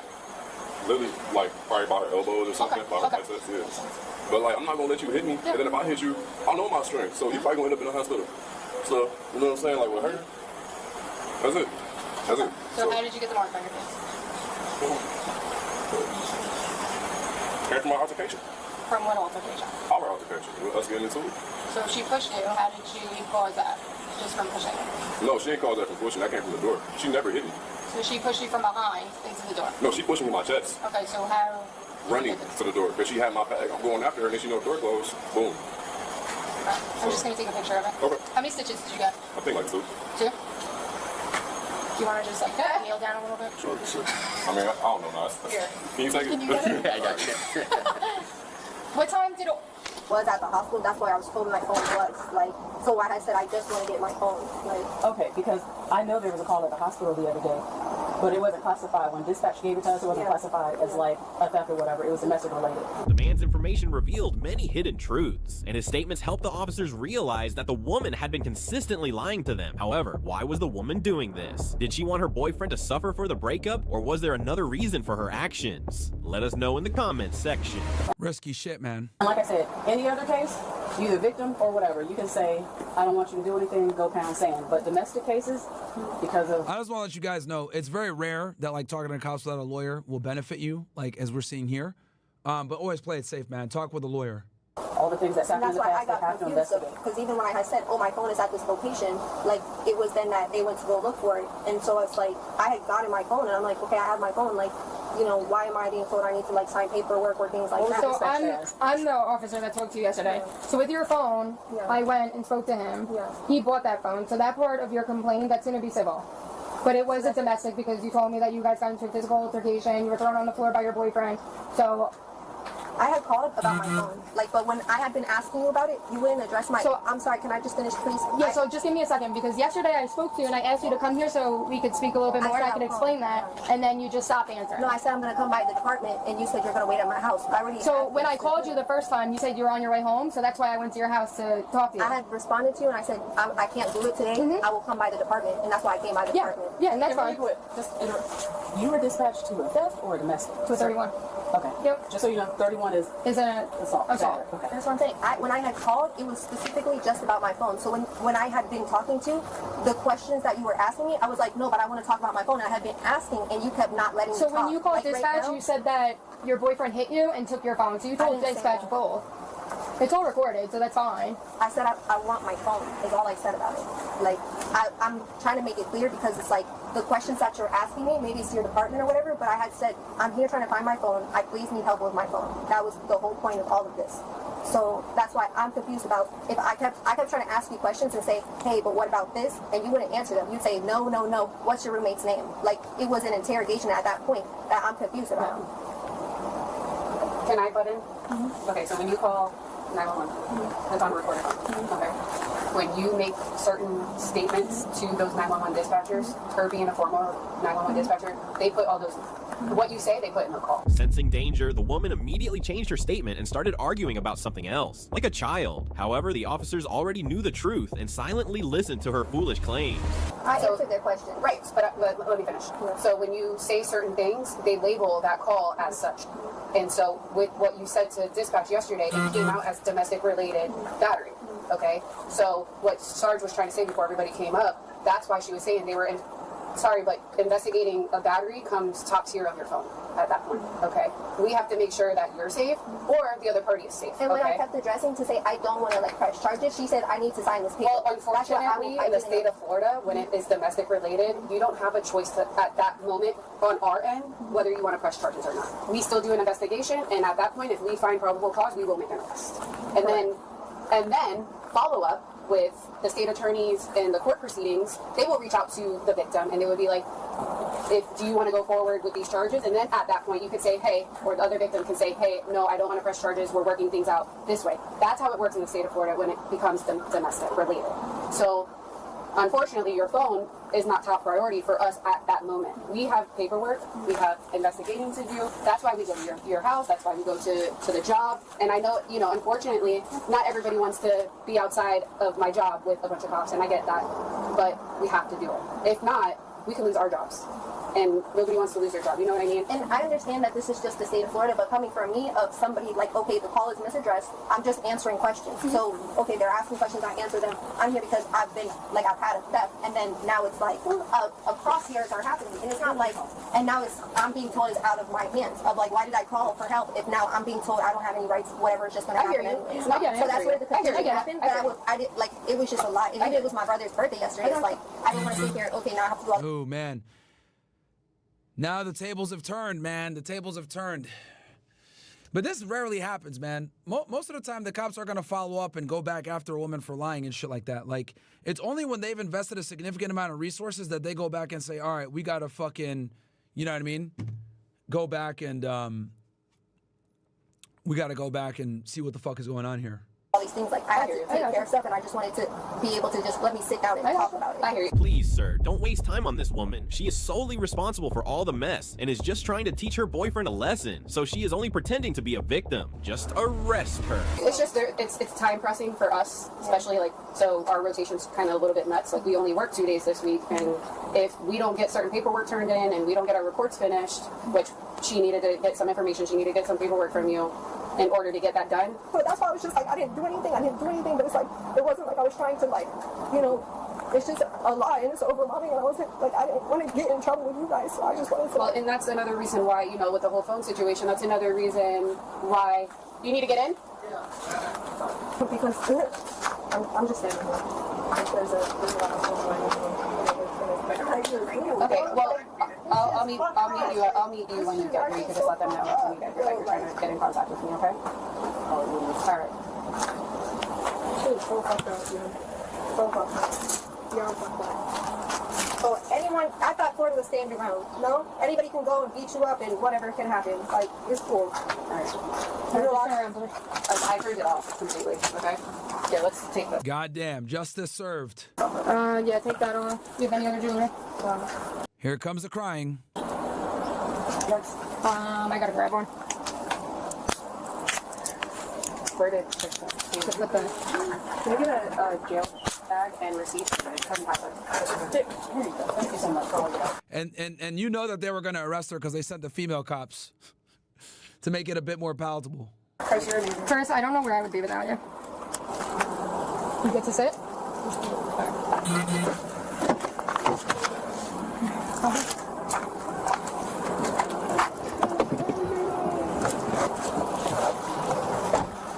After intense arguments and debate, it was clear that the woman had fallen into her own trap. The officer took her into custody and placed her in the jail van to be sent to the police station. The woman was charged with battery. If you enjoyed the video, let us know in the comments section, and don't— Bruh, that's crazy. Let's look at some of these comments here. I like watching a 3-year-old explain who took the cookies. Thank God this female officer conducted a full investigation instead of just taking her words. Yep. Bro actually laughed out loud when they revealed that giant of a man. This girl is absolutely out of her mind if she thought she was going to convince anyone this guy tossed around for 3 hours without leaving a mark. I'm a gross man. I want to tussle with that boy. Scared that I could sit there and tell so many lies with a straight face. No way.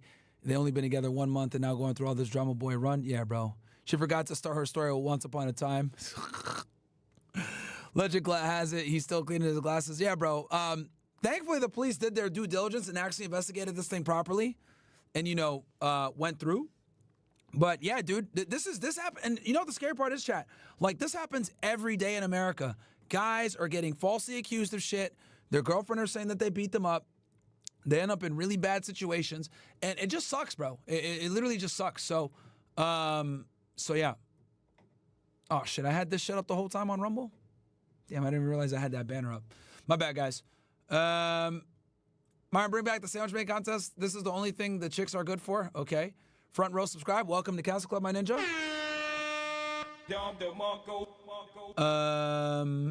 Let's see here. Myron, check China Observer on YouTube. JDS, show yourself. I challenge you to combat fist snipe. Well, what the fuck, nigga?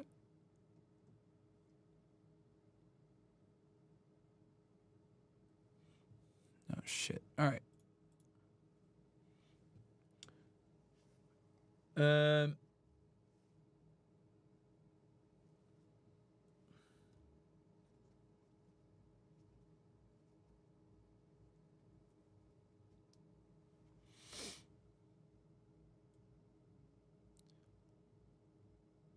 All right, let me, what's the next thing?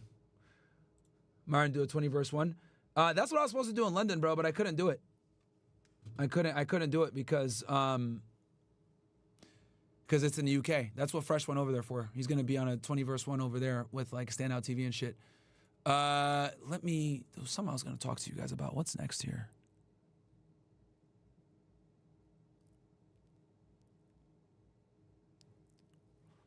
Shit. There was something. Jethro says, hey, Myron, when is Fresh coming back? Probably next week.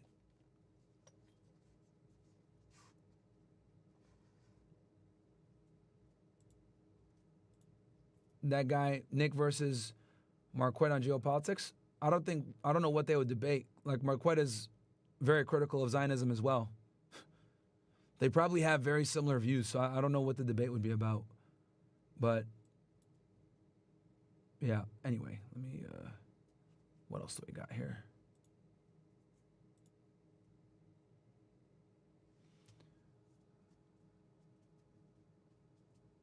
Oh yeah, yeah. Okay, I did hear about Usher. Some with a dude divorced his wife. I did see that come up on Twitter. Thank you for reminding me. So.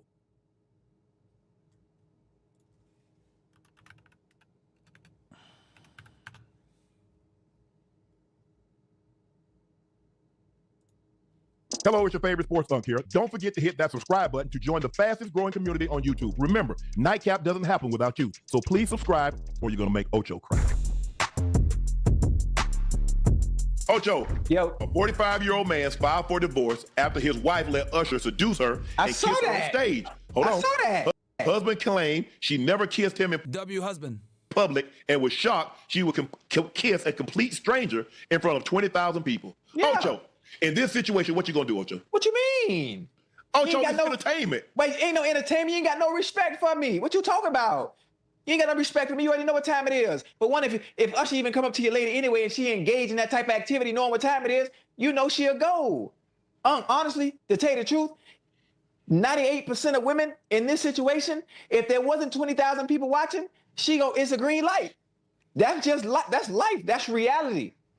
You didn't hear me just now, did you? I heard if you married and she'll do this in front of 20,000 people, imagine what she'll do if it wasn't nobody watching. Oh man, you already know. I already want to. Oh, come on, hey, don't throw up. I'm just trying to give it to you. I'm trying to be brutally honest.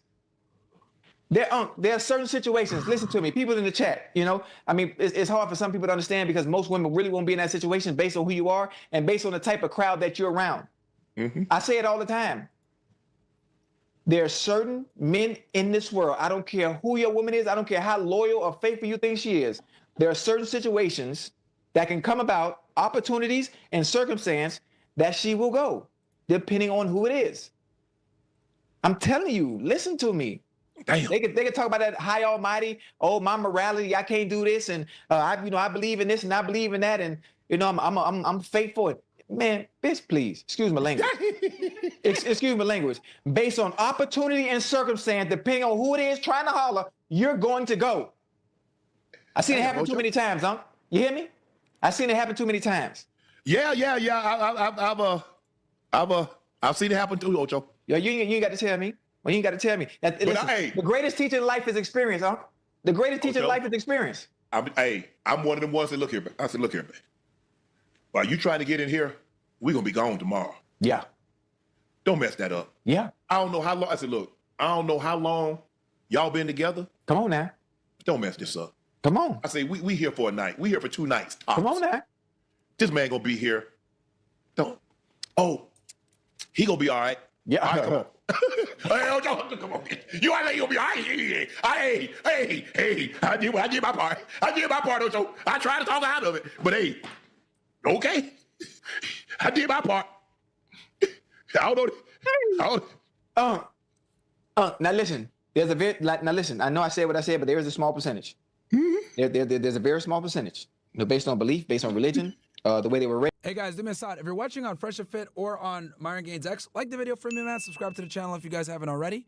The girls are arriving at 9:30. Okay, so we're gonna do the show. I'm gonna get off air here after I react to this a little bit, guys, because I do want to go to the gym, get a workout in, and then we'll go and do after hours in about an hour. So in that hour break, I'm gonna go hit the gym. So raise their moral compass. They won't, but 98%. Now there's a very very large percentage. Yeah. Listen, let me tell you something. I know people in the chat, they're not gonna listen to me. The 1%ers in the world, the 1%ers, they're gonna go now. Yeah. I ain't gonna lie to you. And then you got that next upper echelon. You got your billionaires. They take their picking, and they keep on ticking. Yeah. Ain't too many people telling them no. I just think the thing is, Ocho, I'll be honest with him. I'm saying, look, hey, I mean, I don't know your situation. I don't. Right. But I'm saying y'all came together. I saw you hugged up. Right. Somehow you made it over here. Mm-hmm. Now, look, come on now, you know who we are. Hey. You know who we are. Mm-hmm. We don't know you. And the likelihood, we probably ain't coming back here ever again. Right. And don't do your man like that. Don't leave him. Mm-hmm. But after she said, don't worry about it, what I'm supposed to do, Ocho? Oh, yeah. Hey, at that point in time, hey, slide over, bro. Yeah. Hey, you just said forget it, huh? Ocho, ask any of my friends. I'm gonna be honest. Right. Ocho, why you trying to steal my shine? Title? Won't you go to Ocho? I will send you to Ocho. Come on. Hey, send him on over here. Send him over here. He said, I'm a chick magnet. He said, can I pet him? No. Yeah, I can't. Unless you got a dog, unless you got a female dog with you, you can't pet me. Yeah. He said, nah. He said, you ain't got no female dog with you? Nah. So if you got a male dog, we fighting. Where you think you going? I love you too, buddy. It's almost your bed. Chan. Oh, yeah. I like this. What? I see you. Chan. Hey, you hear Ocho? You want to go stay with Ocho? Yeah, send him on down here with your boy, man. Send him on down here with your boy. You want to go with Ocho? You want to go with Ocho? Uh-huh. Hey, go get him your spot. Oh, he has a dog as well. Go get him your spot. Go. Spot. I'm almost done. Spot. But that happens on so many occasions. It does. So many occasions. At times, women not normally thinking things through, and they're willing. I look at it. Yeah. Don't throw this away. Don't throw this away. Yeah. But Ocho, I tell you what I did. I don't say no name, but I had a situation. I had a homeboy. We was in Vegas. It was me, 1, 2, 3. It was 4 of us. We all hung together. Take your time now. So we go. We in Vegas, and I forget where we were. And these young ladies come in. They sit down. They start talking. Don't nobody know nobody. Right. Talking. Homeboy lean over to me. I'm gonna marry that girl. What? Just like that? 10 minutes into the conversation. I'm gonna marry her. I look at him. Other two look at him like, nah, you play it. So, we go, when you go to Vegas, you ain't got no tag along. Hey, man, no, she can't come. 3 months later, they were married. What? Bro, there's nothing worse than simps. I tell you all the time, bro, stay away from men that can't control their women, bro. Anytime you're around dudes that can't control their women, you run into problems, man. Hold on. Bring that back to me one more time. Hold on. As a matter of fact, it's 2004. Right. They say they can't hear me. Can you guys hear me now? Is this better? Huh? Okay. And so Ocho, we go to Vegas. It's 4 guys, me and 3 of my partners.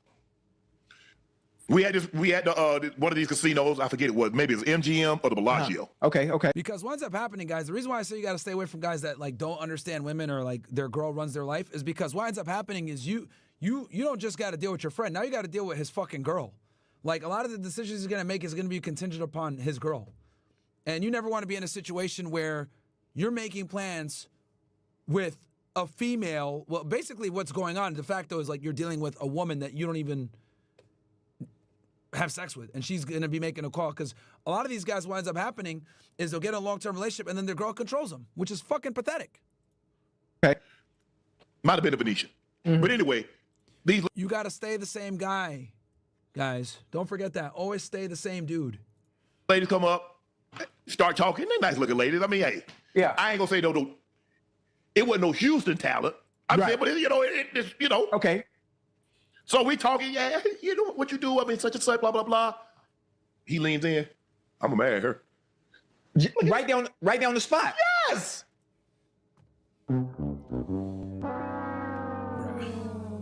Look, guys, this is why I tell y'all, vet a girl, 6 months to a year, bare fucking minimum. Don't marry her unless you've like been with her for a few years. Honestly, take your time with that shit. And yeah, bro. But good job from this guy to like fucking totally get this woman out the way. Come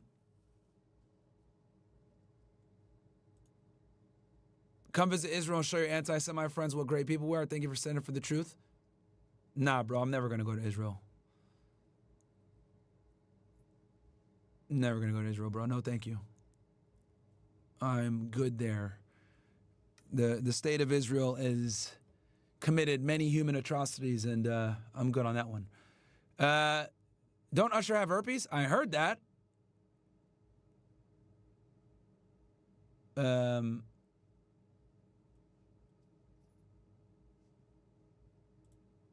So, bro's trying to get me to go to Israel. No, thank you, man. The Mossad is going to be there waiting, trying to shoot me. I am good on that one, man. I'm not even going to go to the UK, let alone fucking Israel, bro. Hell nah. Imagine wife in a high blood pressure sperm whale only for it to embarrass you. Yeah, bro. Big L. Big L.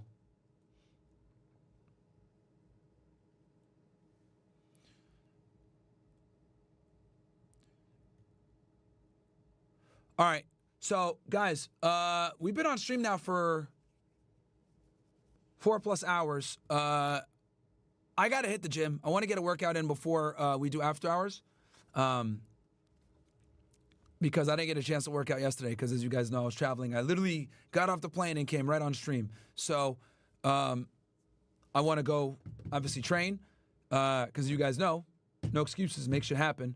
And then we'll be live tonight with some girls around 10:30. Someone said, bro, you been on the gym or you slacking? Nigga, who the fuck you think you're talking to, David De Niro? I'm not you, nigga.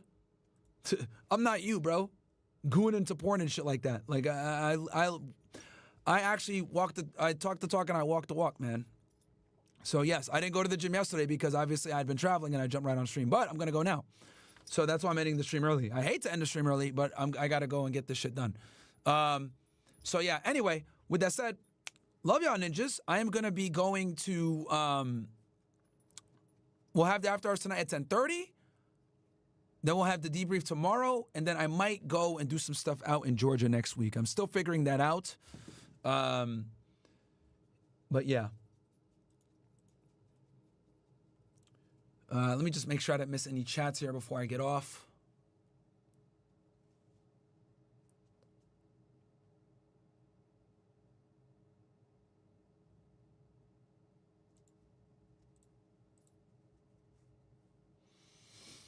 Sweet. And